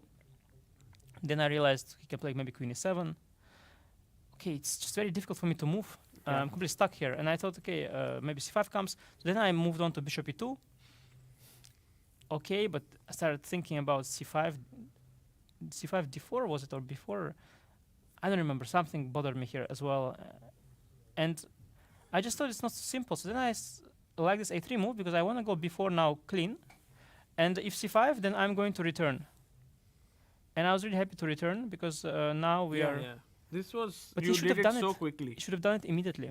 You should have done without h4 because now in the same. Actually, after b5, knight g4 was a cool trap that I was showing, like bishop d4, knight g4, bishop a8, yeah, queen calculating this queen h4, yeah or not? No, hang on. Like if you ever take on g7, then there is queen b8 and black suddenly wins. Yeah, all these things were, of course, knight g4. But I think you have knight g4, queen g6. Okay, I didn't see that. Yeah, no, queen g6 I saw. Yeah, knight g4, queen g6. Yeah. No, actually, this I saw. Yeah, I saw this. No, I thought rook b8. And I was calculating, so... But why not rook c8? Was it bad? To protect the pawn. And queen b3 I go anyway. And then I thought maybe if I was calculating this, I'm not sure queen b3 is good. I think it's not good. I was thinking about maybe knight g4. I was just not sure. Okay, wait, maybe somewhere I was calculating this knight g4 move, and always knight g4 is there, and compared to the game, so the reason he did this is actually quite simple. I think he thought, here I have bishop a8 option, and now after queen a8, bishop d4, That's he right, would yeah. have bishop h3. But I think that anyway he has compensation. Queen a8, bishop d4, and now tempo down. What if Uh, knight g4 actually? That was actually No, how knight it came. g4, knight g4, bishop just here, you mean? Bishop g7, queen b8. Ah. That's the point that's how I came actually. Now I remember. Yeah. I might have somewhere knight g4 I was thinking about, but actually I thought also bishop f5, let's say, and then h4. No, I black was has come. yeah, practically very unpleasant. And then I started to think, okay, I'm gonna take here, and then I was thinking, maybe I consider to go h3 here simply. It was an option. And then when he went h4, I realized, oh my god, this is great because now we do the same thing, and I already have h3 for free, and h4 is only weakening; it doesn't help him at all. And I was extremely thrilled with this because now I have a dream version. And I was going to go queen b3, which is better for white, I think. But then I realized that in this version, I even have knight e4. And I heard that the computer said that he should, that's why I go rook c8 Yeah. to stop. But I think he was looking at queen b3. And then pawn is not hanging in this version. So yeah, I think he included h4 for a wrong reason. It's kind of typical. There are two options for your opponent, and then you want to make a move where one you get a better version, and another you get a worse version. But actually, you should realize sometimes that that other one is more important than the other one. So this was just I was not gonna take this exchange, I think, anyway. So it wouldn't. He would have just gotten a better version. I was not gonna take this. I think I was considering it. I was at some point thinking I'll do it, and then I just didn't like it. I just didn't like this. And yeah, knight g4 is nice. Yeah, you say. It's crazy. Yeah, this queen. And b8 not was- sure. I saw some other version with queen comes to h4, but this is really very neat. Yeah. And then bishop c6, queen a7, and mated. Yeah. Yeah. Yeah. No, doesn't surprise me. My king is a little bit soft, and knight g4 is huge. So yeah, and this is now a completely different story with the knight not coming to g4. I'm just having all the fun for free. Yeah. And I think it's already lost. And actually, Were you surprised Yes. with this move? no, actually, I didn't see it. Like I saw bishop h3. It was something easy, bishop e5. I saw bishop f5, also bishop e5. And I thought against everything bishop e5, and suddenly bishop g4 he came, and I got completely panicky because I thought that first that this looks good, but then I realized it's completely fine for him. Yeah. Yeah, I was fortunately, although okay, my position looks overwhelming, so it's probably normal. I don't know, do I have more wins or only one win? Only. Only. Yeah, no, I don't know. It's hard to say. Are you lucky but, then or not? But actually, you removed your jacket and all, and then you sat down. We also removed our jacket when you removed. We were like looking at it. Then you properly thought for the move, and then you wore back. So it's like your style, yeah. Like when you are thinking, you remove your jacket. Anish is like, So you think I've generally never thought in this tournament? Because I'm always in a jacket. No, I Like- probably saw the win first, and then I removed the jacket to see if without jacket it also works. Right. Yeah. And if it works with jacket and without jacket, then it for sure works. Yeah. At No, this actually, the point, nice line is knight f7, you of know, course. I had made a deal. If you don't find bishop f7, then like 10 dinners. But I was like lifelong all dinners. I was full faith. No, the that nice you- thing is knight f6. Yeah. Queen g6. Yeah, queen g6, and here also that I have queen c3. And rook c8, I have bishop takes g7, and bishop takes back. Because otherwise, I could be losing my piece on rook c4, and or maybe also not, but this is the easiest, yeah.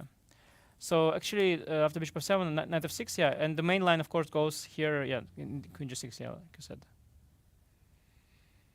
Yeah, it's just very straightforward.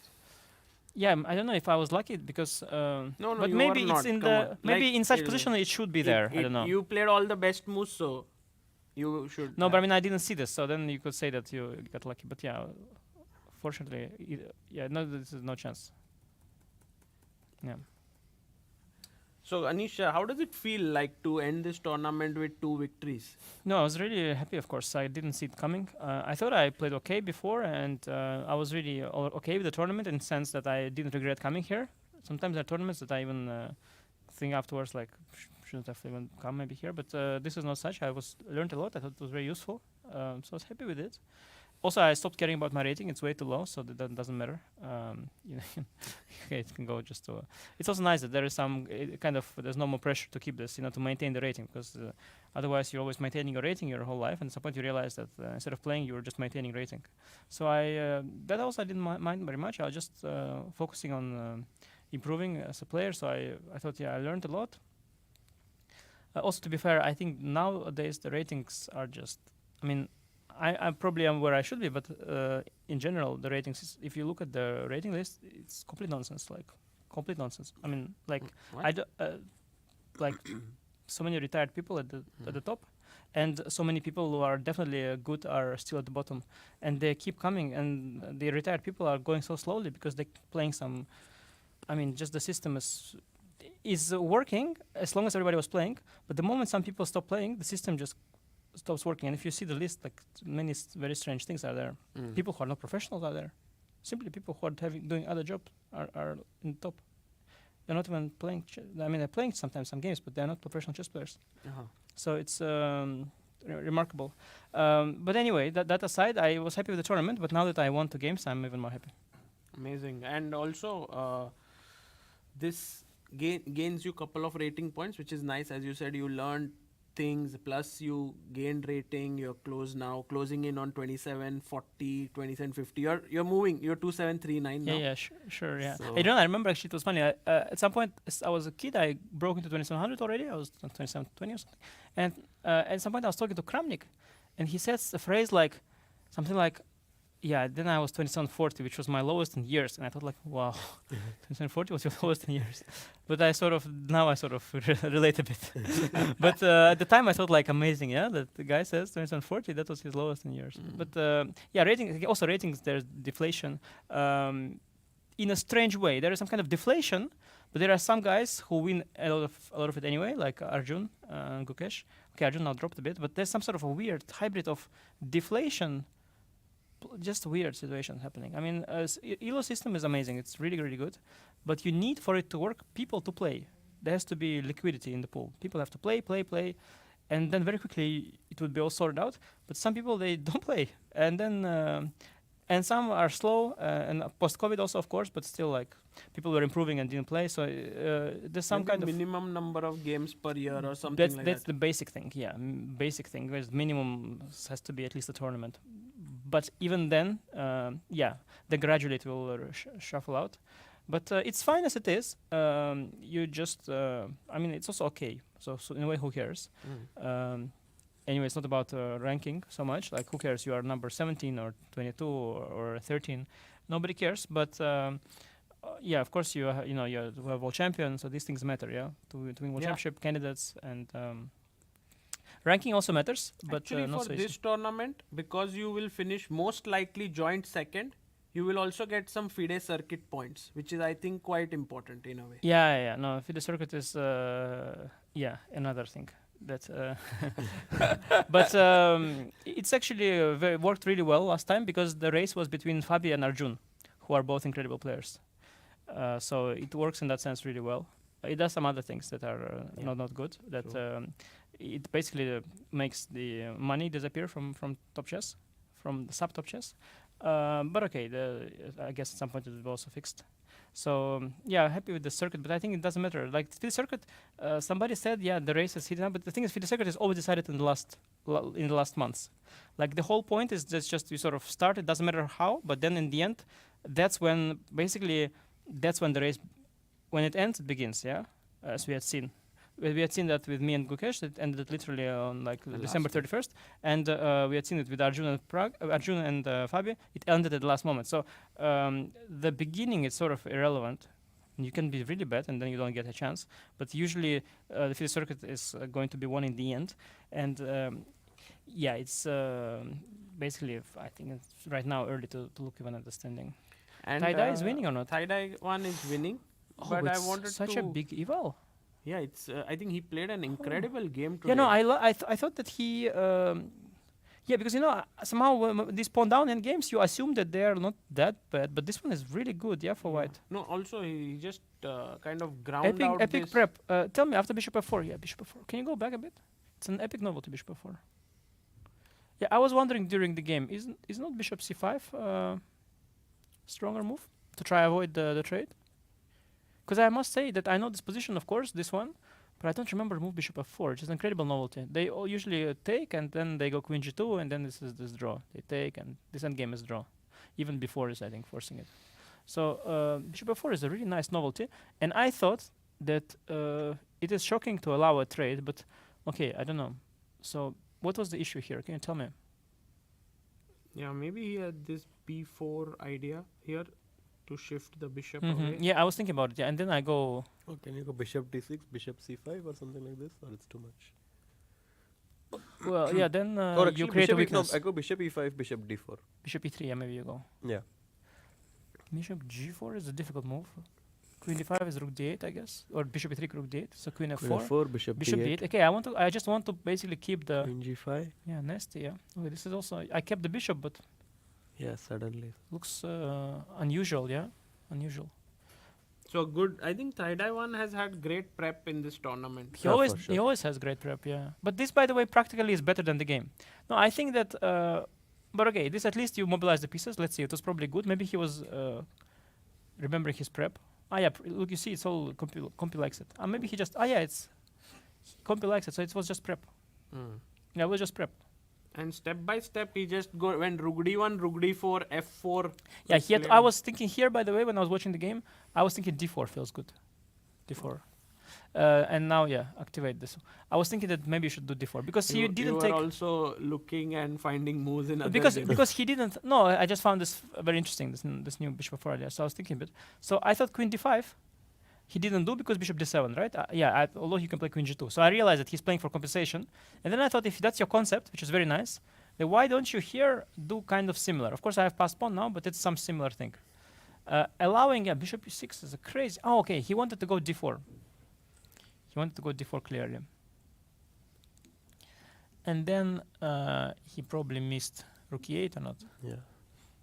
Yeah. No, I think he wanted to go d4 because otherwise he couldn't have. I mean, he couldn't have wanted this. This is a disaster to blockade. And also, the endgame. Yeah, this I saw. It was so unpleasant. Yeah. By the way, Anish, what are your thoughts on Arvind's performance here, and how impressed are you with his play? He won the tournament with 1 full point, actually. Yeah. No, amazing. He had some amazing games. I mean, yesterday was the insane hiccup that he did. I mean, that from the opening, there was an easy win. And it was clear in what direction to think of. So, but I guess, yeah, he was just switched off. He just wanted to make a draw. Though it was very strange because what he did was very ugly draw. He doubled the pawns, which is not even on the pretty. And instead, yeah, though yesterday was probably a crazy thing. But he had some incredible games. Of course, against me, he played well. Also, this one, he had one more very nice game against Vincent, yeah? This wicked idea. And then he played very well after. Against Wei Yi was unbelievable. Like he went for Against this Wei Yi, remind me? this 2-pawn sacrifice, and he had this pawns on e4, f3, and then Black had pawn on f6. He went this Oh, g4 yeah, idea. yeah. G4 That was idea. epic. Also, some kind of prep, yeah. Bishop c6, bishop Yeah, g4. no, I mean, Aravindh played just amazing here, for sure. Yeah, to have 3 games. with this no, it was bishop takes Praggnanandhaa c6 and this Praggnanandhaa. g4, King e7, knight, remember? knight g3, knight When f. my wife was here, remember, knight on knight Yeah, was on yeah. f5. There was some win, queen a3 and all That this. was, I think, for me, okay. for him, that was the turning point for sure. Yeah, like I mean, Because you don't get such games against top players normally, like that are so instructive, you know? yeah. No, but it's just. And I don't know because I was, to be honest, I had a mind. I had a mind trick when I was playing Aravindh. Because I was a bit in a must-win tournament twice, and I was trying to pump myself up. So I looked at him, at his face, and I thought, Aravindh, I've seen you for many years. You are 2650, yeah. You were 2650 for years, yeah. So I'm still like hypnotized myself that Aravindh is the old Aravindh, I'm going to treat him like the old Aravindh, so I have to get some confidence, because I have confidence issues. So I pumped myself up, and I looked at him the entire game. He's 2650, yeah. Played the same way, got completely crushed. Then after the game, no, he's 2740. Okay, I'll know. Next time I'll know. He just, I don't know, like he looks the same. I mean, the beard doesn't do it for me. It's the same. It does the same. I don't know. Okay, I saw one thing that I noticed that I saw his game from 2023 when he was 2630. 23, by the way, and he's 25 or something. It's not even like the age is not. You barely change at that age usually. But I saw one game where he got such a terrible position from the opening with black, and thought, maybe his openings have improved a lot. Probably, maybe he started working. I don't know. Maybe the prep for. I imagine that maybe he helps Prague for candidates. Could that be? Yeah, I think one of the things I'm very curious is to know who are his team members. Because He's I'm the sure team member. I don't think he has. I think he's the member of the team. No team, and he No. reached 2750. No, but I think he's the team. That's the thing. I think I would suspect the only explanation I can see is that he was Prague's in the team of Prague for the candidates. I suspect, and I guess that in that work, he's basically started working a lot, and he has seen a lot of work, and basically now they basically taught him. I would think that his team members taught him to work on chess. I would think so, but I'm not sure about it. But there has to be some very big change for a 23-year-old, the 26 30 30, player yeah. to become 27 He's 40. 99 born, yeah. So Yeah, it's 24. it's like Jordan. Jordan is 99 born, no?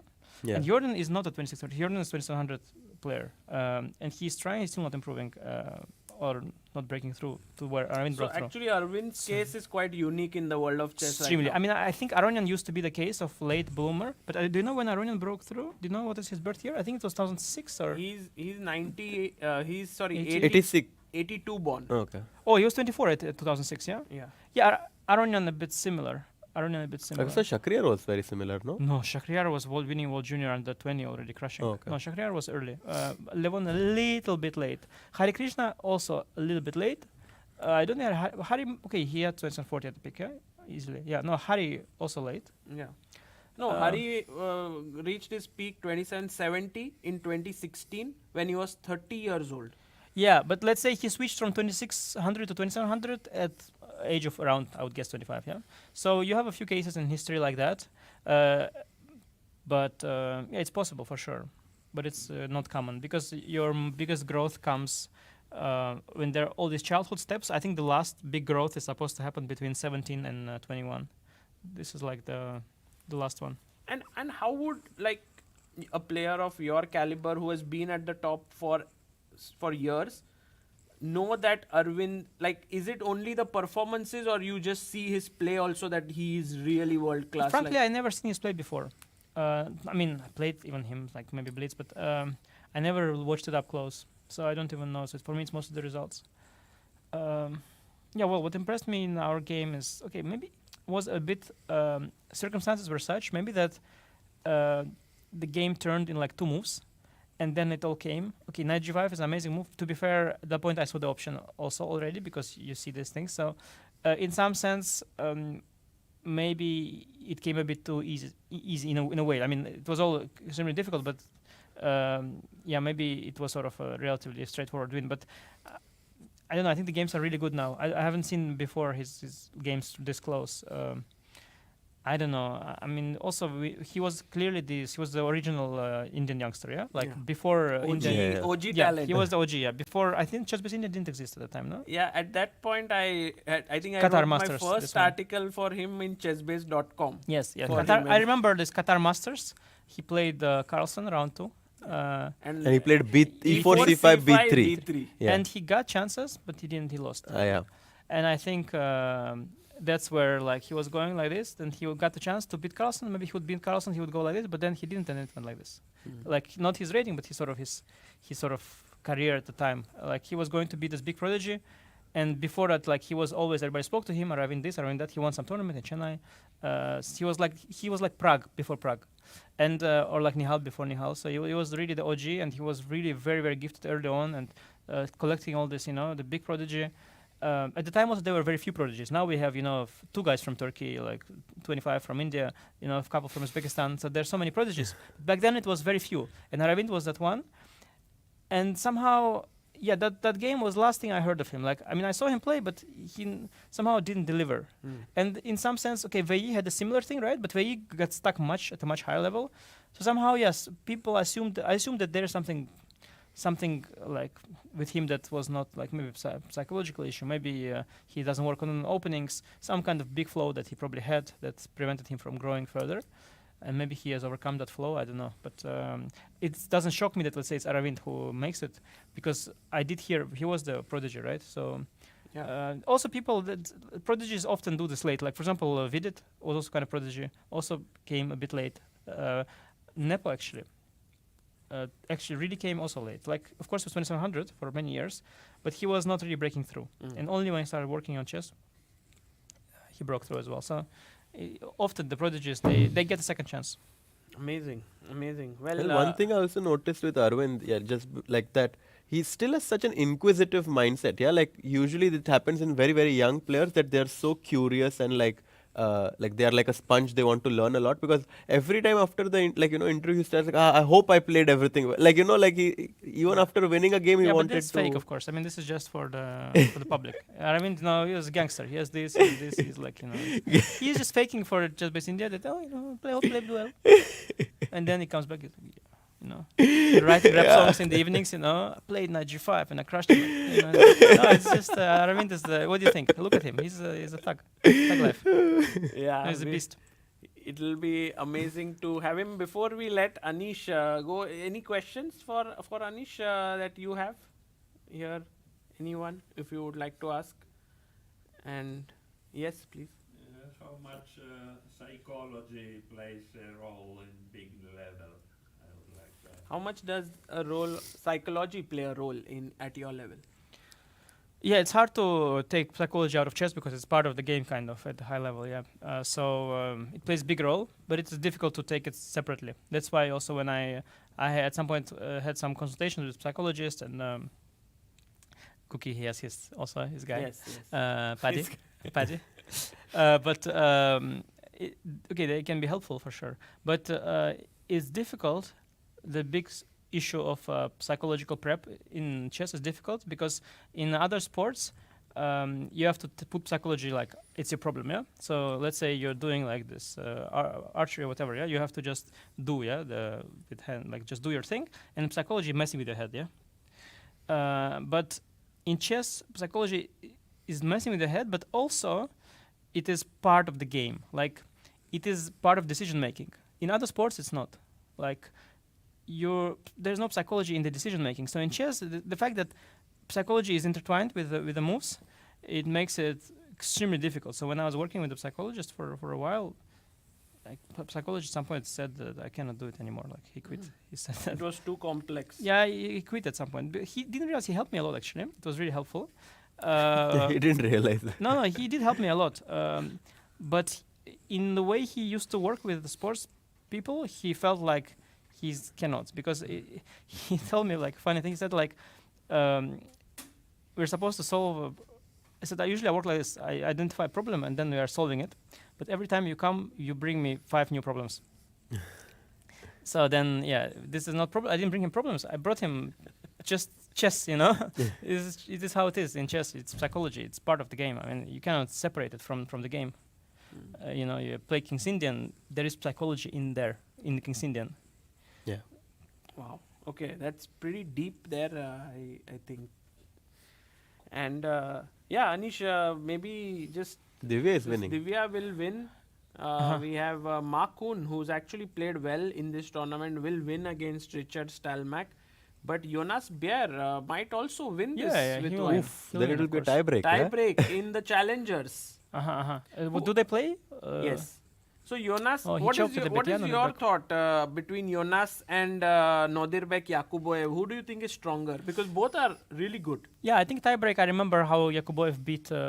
Abdul Yeah. In So Qatar. when I In remember, Qatar. yeah. Crazy. And Jonas, I remember.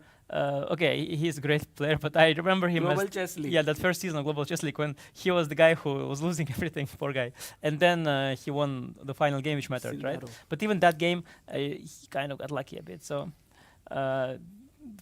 what the very limited information I have, I would think Nodirbek Yakuboev is the favorite. But today, though today the momentum is. Guessing it looked very nice position. What did he do to it? This looks very nice, no? No, Black played very well as well. Okay, but this is nice now. What I was this think knight take- c6? How can you go knight c6? How you trade that Yeah, b8 yeah, knight? It's absolutely insanity. Knight is on b8. Yeah. How can you trade it? I think he just thought that d5, he'll have a strong pass. Yeah, I understand, but it's very wishful thinking. It's going to be blockaded. Yeah. Okay, b3, yeah, was the move. And yeah, this would have been nice position. He would Yeah. have, he would have He won would this, have of won. course. Yeah. Huge chances. Yeah. Lower rated player. Knight c6 is a horrendous decision. What is the well? Yeah, it's just. I mean, when he made that move, I was, how can you do that move? Just Yeah, in the end, actually, he was slightly worse, but he at least was very smart to offer a draw. And not in this. it's very important when you. Yeah, he was yes. slightly worse and he offered a Yeah, draw. very important to offer draw right moment. Not too late. And Not too Divya early. actually, this game, I've thought that Black will have some chances, but I think she's playing well, and I think F6 is just easy now. Oh, Yeah. F6 is no. F6 Bishop is, F6 G4, is strange, Bishop yeah. C7. Okay, yeah, but it's not happening. I think. You sort of. You Why want not to F6? No, you want to maintain somehow this. You want to maintain pawn and no. F6 is not happening. Let me think what's gonna If happen. Divya plays F6, will be epic. So what if Bishop F6? Yeah, it's also when you're threatening rookie to check. And Paying for hotpot today? what? You wanna pay? F6? You said F6 will happen? Wanna pay for the hotpot? Something will come on I F6. realize Anish. Anish just Anish is a tricky guy. I remember a story of Gary Kasparov, which Frederick always says. He used to be like very strong, and he would ask people to play blitz for some money so that he could. Kasparov? Kasparov when he was very young. Oh, I didn't know this. Really? Yes, But yes, you- I want to pay for hotpot. Oh my god! She played F6. Oh my god, Wow. Anish, you lost. Today, like Wants to come. Concrete thinker, yeah? Yeah. You know your Indian chess school, yeah? I don't know if it's correct, but No, it's a very concrete move because many people would have it blocked. Like for me, like this F5 G4 structure, like I want to maintain that light square, the non-blockade thing, yeah. So I'm blocked from looking at F6, and you have to see F6, Bishop G4, Bishop C7. But of course, Divya might be a D7 rookie. yeah, Exactly, She yeah. might be a very concrete thinker, and if you're a concrete thinker, like Gukesh, I mean, I seen her very few of her games only. So, yeah, if you're a concrete thinker, then maybe it's the way to go. I think she is the concrete Probably thinker. yeah, I'm You should obviously- have known this before the hot pot bet. Come on. You, Yeah, this yeah, was but I thought somehow unlike you to Yeah. take risk. So much Also, the risk. funny thing is, it already has happened 15 minutes ago. So it's yeah, he was just like actually, like free. Yeah, it's so true. Never have you lost the hotpot already, knowing that it was 15 minutes ago. no, it's important. Wow. I think, like It's happening also. to finish on a good because like even if you're struggling, especially like I think your tournament also like because you can carry this confidence Oh, in your next tournaments, right? Which When is you 5 months, yeah. Mm. Where will we see you, Anish, next playing?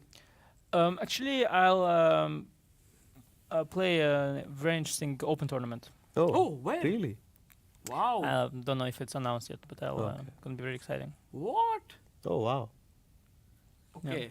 that will be fun. Is it in which month? But It's in that's in May. May. Yeah. Okay. Wow. Okay, we'll be looking forward to it. Which month will be that open tournament? Yeah, and otherwise I'll play some things that are like small ones, like the usual, but not the no big tournaments for me. Not big tournaments because it's no chess happening, only freestyle chess. So no space for chess in the calendar anymore. Like there are this Grand Chess Tour, Norway Chess, and all of that. No, it's is happening later. Yeah, I'm not playing there actually either, Yeah, but yeah, it's yeah. happening later. Yeah. No, I'll probably only get to play the rapid event in the Grand Chess Tour. GCT. Yeah. But it's okay. I've played so often. Last time I was sitting in the St. Louis in some sort of cafe. It felt like a ghost town because no spectators allowed anymore there. And I really felt like, okay, I played here so often, and I was probably again making like 7 draws in a row at some point. And I thought like, okay, I want to. At that moment I thought I should just play maybe Rapid and Blitz or something. But now I see I can still play classical chess. But I need to, I need to play it very fresh. Yeah, I mean these wins against Prague in both Tata Steel and here are actually, I think, a great indicators that you are like in such great form. And yeah, we are looking forward to seeing more of you, Anish. And thank you for Thank you. coming. Thank you, stopping guys. by. So, you have this game still, yeah? Yeah, we will finish this. Yeah. And then there's Hans Dubov. Tomorrow yes, or people Today. were, Today. Yeah, Yes. today at 8:30 Indian. It's at 4 p.m. It starts in 34 okay, I'm minutes. going. I'm gonna watch. Okay. Oh, you will watch it? We should commentate on it, no? But you guys are gonna commentate at the same time with the tournament or what? No, okay, we don't know it. I was just saying. Oh, you mean me and you and Navara David? He'll be just paying for it. Okay, guys, that's good. Okay. Thank you. Yes, thanks, Anish.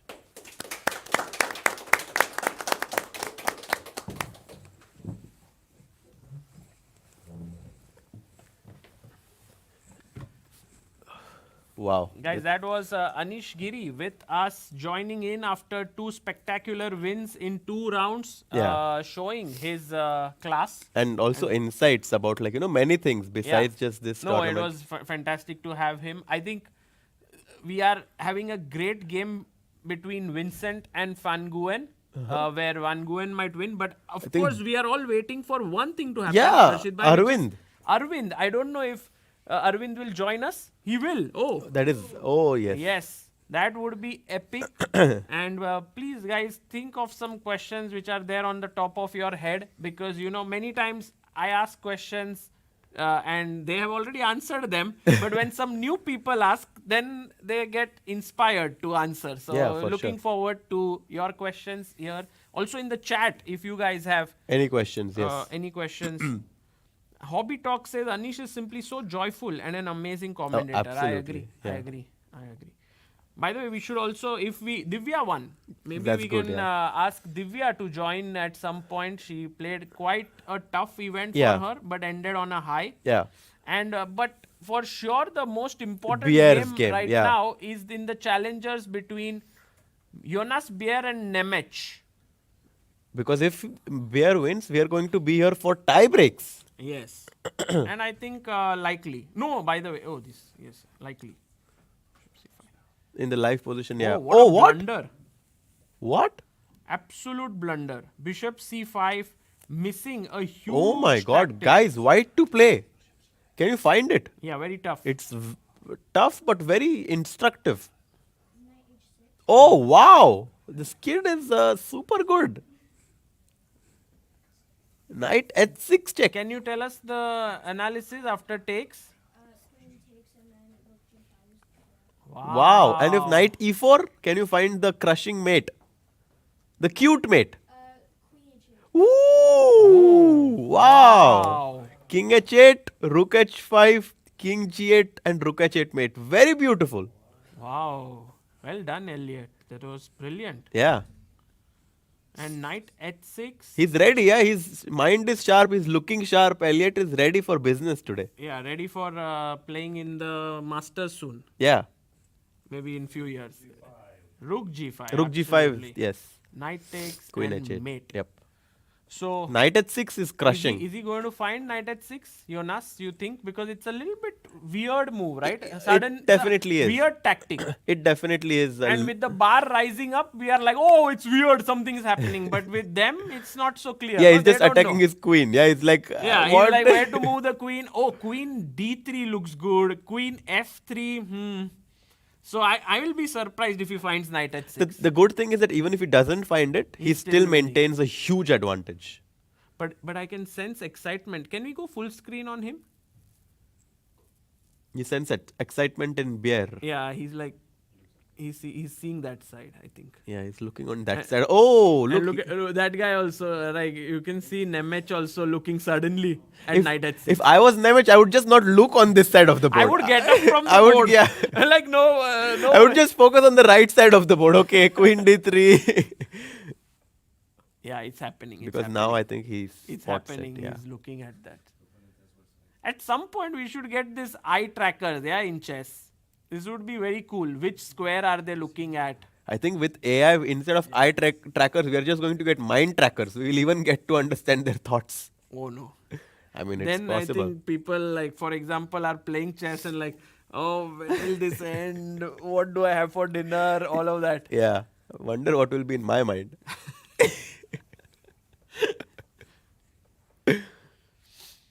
Let's not discuss Harshit bhai.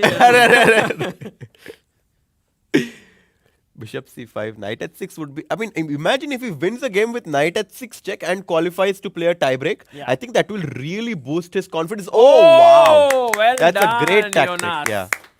That is brilliant. And he resigns. Wow. His- Amazing. His We have opponent a- is like, that was beautiful. I'm not even going to test you. Knight h6 check. Hands up. Yeah. Like, yeah. Yeah. What a finish to this challengers section. Not a finish, but like the classical part. Yeah. And now we'll have a tie break between the top two seeds actually. Yeah. Nodirbek and Bear. Yakuboyev and Bier. 7 points out of 9. I mean, that is simply astonishing from both players. They just cruised through the Actually, field. how many rating points did they gain? It's a good question because both of them played incredibly well. We can check at 2700 chess as well. Yeah? Also possible, but here we have Yakuboyev one draw today, so around 12 elo points he gained. So he's going to be 2670. Yeah, and Jonas, by the way, is third seed. And he's going to He break also- 2650. 2653. Nice. E- And look at incredible. the arbiter. He's like, we are going to play there. I hope we will be recording that. We'll also be. We need Aravindh, by the way. Yes. Aravindh Chithambaram, will he join us? Maybe. Oh, we're not sure, huh? But is he gone back to his room or? Okay. Director Saab is like positive. Yeah. Maybe he will join. I mean, we really hope so. I mean, after this result, we really want to, congratulate him and have it would, everyone. It would yeah, be, it would nice. be special. Yeah. There are many questions on the minds of everyone. For sure. And also a lot of excitement that everyone has to see him, right? Because, everyone is rooting for him, cheering for him for the last 2 weeks. And after this amazing victory, I think it would be great if he can join us.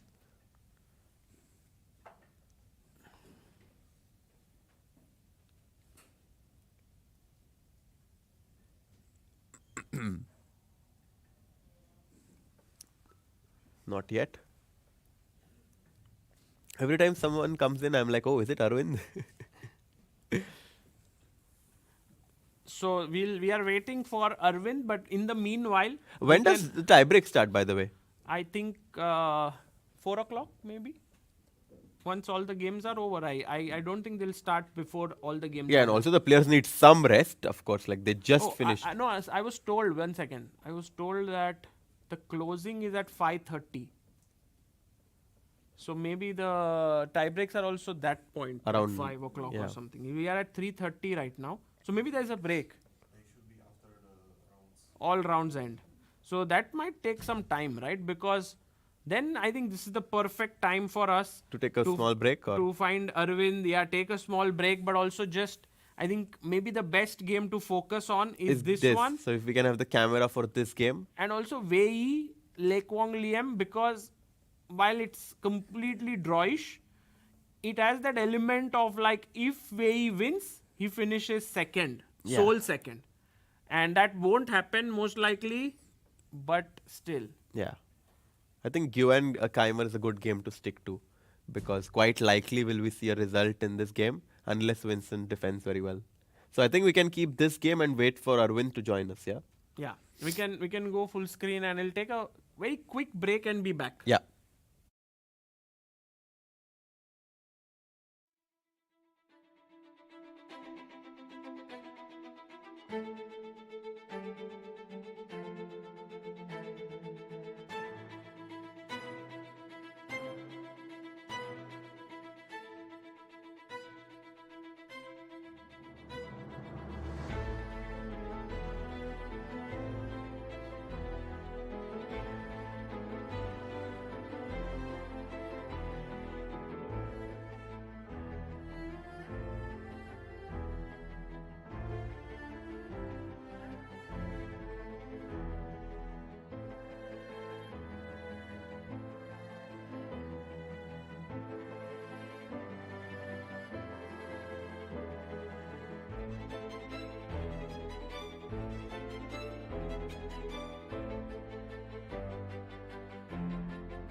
Welcome back, everyone, to the last part of today's stream, which will be pretty long, Harshit Bhai, because we just got confirmation that the tie breaks in the challenger section will begin at 5:30 p.m. Oh wow. So will So we which is- keep going or?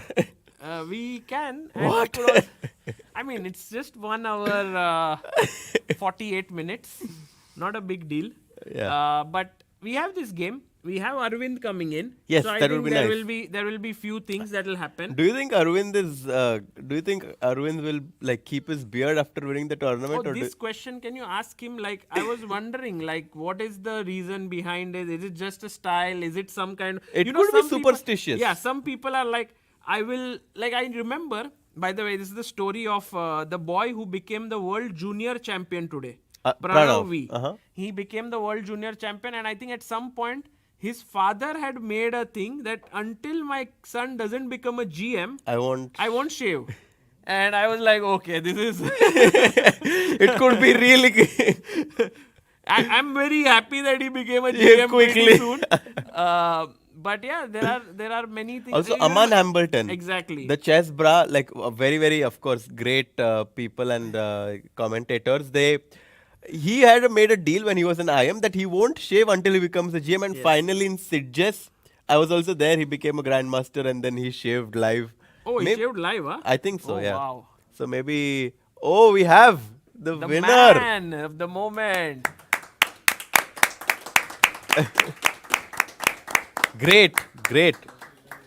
So excited right now, guys, to have the champion of Prague Masters 2025. Yes. He is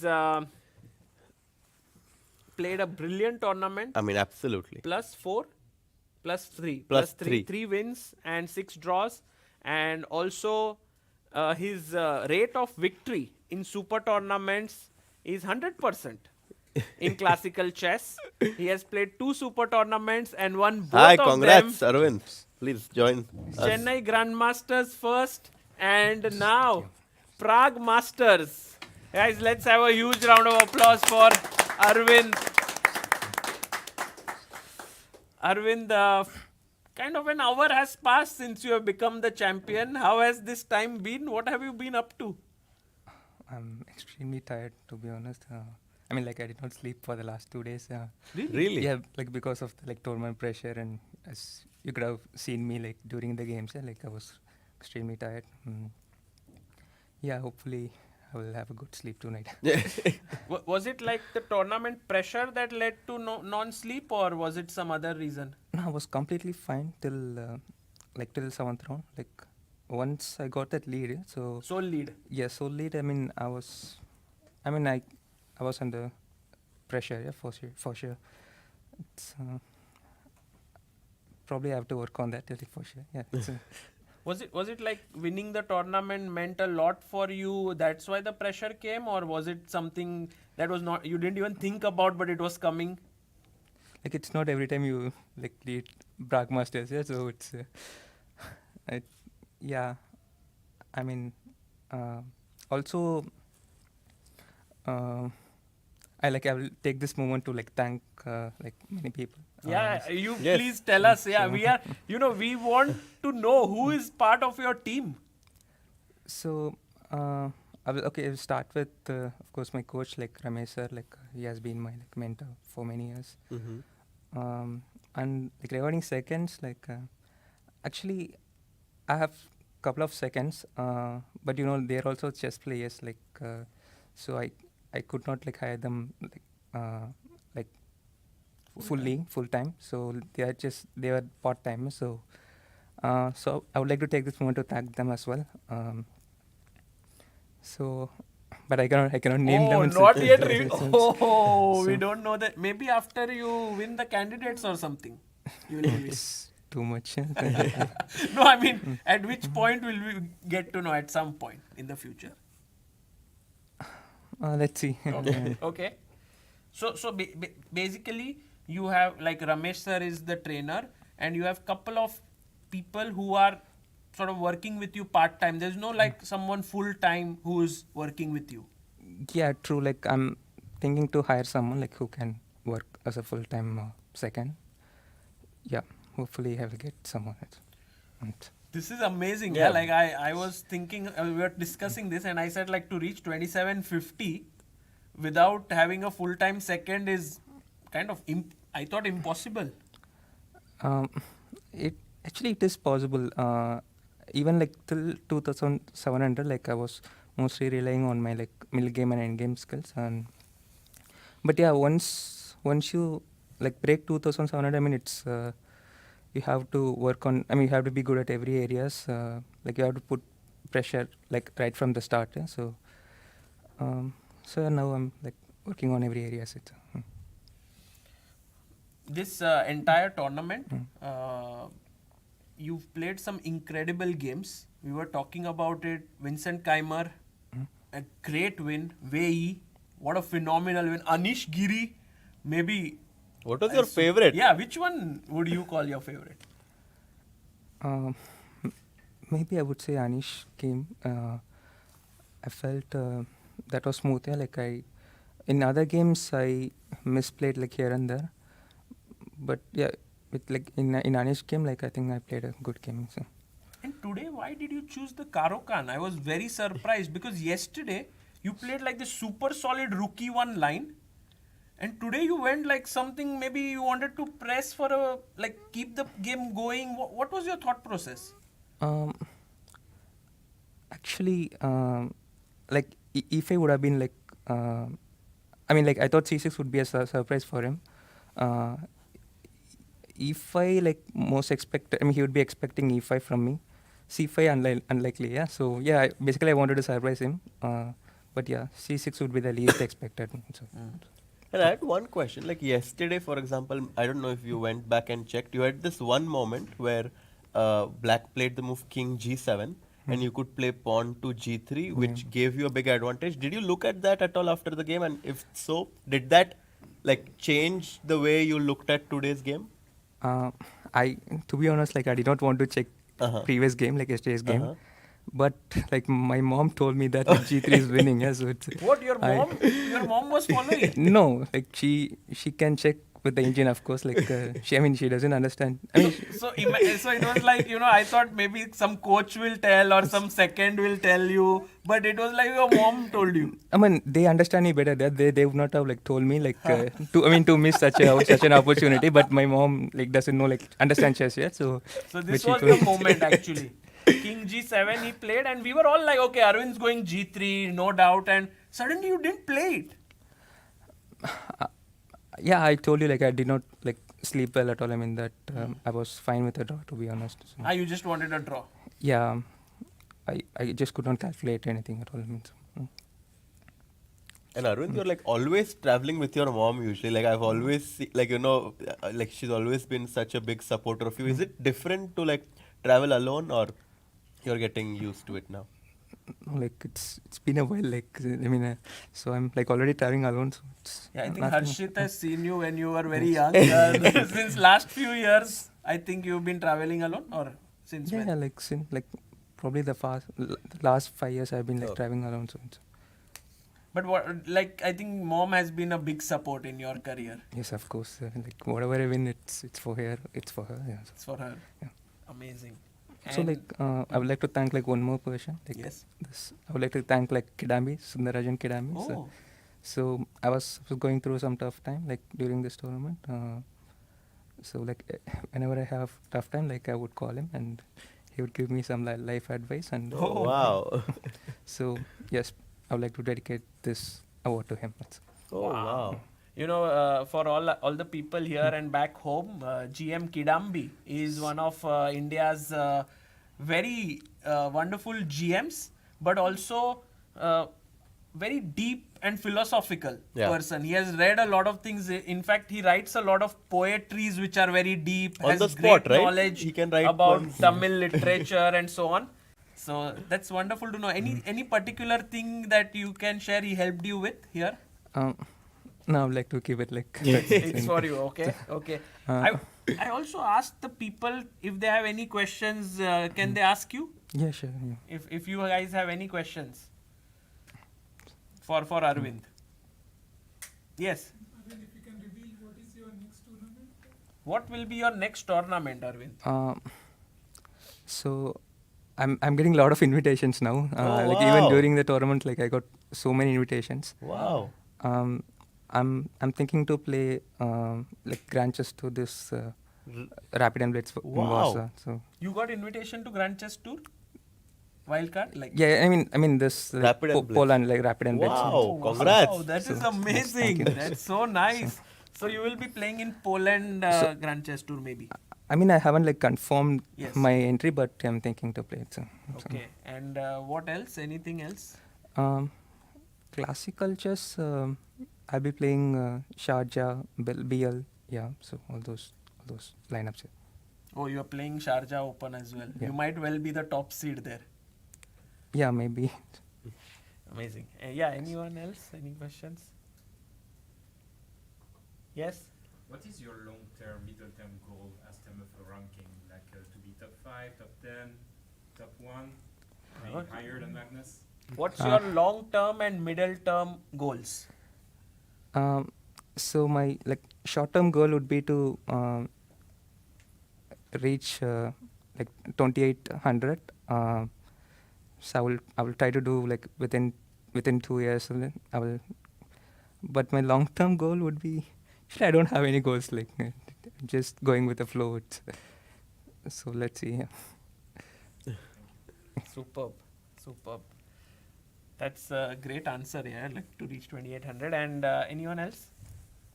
What suggestions would you give to people who have similar background like yours, you know? You have no financial or, you know, social capital, but just with pure raw talent, you broke the ceiling. So the question from our one of our viewers here is that what advice will you give to someone who comes from a similar background like you, maybe from a humble background, modest background financially, but has loads of passion and talent? So what I feel is like in any field, like the initial steps would be difficult. Yes, I was like struggling in my initial days. I mean, like once I became a grandmaster, like everything like went smoothly. Yeah. So till that point, yeah, like everyone have to like give their 100%, like even like more than that. But yeah, once you made the first step, and I think rest, I mean, it will take care of itself. So the initial steps are like crucial. There it will be tough, but you don't have to give up. Yeah, it's very hard to say, but yeah, like it is the case in You know, one of the things that Anish said here when he was here, he was like, when I faced Arvind, I was thinking of him as like 26-30, 26-40 opponent, because that's where he saw you for many years.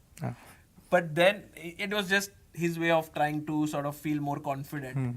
But then he clearly realized after the game and so on that you are very strong. So this phase of 26-30, 40, which many people get stuck around there, was there anything particular you did that helped you break into 2700 beyond? Is there something specific you can share? I think it's important to like create your like own formula, because it for different people, I mean, it works differently. So I think you have to like find which one works for you. That is more important, I think. So I think I figured it out. Like so hopefully like everyone figures it out. You figured it out on your own, or did someone help you? Yeah, everything like I mean all together. Yeah, of course. It's You know, Arvind's story is such an amazing growth that a lot of people want to know about it in general. And I think you will, of course, get a lot of questions around it because people want to know how this happened. And I think Anish also mentioned it's one of the most unique cases in the world of chess. which one? Like the one? Improving at this when you are 24 and you are 2600, and many people just stagnate there, then choose something. But to go like to 2750, it's very uncommon.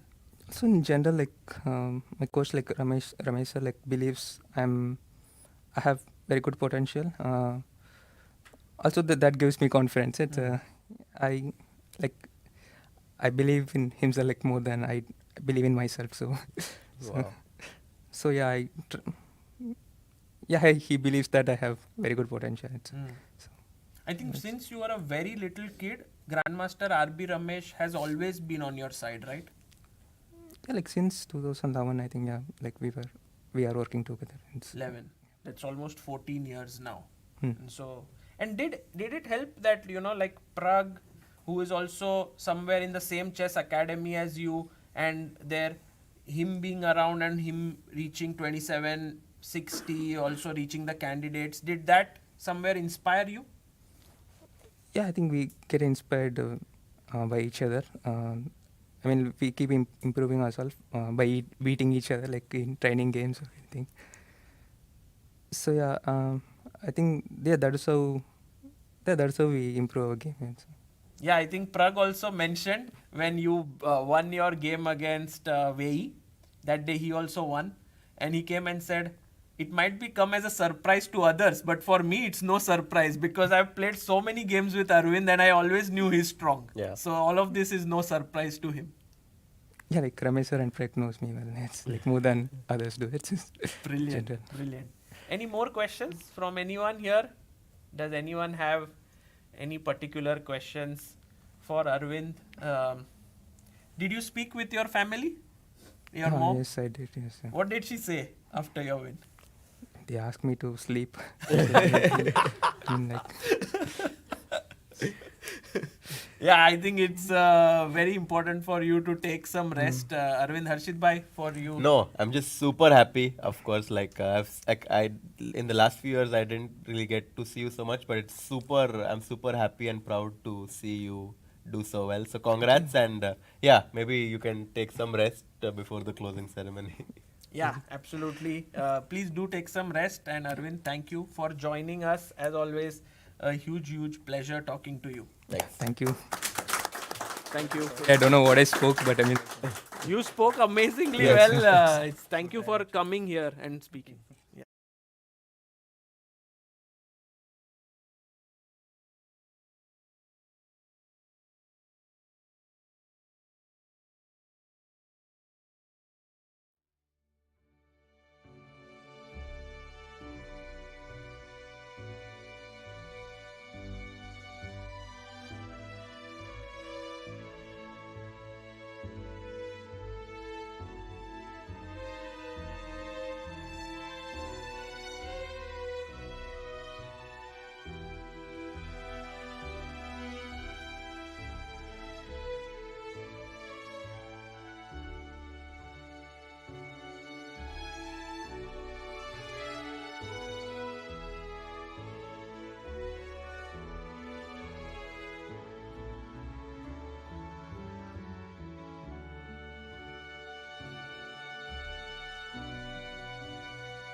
Welcome back, everyone, to the last game that's going on at the Prague Masters. We have Nguyen Van, who's really pressing against Vincent Keymer.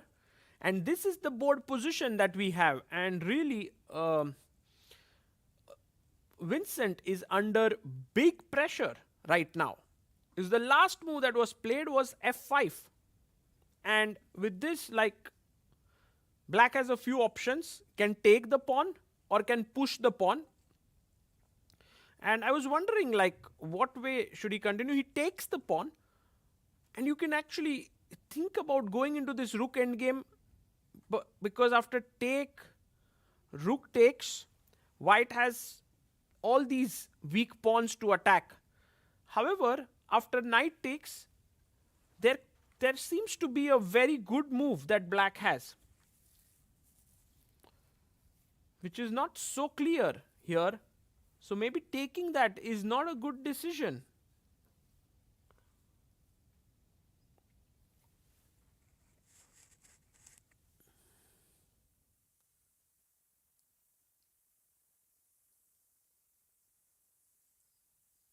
Guys, if you are all the people in the chat wanting to follow Hans versus Dubov, can go to Hans' YouTube channel.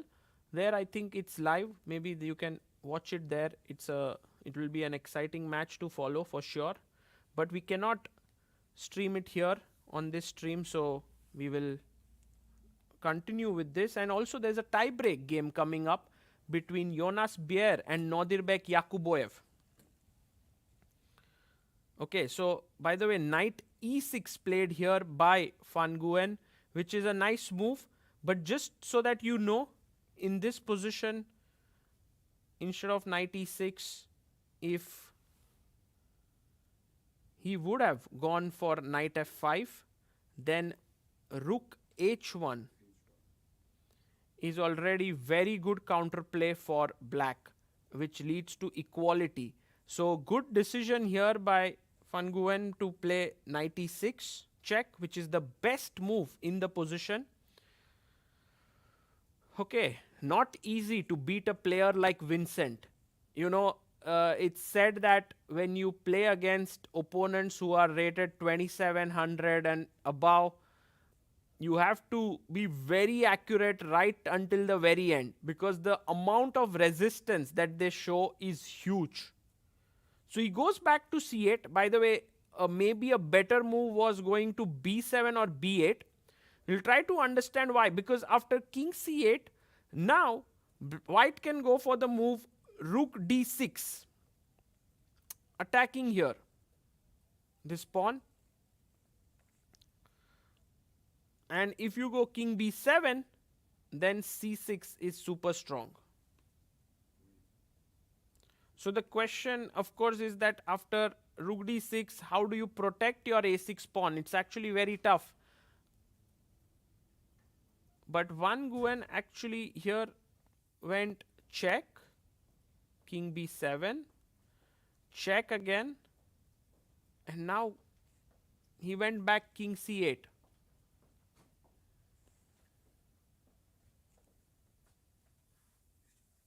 No, there are no playoffs for second position, guys. Actually, this game will determine who finishes second as well. King c8. I think he gave another check, king b7. And he shouldn't check again. It would be a threefold repetition then. Has to be careful.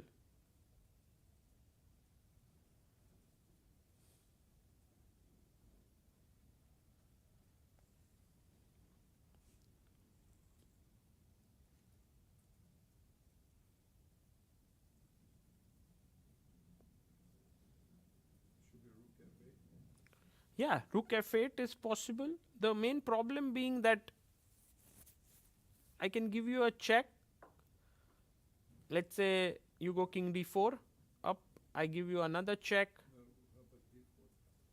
King b4. You want to go the other side, yes? And a5 maybe, so another check. King a5, maybe there is rook b5 check. And then after king a4, maybe just rook b2, attacking here and here.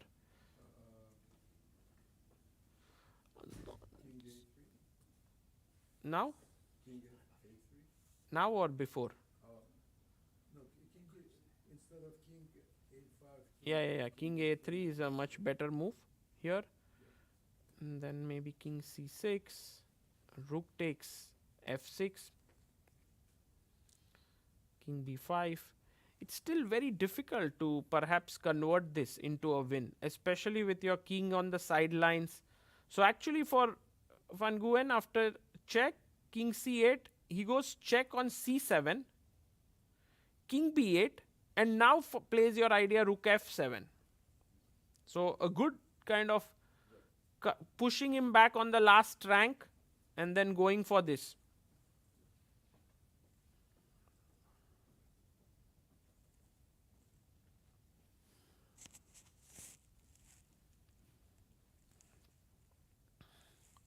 And now for black, I think there is a very interesting move that has to be considered, which is f4, attacking the knight.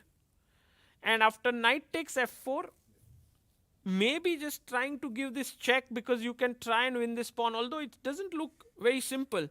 King b4, check, king a3, and it's not so easy to win this pawn. If rook c1, I have rook f6, rook c5, and we play this position where white has very good chances to win because the a6 pawn also is falling. So let's see what Vincent does now. A key moment for him. He's down to 2 minutes on the clock. Van Nguyen is on 1 minute 49 seconds. Also, from the perspective of becoming Czech number 1, this is an important game because he'll get like precious rating points here.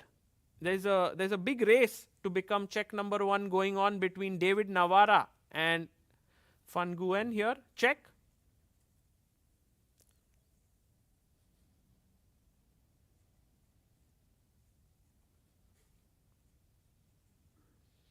Okay, basically you go king b4 or king d. Actually both moves possible, but king b4 much better, so that after a check here,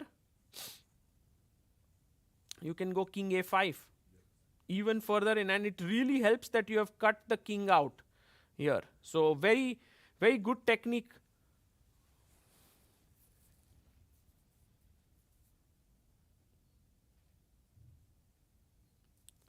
In the open tournament also, I think has come to an end. I believe we would have a winner by now. It's the tournament in open section has been won by Thomas Beardson along with Karen Gregorian, both scoring 7.5 points. But Thomas Beardson had better tie breaks, so he won it. We already have the winner in Masters, that is Aravindh Chithambaram. But in the Challenger section, we have a tie break that is coming up. And in the Futures, we already have a winner, Maria Sunia from Romania. She scored 7 points, and I think she performed admirably here. Yeah, I think I would love to.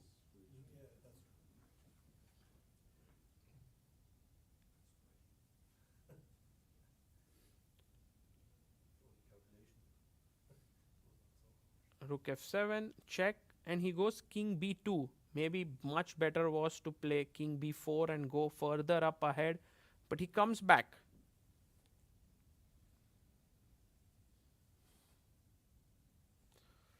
I think winning this position is going to be very tricky for Van Nguyen. It looks easy with all this wonderful knight, pawn, winning this pawn, but the amount of resistance that black can put up is huge. For example, just a variation, if you play rook c4 and now rook takes f6, already it's not so simple how to continue here. I was wondering if we could go like f4, because then the knight is hanging here And if you take knight f4, I can go rook c5. But yeah, a6 is hanging. So I guess you have to first save the a6 pawn, which is with a5. And then continue this. If you go king b3, I guess I have rook c1. Trying to come here, attack this. Oh, by the way, he goes c6 here. No, wait a second. What happened? He played rook king b2. He went rook h1, attacking h2, and now c6 pushed, and he misses the key moment, which actually he wanted to play check here and make a queen. So let's say if rook h2, king b3, and now, but what he missed is, and this was also possible, is the move f4, just completely, and now he takes. So the thing is, you just deflect the knight away from e6, which is defending the c7 pawn because the bishop attacks it. And the moment he takes here, now knight f4, you give a check. And now this c7, you can just play king b7. It's not easy for you to queen anymore.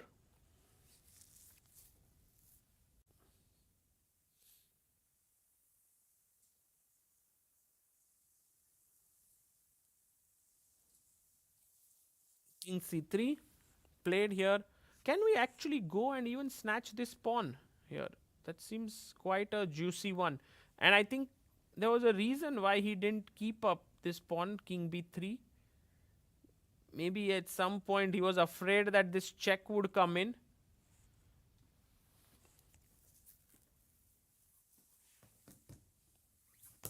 Thank you.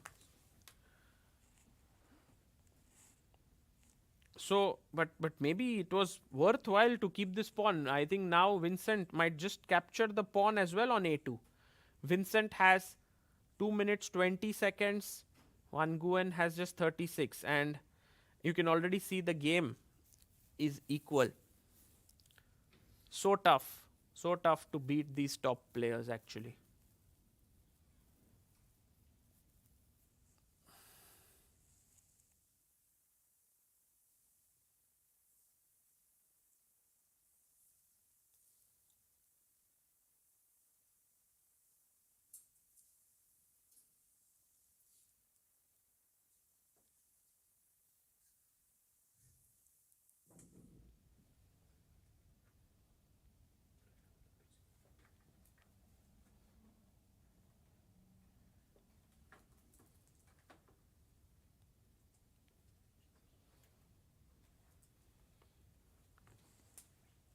So he plays here 123. He has a minute and 20 seconds on the clock. Hasn't made his move yet. He can take on a2. He can even play, think about playing h4. I don't know if it's a very weird move, but after rook takes, you trade off few pawns. But I'm a bit afraid that the knight jumps in and you have these check possibilities along with the knight. And this is a very beautiful mating pattern, by the way. Just so that you know, knight b6 followed by rook b7 mate. There's just no way to stop it here. It's a wonderful mating idea. So king c3, and he doesn't take the a2 pawn.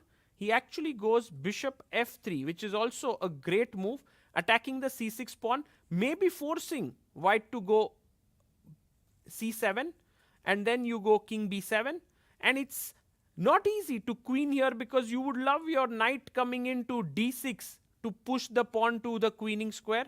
He does push c7. I think Vincent will go king b7 now.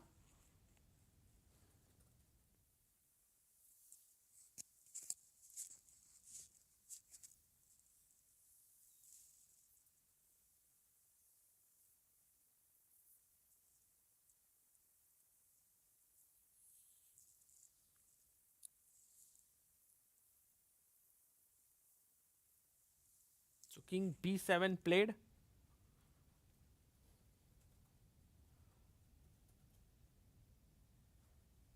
Now what's the move here? 96 probably. Yeah, 96, but it'll take you like couple of moves to like rook f8 and this, but I'll continue to attack you. And if you give a check, I can go king b6. My bishop controls this square. It's very, very tenacious defense here by Vincent actually. This is And you can see Van Nguyen down to 6 seconds. He plays your move knight e6. I was also wondering if bishop d5 is an option, because that would really pin you here. Bishop d5, knight c5 check, but then king c8, rook takes, king takes, knight a6. Maybe still some winning chances here because you are a pawn up, but not sure. Let's see. Vincent also has very less time on the clock, 45 seconds left.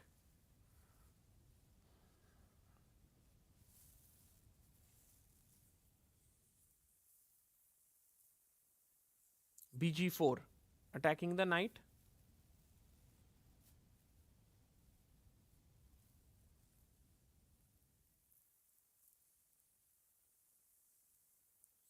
It's the best move, and now check, maybe knight c5 check. He's going to go for it.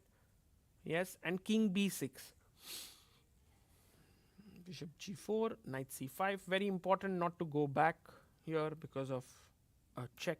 No, actually, it's also possible to go back. It's not at all bad because this pawn is hanging. But I think safer, because here you might lose a6. So safer is to go king b6 here. Just come up, because your pawn, like the queening square, is already controlled.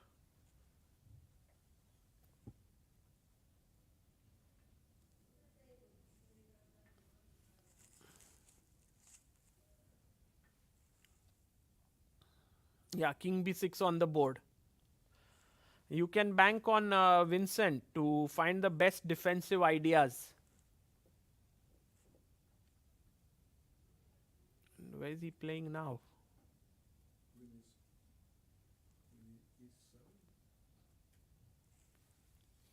He goes to e4, attacking the pawn on f6. Maybe now just snatch this a2 pawn. Why not? This is actually a nice pawn, but I can understand that he's afraid of knight takes f6, and then the g4 bishop is under attack and the pawn is queening. So not an easy move here. What to do? Also, the knight could jump to d6 with the idea of queening. But the upside of taking this pawn is that after check you will also win g3, and then you just have to sack your bishop for that pawn. He goes rook a2, he finds it, and knight f6 on the board by Van Nguyen. And important moment in the game now. Do you save your bishop, which is a nice move? Do you go back with the king just to control this square? These are the questions that need to be answered. Oh, he just puts his bishop back to c8. Such a nice move. And I mean, he takes on h5. I believe he'll take here on h5, defending g3. No, he goes knight d5, check. King b7, just going back.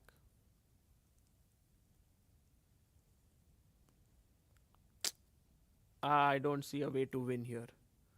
Maybe he's looking at rook f6 move, followed by rook b6, king here, and winning this. That could be his idea. But let's just, yeah, he plays rook f6. Wow. Actually,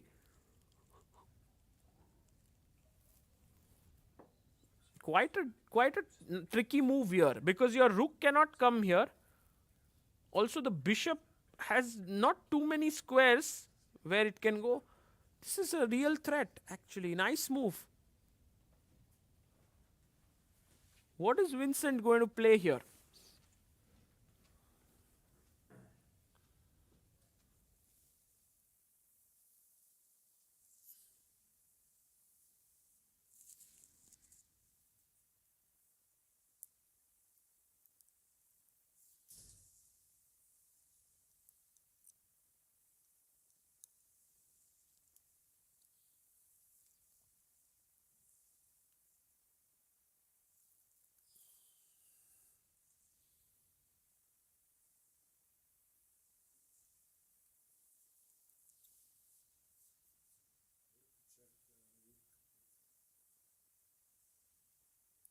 Sorry?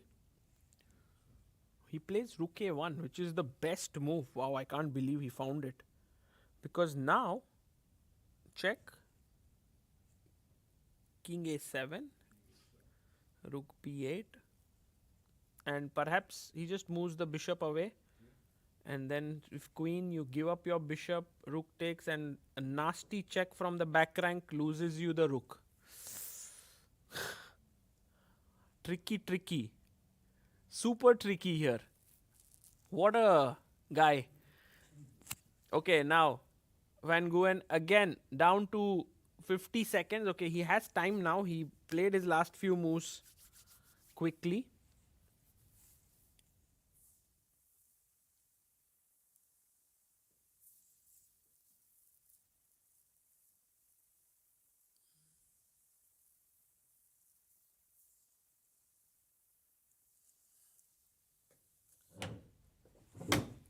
Yeah, who's going to be second place is actually unclear in the Masters because we have a tie between Anish Giri and Praggnanandhaa with 5 points.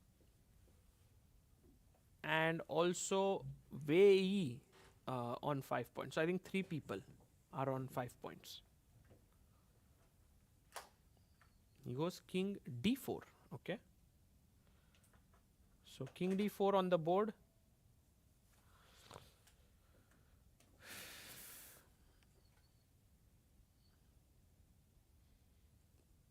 And can Vincent go to g1 trying to win this pawn, or is it safe? If he goes rook g1, rook b6, king a7, rook b8, and I don't know, bishop b7.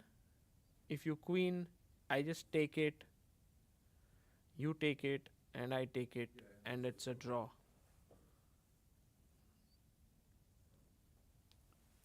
Well, Vincent plays rook c1 here. He doesn't want to part with his bishop, and you can see Van Nguyen there shaking his head. It's been a tournament of missed chances and missed opportunities for him, and at some point it does get to you, and I think this one will hurt because he played a beautiful opening, got a great position, then was pressing pawn up, and then not able to convert. Is going to hurt.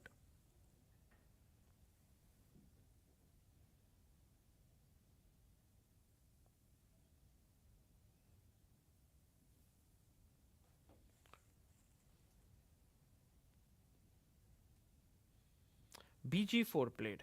He went bishop g4.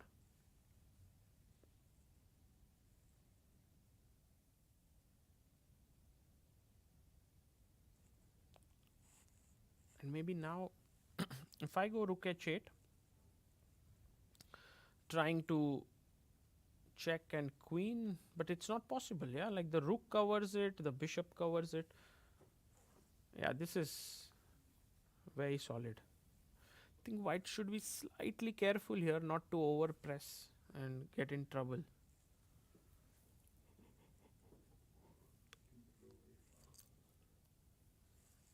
a5, start to push, huh? It sounds like a plan, but also how is this idea, which is looking a little bit shaky, but I guess this should be an easy draw. Oh, the engine says this is not a draw and you shouldn't try it. Keep the rooks and make sense. Bishop c8 back. And he takes the pawn on h5. I guess now bishop e6 is the move. Yeah, Vincent plays it. He finds it. Rook takes h5, bishop e6, planning to take this knight, and then the c7 pawn.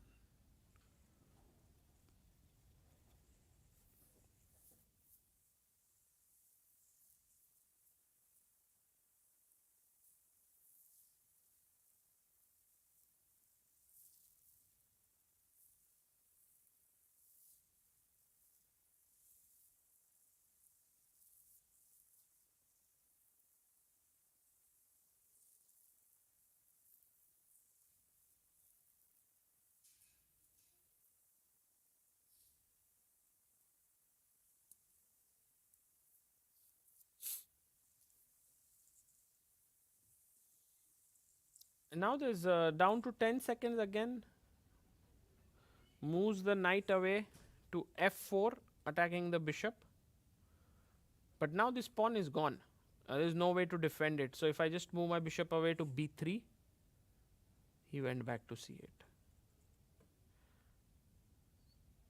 Well, he might go knight d5 and we might have a draw here by repetition, because I mean, after you lose the c7 pawn, what is there to play for anymore? Yeah, knight d5, bishop e6 on the board. Manaswi Mishra says, congratulations Arvind, hope he can get some sleep now. Yeah, I was actually shocked that Arvind hadn't slept for 2 nights. I mean, that's the level of pressure that players feel in such tournaments.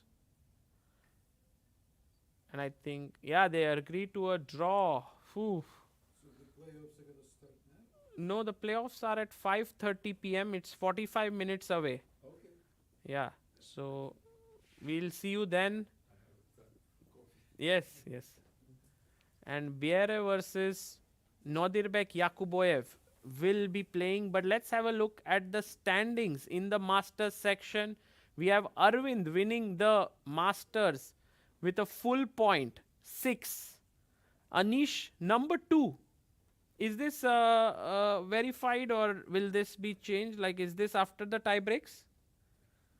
No tie breaks for the second. No, I mean in general. With is this the? I think it should be verified. Yeah, I think. Criteria, normal. Oh, according to the criteria, actually, Anish Giri is number 2 in the tournament. Wow. Wei Yi number 3, Prague 4th.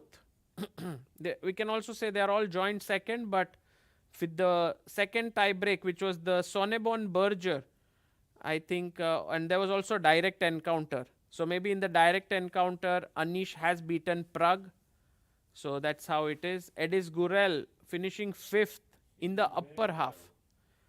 Ed is doing amazingly well in his first ever super tournament. What a guy. Vincent Keymer, 4.5. Sam Shankland, 4. David Navara, 4. Liem, 4. And Van Nguyen, 3 points. That's how the tournament ends. And yeah, if we can also have a look at the standings for the challengers later. We don't have it right now, but later on maybe we can show you.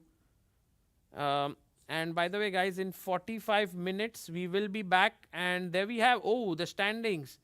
Yakuboyev and Jonas will play the tie breaks at 5:30 p.m. local time, which is 4.5 hours later in India. And according to your time zone, 45 minutes from now. So please do come back. Makun and 5.5. Ivan Salgado on 4. Finek on 4. Divya Deshmukh with that win actually moves ahead on the 7th position. And yeah, we have Stamatis Stalmak on 3 points and Nemec, who finished last at 2.5. Yeah, we will come back. I was actually hoping some players would join us, but maybe we will see. If that happens, we'll come back sooner, or else see you all in 45 minutes. For now, the news from here is Aravindh Chithambaram won the Masters, and a big breakthrough for him, like his second super tournament in classical chess, and he won it. And apart from that, we have had Anish Giri with a great comeback. Last 2 games he won, so he finishes 2nd. That's incredible. And then we have Prague with a slight heartbreak at the end. Ed is doing amazing, yeah, this tournament. So great storylines there. And we can see also an overview of the playing hall. If we can show that view, is now empty. The open tournament is done. They are already preparing for the closing ceremony that will happen there. But one important tiebreak remains: playoffs between Jonas Bier and Nodirbek Yakuboyev. See you all at 5:30 p.m. CET.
Hello, hello, hello. Welcome back, everyone. We have a huge upgrade from Harshit Bhai. Not sure. I think Harshit got the upgrade, not you. Harshit is upgrading himself there somewhere. We have Grandmaster Super GM Anish Giri here with us. Anish, congratulations on finishing second in the tournament. And thank you for joining us for the commentary of the tie breaks between these two amazing individuals. If we can have them on our screen with white piece,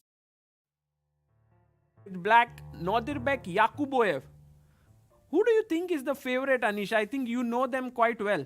Yeah, I just saw some smiles there. I think they're in good mood. It's nice to fight for the first place. No, but I think it's really high stakes because there's a spot in the next year's Masters, which could mean a lot to them.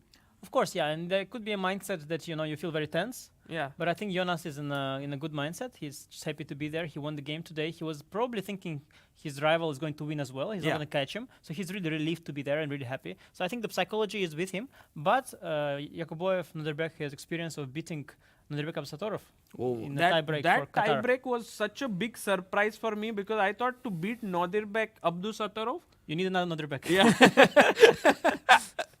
Yeah, and Jonas Bier, I know him from this Global Chess League where he played Sindarov and then checkmated him at the end, which was like a huge win for his team. Yeah, Jonas is a well-known player, a big talent from Denmark.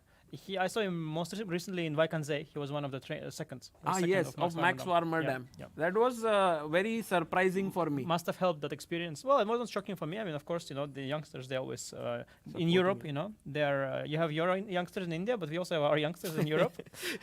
Usually older and weaker, but still. Still, yeah, they are supporting each other, and it was good to see. And he must have learned something there too, and now using that experience here in this tournament to fight for the first place. Right. By the way, Anish, all the people in the chat like Anish OP, hi Anish, they are very happy that you are here. But you are also following this match between Dubov and Niemann. Yeah, I was following it a little bit, but frankly, I found sort of the overlay commentary a little bit. I just wanted to see like the playing with the board to the board. Yeah, like our setup. Yeah. So I will afterwards see the games. I mean, I was not that. And also there was already some flagging incident.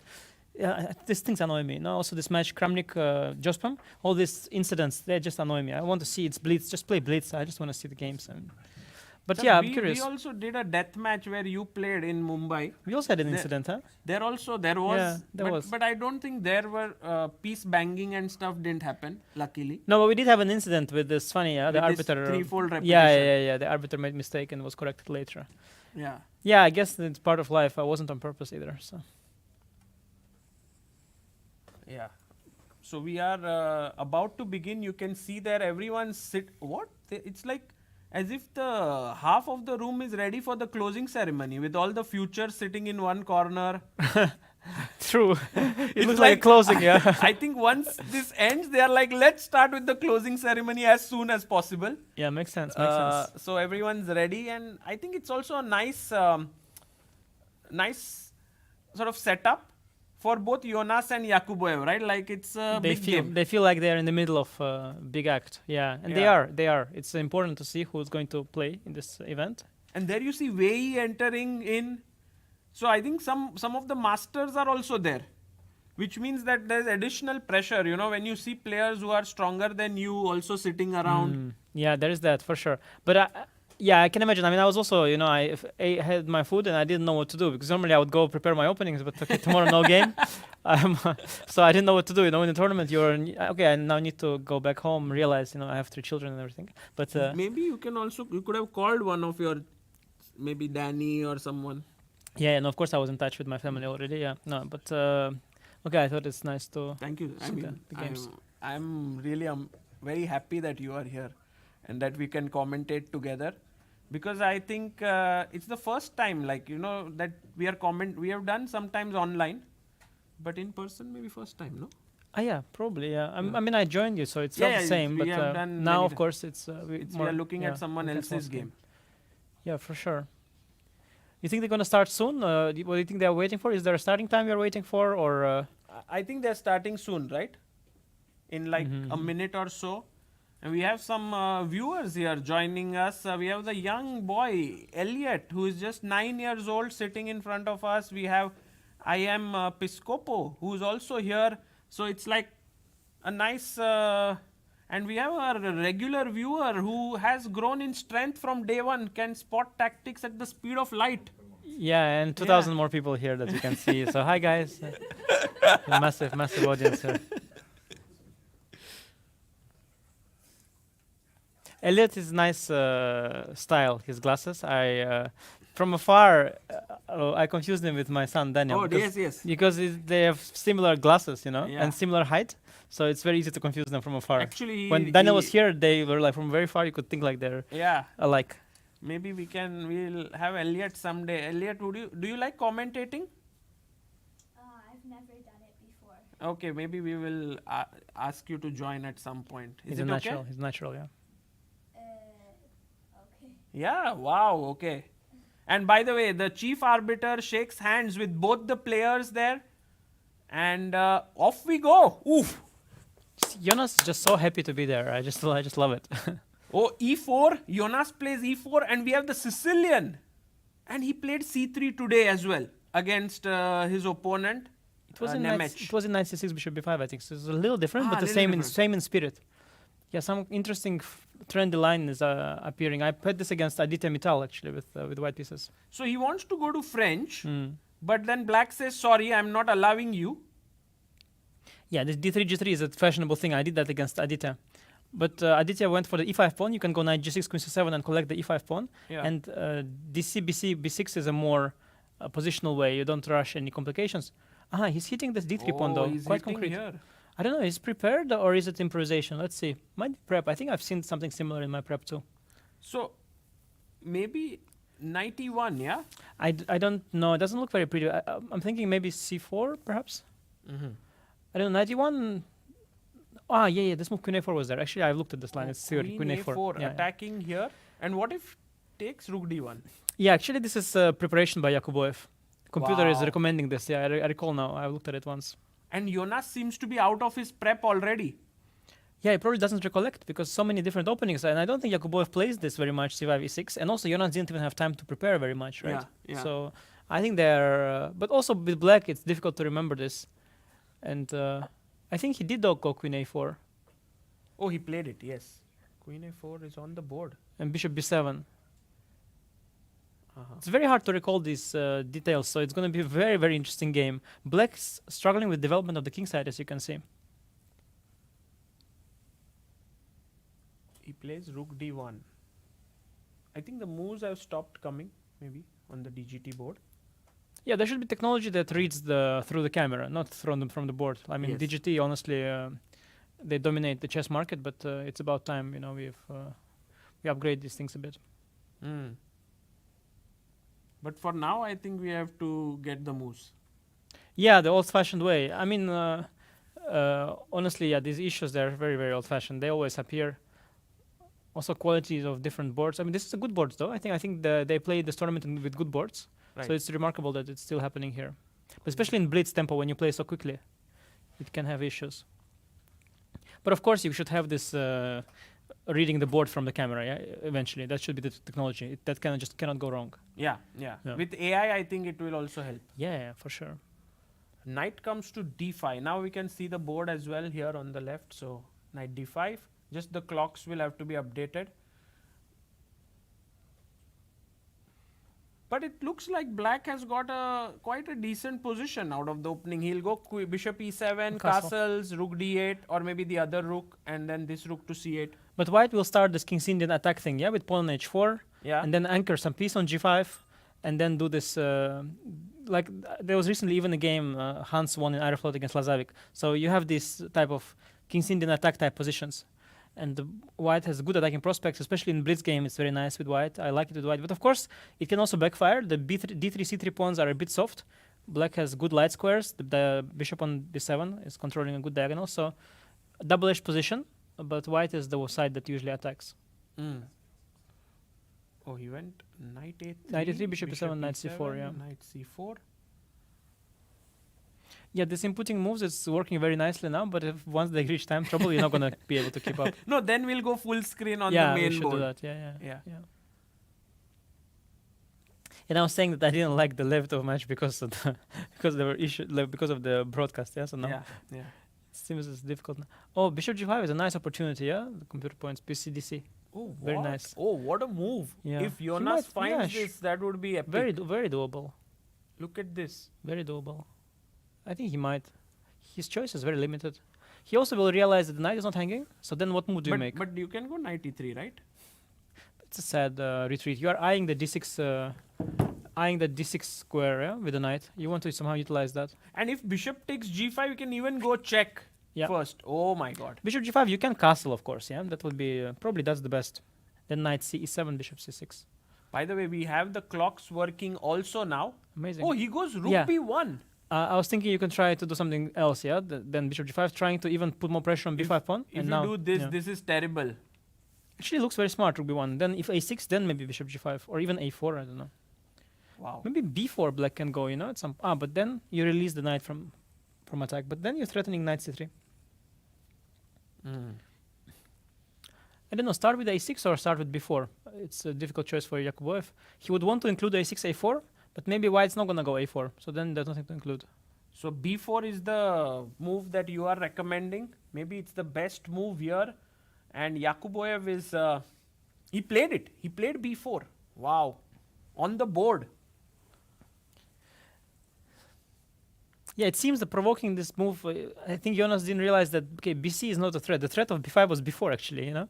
Quite interesting, yeah? The b5 looks like threatens the knight, Oh, but actually the threat was to just go forward. to capture the c3 weakness. Yeah, and once you reach the c3 weakness, you reach the d4 weakness. That's very important. Wow. Okay. So he will now, I think black is doing really well because when he takes, he'll get the clamp on the d4 square. Yeah, and you distracted white's dark square bishop from the attack. You need that bishop for attack because its g5 square is quite important. So if white doesn't get to attack in this position, in the structure, then he should start playing for equality and forget ambition. a3 has been played here. Yeah, a5 is the most natural reaction, but you should watch out for somewhere maybe knight b6, but it's not working yet because knight on d5 is having everything covered. Yeah, I think a5 is probably good. At least it will be played. I don't know if it's good. Goes rook b8. Oh, there's actually the pawn is not under attack. It's protected more than enough times. Yeah. No need to go. And maybe you want to go bishop a8 instead of a5. Open up the file. Actually, Yakuboev's play until now has been very accurate.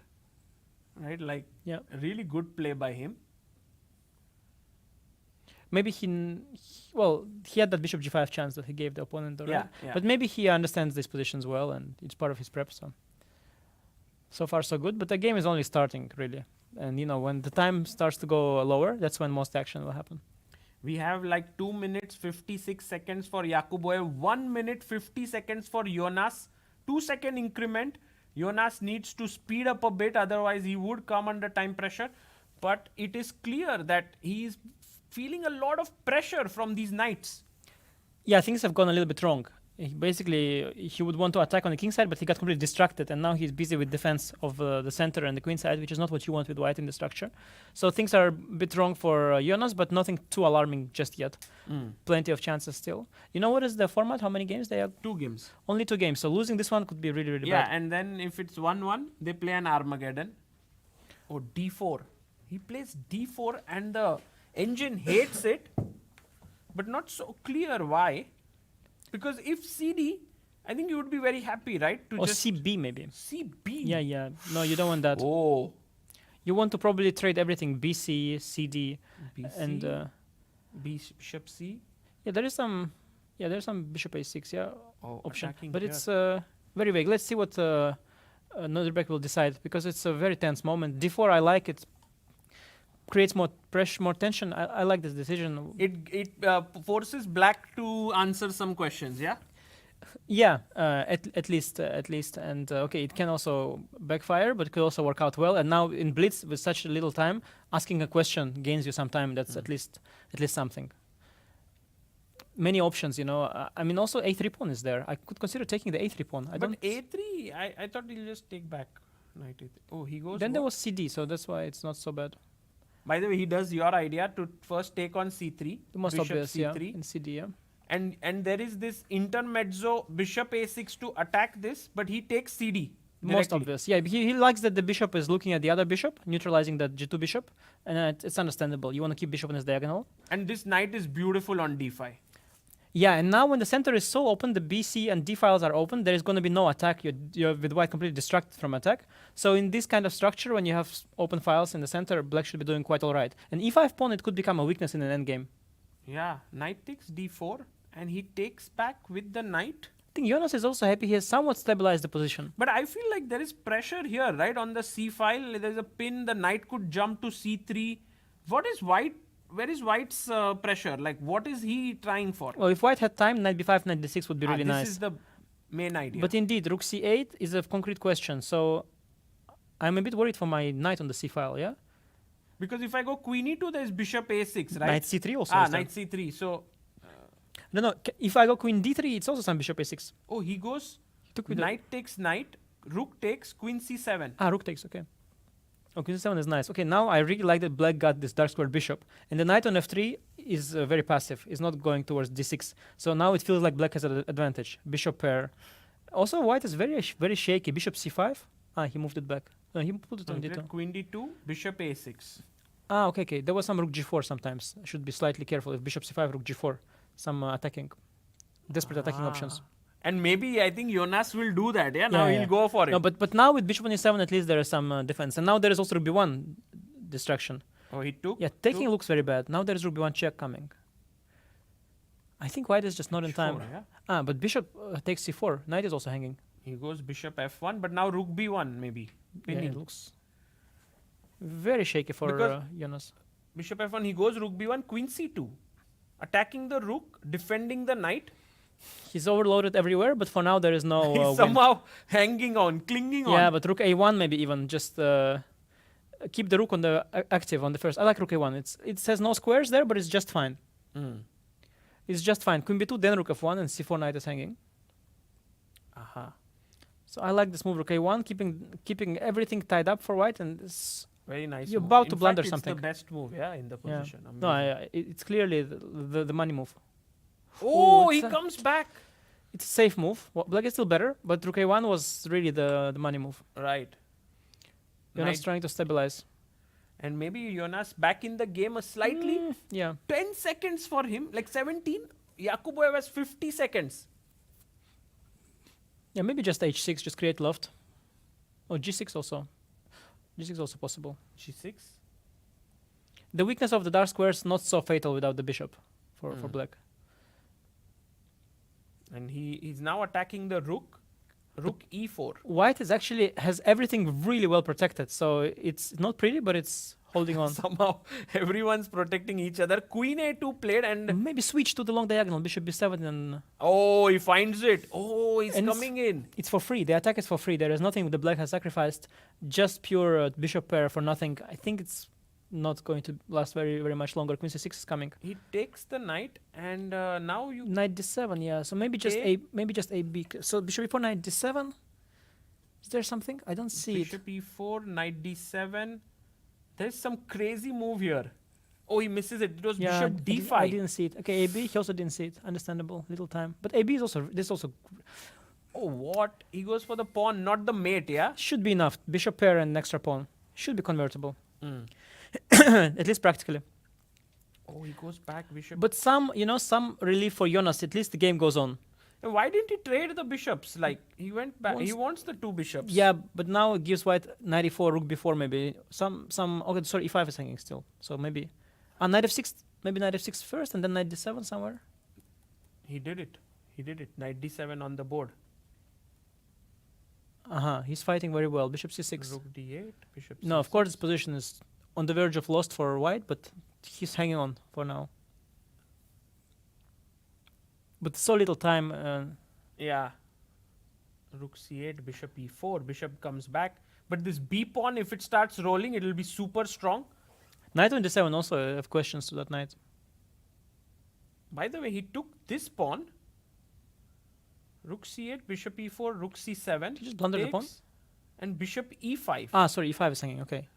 But this is now not looking very pretty because it's Yeah. all on one side. Also, the knight is out Ah, of the play. knight is out. At least if knight was somewhere on h3, you could maybe hope for some fortress. But knight on it's anyway would be bad. But with knight cut out, it's just a matter of But it converting. might not be easy, right? Like if I can get my knight back, stabilize. It's a big somehow because knight d7, I go bishop b5. You just cannot move.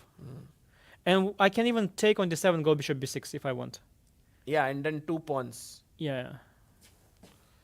Although I get this feeling that there might be some twist here with the knight, some fork always under time pressure. Yeah. Only because of the time pressure, some Yeah. miracles. And also black is of course nervous. Okay, this is not a great approach to go rook b4. Rook was great on the second rank. Let's go back, please. No, but what is he doing? This is really pointless. Knight e4 now. Okay, now the knight is back. What I was saying, white wants. Yeah, exactly. And now actually he has some chances. It's still really bad, but oh, he's totally ruining it. Wow. Still extremely promising. Extremely promising, but no longer. Oh, he's trading the bishops. That would be huge, actually. Oh, I don't know. Black White? doesn't want to trade anything. Rook b7 is coming if you don't trade. Oh, rook he rook did b7 was also nice. Rook a2, rook f7 maybe. You mean here? Rook b7, but he went bishop d5. Yeah, he wants to protect. Oh, but white has regrouped amazingly. Oh, Yeah, and now. Yeah, now is white is a oh no, but Oh, what? This is draw now. Rook b7 coming in. he had so much better version of this, and now it's going to be really hard to. Still, there is some. There's somebody. I think Magnus. Some Karpov, Magnus. There's some 2 games. Black sometimes wins these structures, but it's With the f5 rooks e4, on, right? With queens or rooks. I don't remember. Maybe both. But yeah. this is nice now, I think. If I get f5 e4, some chances still for black, but of course he ruined everything. Yeah, difficult blitz. Yeah, when things are moving quickly. Yeah, very much. Very, very difficult to keep control. But for Jonas, it's a great thing, yeah, to hold this. Yeah, it's just bishop c2, bishop b3 is an idea.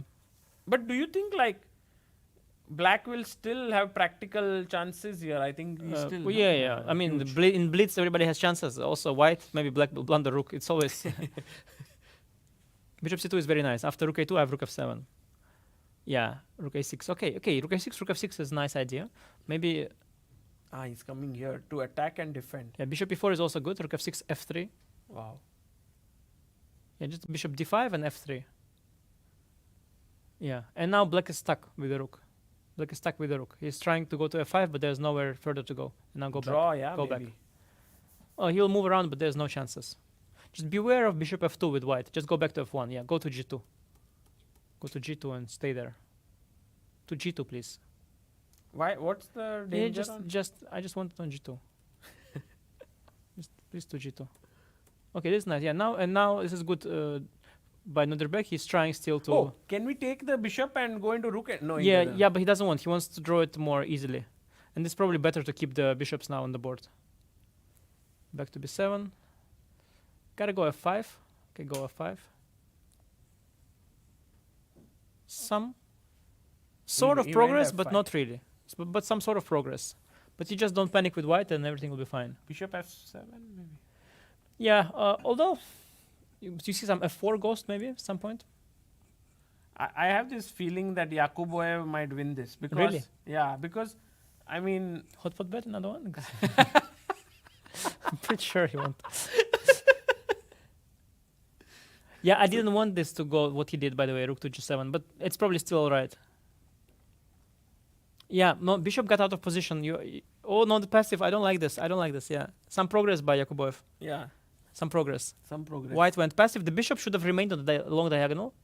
Well, yeah, no, this is big progress for black. Some real chances. F4 somewhere maybe.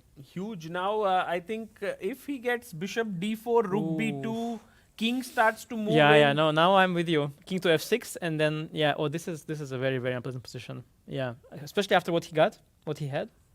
Although he's trying to reactivate the rook. This is clever. Yeah, but king d6. Maybe first also. Oh, there's bishop e8. Yeah, I want the king on f6, rook on b6. He's trying to entering come with the from rook here. to. He's entering with the rook. Oh! I think black is winning. Yeah, black is winning. Because g3 is falling.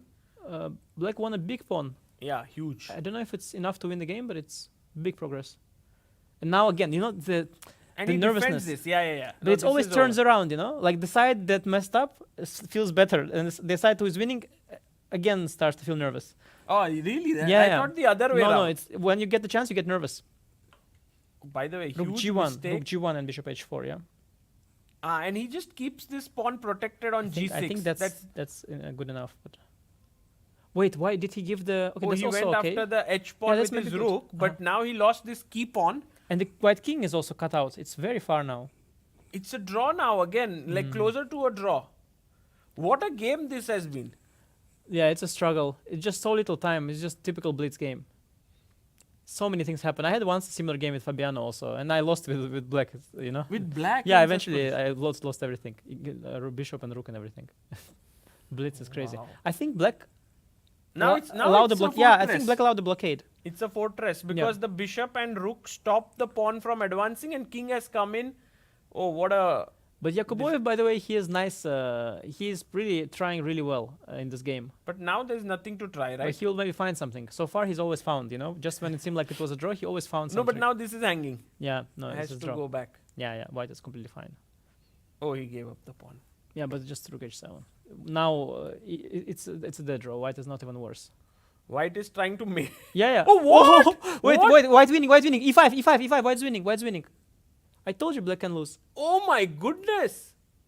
No, maybe black is not losing. So calculate. Rook f7, f3, king d5. Oh, he's winning. He's H3. winning. Who he's is winning, black or white? White. The bar is saying white is winning, No, I'm not. but I don't know how. Sorry, I was calculating. You disturbed me with the bar. Now I Sorry, don't know rook anymore who is C7 winning. is the winning move. He found it, but there's more is needed. Oh, rook on the first rank. That is the key.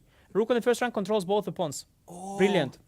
What a win! And now he's gonna win. Oh my goodness! Yeah, blitz is insane. Jonas, and you did mention that game with Fabi. It's similar happened. And Carlson tells you should shorten time controls. That's what happens. You want shorten time controls? It's what happens.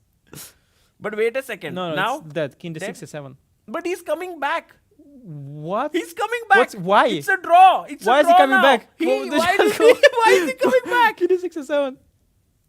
Oh wait, rook was hanging on c1, Sagar. Rook was hanging on c1. We Yeah, didn't but notice. no. The thing is, Oh, he king could, d. No, he didn't go to d6. he King could d6. go king d6. He went here now. King d6 rook- is 7. What was?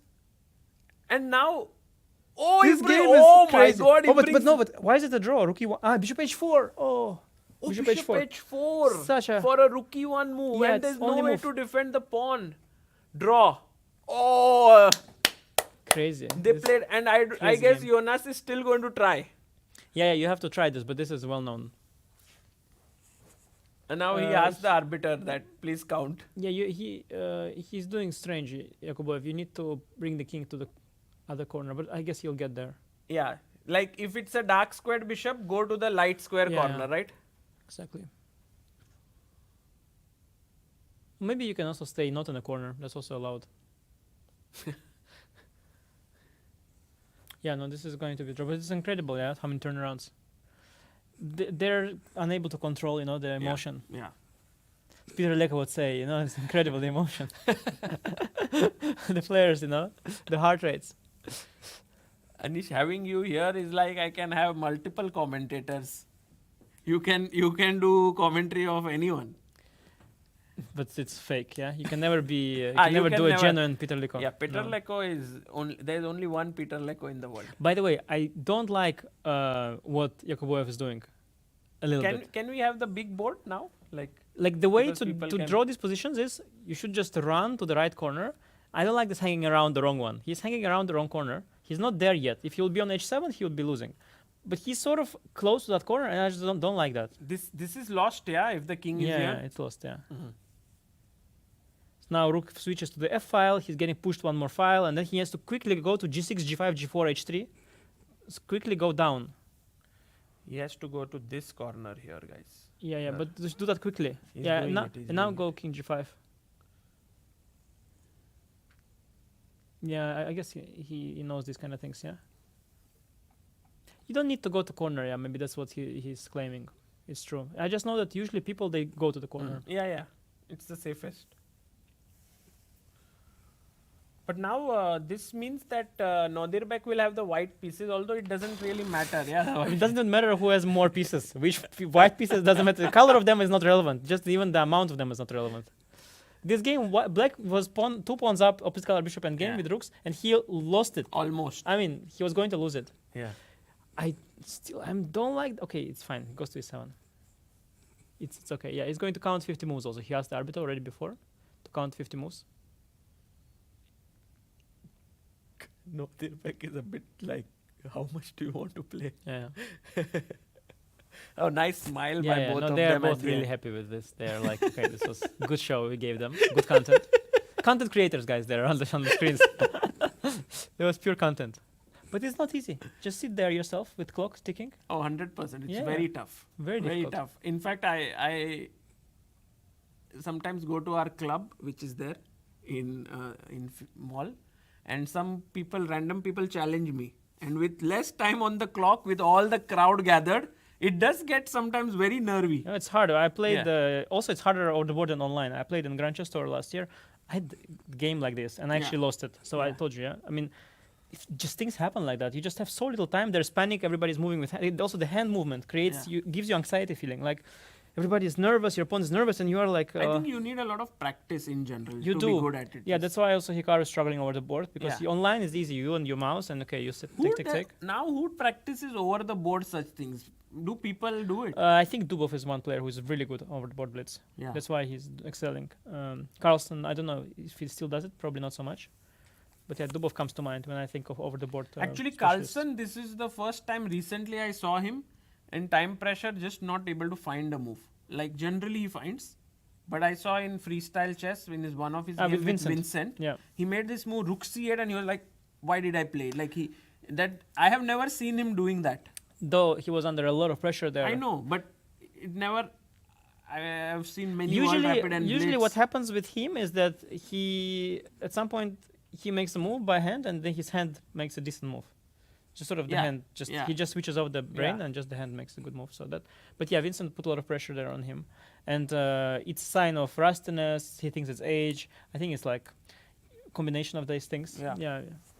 If you're a bit rusty, a bit nervous for some reason, maybe you got nervous at some point. He was very worried during that game at the beginning, and then when you already come back in the game, still this whole nervousness you carried with you before, it's all costs you energy, and then by the time you face another issue, all what you experienced before in the same game comes back to haunt you somehow.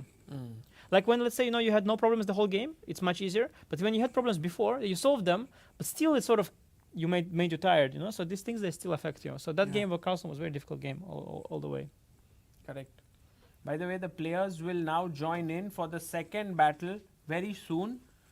We want to invite one of our guests here who's sitting with us in the viewers. His name is Elliot. And just to say hi to our chat, Elliot, would you like to come here and say hi? Elliot is, let's have him on the screen. I need to move or it's okay there? No, he can come here. Is it? Oh, no, I need to move. No, not to move. Just he can show hi and I want to... Okay. Can you come here? Yeah, okay. Yeah, now everyone can see you. Hi. Hi. Elliot, how old are you? 9. 9? Yes. And did you play in the Open? Yes. How did it go? It went okay. Yeah? You scored 3 points? 4. 4? Today you won? Yes. Congratulations. Thank you. And where do you live? Canada. Oh. And what's your rating? Around 1900. FIDE or? FIDE, yes. Wow, nice. Wow. And what's your aim in chess? Well, to get good at it, a grandmaster. Yeah. But it's quite good progress, at this age. Yeah, very cool. Yeah.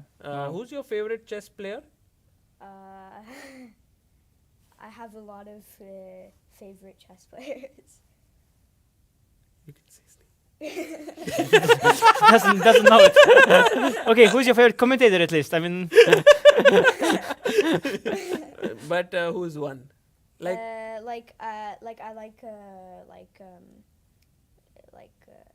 a lot of the old chess champions like Botvinnik, Kasparov. Oh wow!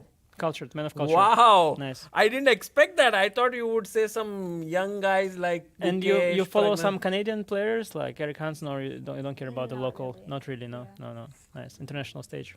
Wow. That's amazing. Actually, in Canada, you... Game started, by the way. yeah, okay, let's follow the game. Great meeting you and see you soon. Thank you. Okay, thank you. Thank you. Actually, in Canada, it's relatively possible to get into the national team, yeah, because it's a little bit less crowded at the top. Right. So hopefully he'll soon join the national he team. will very soon Yeah, be I one think of so the too. top players in the Yeah, country. yeah. You can definitely. Okay. I can see the passion in him. By the True. way, London system. Yeah, typical blitz opening, right? You just develop your pieces quickly. Oh, but H4, what is this? Yeah. Is this common these days? Because earlier they would just put pawn on H3. Yeah, exactly. But I think it's a sign of the times. Yeah, you often grab space. And threatening H5, H6, like yeah. gain more and Rook space. H3 or Rook G3 leave sometimes. You know, it will be useful somewhere. Wow. Typical kind of for these modern. And H6 played here. Yeah, not sure what is H6 exactly against, but just in case. Yeah, he wants No, to it's a just. good- it's a Also decent- you're waiting a bit. Bishop B7, Bishop A6. You're waiting, and now Bishop A6. That's what you're waiting for, the Bishop D3 move. That's the idea. Oh. Oh, he played it. Yeah, no, that's why I go H6. Wow. Now you got that extra H6 tempo if you take on A6, you know, and you're feeling really happy. Though nobody cares. Oh, he goes C4. Oh wow, I thought you trade. Actually, what is common in these structures, if you have already H4, you can go King F1 like freestyle chess, and then go Rook H3. Oh, wow. And by the way, here D5 would be a terrible blunder, I believe, Nice, because of takes, and check, and you lose the bishop. nice, Chipo.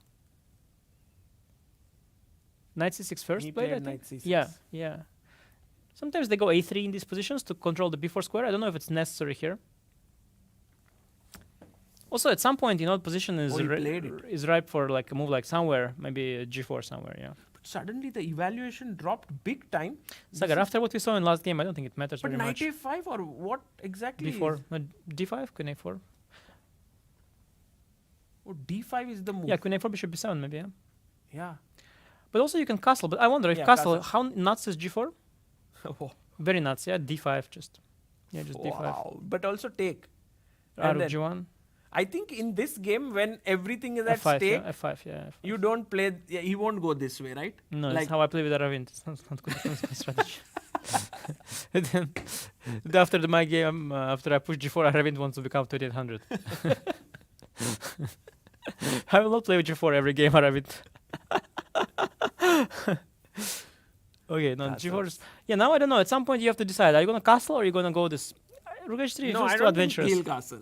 No? I don't think. I Yeah, think also- he wants to mate him. You know what I don't like? This pawn on c4. It gives black the counterplay with d5. I don't like that Exactly. he's exposed himself in the center and in the queen side, in the king side. You have to choose where you fight. You can't fight everywhere. But he wanted to keep this bishop, so he had to do it. Should have traded the bishop and attacked without it. But look at him, b4, threatening b5, Okay, that's forcing nice. him to go Oh back. yeah, that's nice. And now maybe Rook g1. Rook g1 with, but then knight will settle here, right? I don't know. The settlers will be expelled. 95. Aha, 95 then. Okay. Let's see if he goes. Okay, I'm rook just g1. trying to make sense of his way his pieces are placed. Of course, castle is the I most think normal move. g4, g5 is on his mind, but For sure. does he want to Queen do e2 first, maybe. Queen e2 first, flexi. I like queen e2. Not committed. Wow. Yeah. I Like, can predict bad human moves. no, but I think you are able to predict their moves because they are also thinking like strong players and you are also strong. So like I've seen this happening always that strong players, even if they are slightly weaker moves than engines, they are able to sort of think alike. Yeah, that's why some players think that they can detect cheating because they think Yeah. that most humans think alike. But I'm not sure about that though. And d6 e5 is always there. I think white should really forget this whole thing. Just castle. Just let it go. Let it go, please. That forget would it. be Yeah, just really forget sad. It. No, but not so sad. Just forget it because e5 is, when you go g4, e5 is gonna hit you in the center and it's gonna end really badly. So just castle short. Yeah. Pretend the h4 was there for the show and move on with this game. Because when you castle, then knight h5 and suddenly the h4 pawn is this also is okay. weak. This is okay. Yeah, maybe. Actually, yes. Because if you can even maybe, there's queen e4 though, double attack. So maybe not. Uh-huh. I'm thinking about a move like if knight g4, I have queen e4. I think you can castle safely here. I don't see why not. I also don't see any other way to play. I also think Yakuboyev is thinking all the things that you are thinking right now. That's why he's not making the move. He's thinking, should I castle? Oh, Should I go? Castle very fast, so I think he's having different thoughts. But he's thinking too long also. It's a blitz game. Oh, Yeah, he wants yeah. to castle. Yeah, of course, Wow, of course. that's a good one. It's probably by far the best move. Guys, Sometimes you have to we are accept. having like real upgrade in the commentary here because we are able to understand the thought process behind these players. So Harshit was doing incredible job for so many days, and you throw him under the bus no, like no, that. no, no, Sire. no. I'm talking about myself. Ah, Harshit, okay. of course, amazing guy. You didn't say commentator. But where you is said guy. he? You said guy. But Okay. where is he? Yeah, Harshit is having a better time than we do. That's for sure. But where? That's Harshit Okay, rookie 8. everywhere at once. Just bring rooks to center. Yeah, rook d1, rook e1, rook f1 probably to start with. Be a little bit careful of e5 somewhere. Some tactics on the e and d file, but I guess it's okay still. I would think you can safely play rook e1. The issue with the pawn on h3 is you can't tuck away the bishop nicely to h2 Yeah. because then knight g4 comes. Yeah, that's terrible. Actually, this entire thing Knight e4. that feels like black has placed his pieces perfectly, but white not so much because of this pawn on h4. Yeah, I wouldn't be so skeptical for white's position either. I think it's okay. Black also maybe prefers knight on d7 than on c6. You know, black is also not fully perfect. The bishop on b7 is behind that knight. I think Knight b8 maybe now. well, that would be you know Too much. that's not worth. It's not worth 2 tempi. But knight Oh, he h5. goes knight h5. Wow. Okay, bishop h2. Yeah, now go back. Oh, but Then d5. No, Does he he wants d5. He doesn't want to take the pawn because knight d6, but he wants to go d5. because Now this that yeah, wow, d5 on the board. and this looks really good for black. Because if you take with the c pawn, then e pawn unleashes the rook. Yeah, I think he should have maybe done something else. Maybe bishop to e3 actually to cover the e file. Ah, here. But maybe something else, yeah. But because now after bishop h2, d5, suddenly there's concrete problems. Jonas is in control in this game, but after what we've seen last game, still the nerves are so high. The moment clock will run down, things will get But crazy. they should really speed up. Like, I think Jonas has made use of time well. He has 3 minutes. while Jonas Nordic- can also, frankly, just smoothly win this game, yeah, because position is for now really good, and white can sometimes collapse in such situations. I've seen white collapse a lot in such positions. CD? ED, yeah? ED, yeah. Just yeah. take with... Just maybe go knight away, bishop h4, knight e5, yeah, So knight c3, or d2, I don't know. but then d4 would be hanging, right? h5 is hanging for now as well. Okay, so by the way, knight c3 played. And now he can actually win a pawn like this, but he can Bishop also win d6, this bishop- pawn, oh. right? Yeah, you can do that. He can take the b4 pawn. I was thinking bishop d6, bishop f6. Bishop d6 is nice, but actually bishop b4 is stronger. Take the pawn. Yeah, just take the pawn, hit the knight as well, and then go bishop d6 after that. Black's position is just overwhelming. Just a free pawn. Yeah. Is there some knight e5 tricks? Takes queen h5, knight e5, bishop e5, bishop a1. No, take on e5 first. I think Oh, is sorry. nicer. Bishop bishop e5, I guess. Bishop a1. Sometimes could be some attacking Some ideas, but I don't BG7. see how. Oh, he took bb4. It's on the board. He played queen d2. Oh, that's sad. Yeah, bishop d6. Go back, yeah? It's a little bit late to do damage control, I feel, with white. You just a pawn down. But actually, okay, How it's- about it's- just take this no. knight and then put this knight here? why give the bishop pair? He No, went, but where did he? Why to when the bishop d6? Oh, he went bishop contesting. a5. No, he should have contested the e5 and f4 squares. I don't think bishop a5 makes But a lot I of think sense. when you said bishop d6, he would have played. Oh, knight e5 is not possible. Exactly. That's why I D4 play. is That's why I hanging. play bishop d6. Aha, Also, e5 is hanging. nice. Bishop E5. a5 is a mistake. Now white has actually chances again. With the e5 square under his control, he can claim to have some practical compensation. Right. Bishop a5 is a very strange positional mistake. I don't understand it. Jonas comes back. He wants to get his knight into the center. Okay, knight b5. I don't know. This can definitely turn around. I mean, a lot of threats. He Oh, played already knight knight b5. b5. There are Oh, threats. he played it. Yeah, maybe bishop a6 is there still lucky, but the rook c1. I think white has the initiative. Things are really turning around. Yeah, I don't know rook c1. Black's bishops are looking really, especially the bishop on a5. He placed it there himself. That is absolutely crazy. Wow, it's Wow. actually pawn down, but so much play with all the pieces. It looks like it was a great sacrifice at some point, you know, but it was really just a blunder. He suddenly got everything working for him. Yeah, crazy. And Jonas really has it's his own wrongdoing, and now he's under massive pressure. I think he'll probably lose this game. Oh, he goes rook c8. You can't still fork here because your bishop Bishop is f5. hanging. Bishop f5. Ah, bishop f5. Oh, no, win He material. finds it. He finds it. It's There's over. nothing to find. It's just easy. It's just entering. Wow. Oh my God. His position collapsed in no time. Nodirbek Yakuboyev is now just few moves away from booking a spot in next year's Masters. Wow, crazy, crazy turnarounds. Very nervy tiebreak this one, I have to say. I mean, I've seen a few, and they're great players. I know both of them; they're really good. But there's a lot of nerves there today. Very nervy games. So they must be very tired. Yeah, that's true. But now, is there any way Jonas can pull something out from here? Yeah, I'm looking. Maybe some takes a6, but I don't think so. Take here. Yeah, Queen takes a6. a6. Maybe queen b3 in the worst case. Just 97, queen d5. It's just collapsing. I'll win an exchange and have a better position. I'm all for saying that there is a chance, and there really always is a chance. But here, you're losing material, plus your position is collapsing too. Oh, he just took on c8. And there is knight c. Wait, knight c7, rook e2 though. By the way, he took back. Oh, knight with e5. Yeah, knight c8, knight e5 now. Just white keeps the initiative going. Besides having material advantage. What's the move you said? Knight c7 is rook knight e2. c7. But there's no Oh, knight, there is knight, rook e2. Wow, that's a nice save. knight e5. That's why it's a much better move. But it's tempting to go c7, yeah, but he has Wow. to see. You'll see that still. Okay, just 95. And He's by the very way, nervous, but 45 seconds. Actually, Yakuboyev, I thought had great nerves, yeah, but maybe he's getting a bit tensed here. yeah, he's using them right now. They're shaking. A4. No need. It's okay, A4. but 95 was just, I think, crushing. Maybe I missed something, but I think 95 looks very good. Let's see, 95. Yeah, that was a great move. A4. 4 doesn't ruin. Okay, now 95 with the tempo, yeah? Ah, he gets it. Yeah. I think Jonas is. is gone here.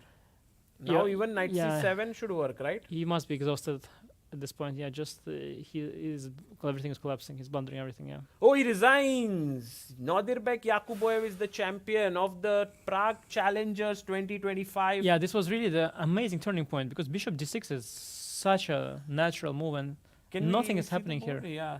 Nothing's happening here. He wants to play more, but I think that's it. I think that's it. We also want more. We would love more, but I think that's it, really. I think next year more.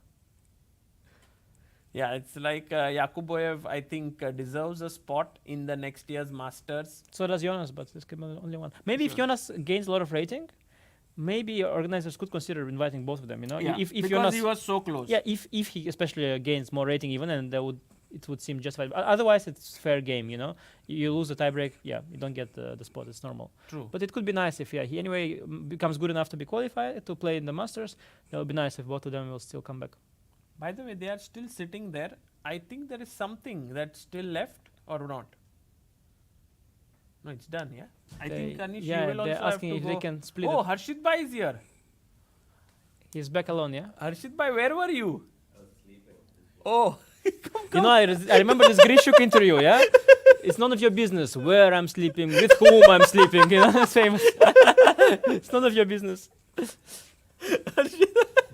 Harshit Bhai feels like the person who is like, coming in and like, what just happened?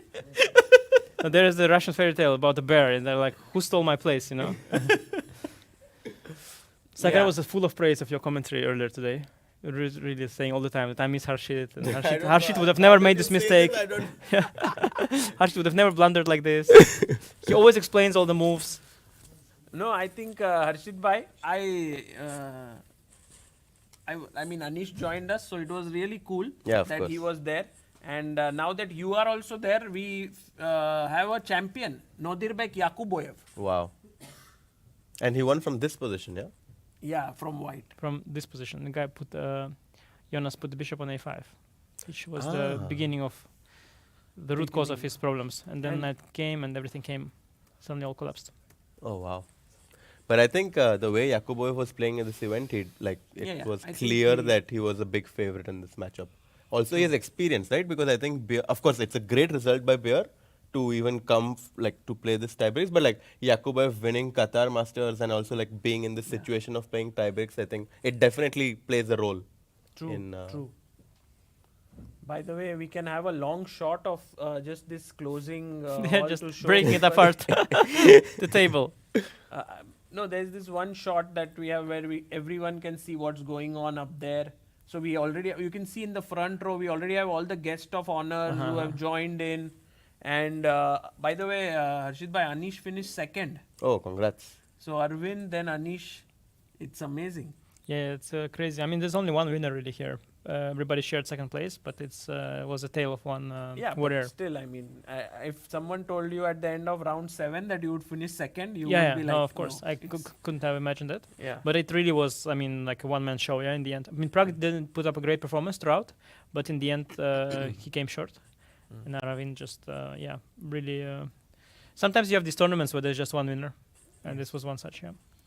So maybe we end this, should we call it a day? And I think we'll head up to the closing ceremony to attend it and see you all. This is the end of Prague International Chess Festival 2025. We were here for About 10 days. Yeah. and had an amazing time. Thank you all for following and see you all next year. Bye-bye.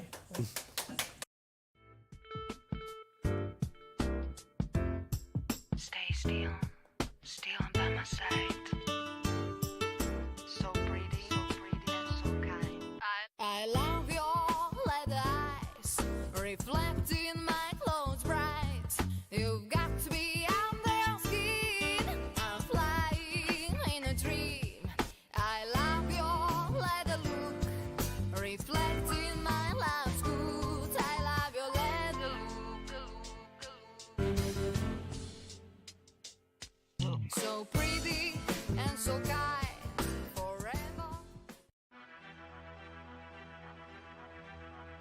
Chess is a battle of minds, a game where every move shapes destiny. For centuries it has endured wars, revolutions and the test of time. But in today's world of instant insights, one challenge remains. What if one game could change a tournament, but no one saw it coming? At the Chess Olympiad, teams fought for medals, yet the Swiss format and tiebreak system left everyone in the dark. Fans, players, even commentators. Other sports thrive on real-time stats. Chess? Not yet. A team of engineers, data scientists, and chess enthusiasts ask, what if you could change the game? What if AI could bring real-time clarity to chess? What if you could predict outcomes, calculate winning chances, and even foresee future parents? Now, we can.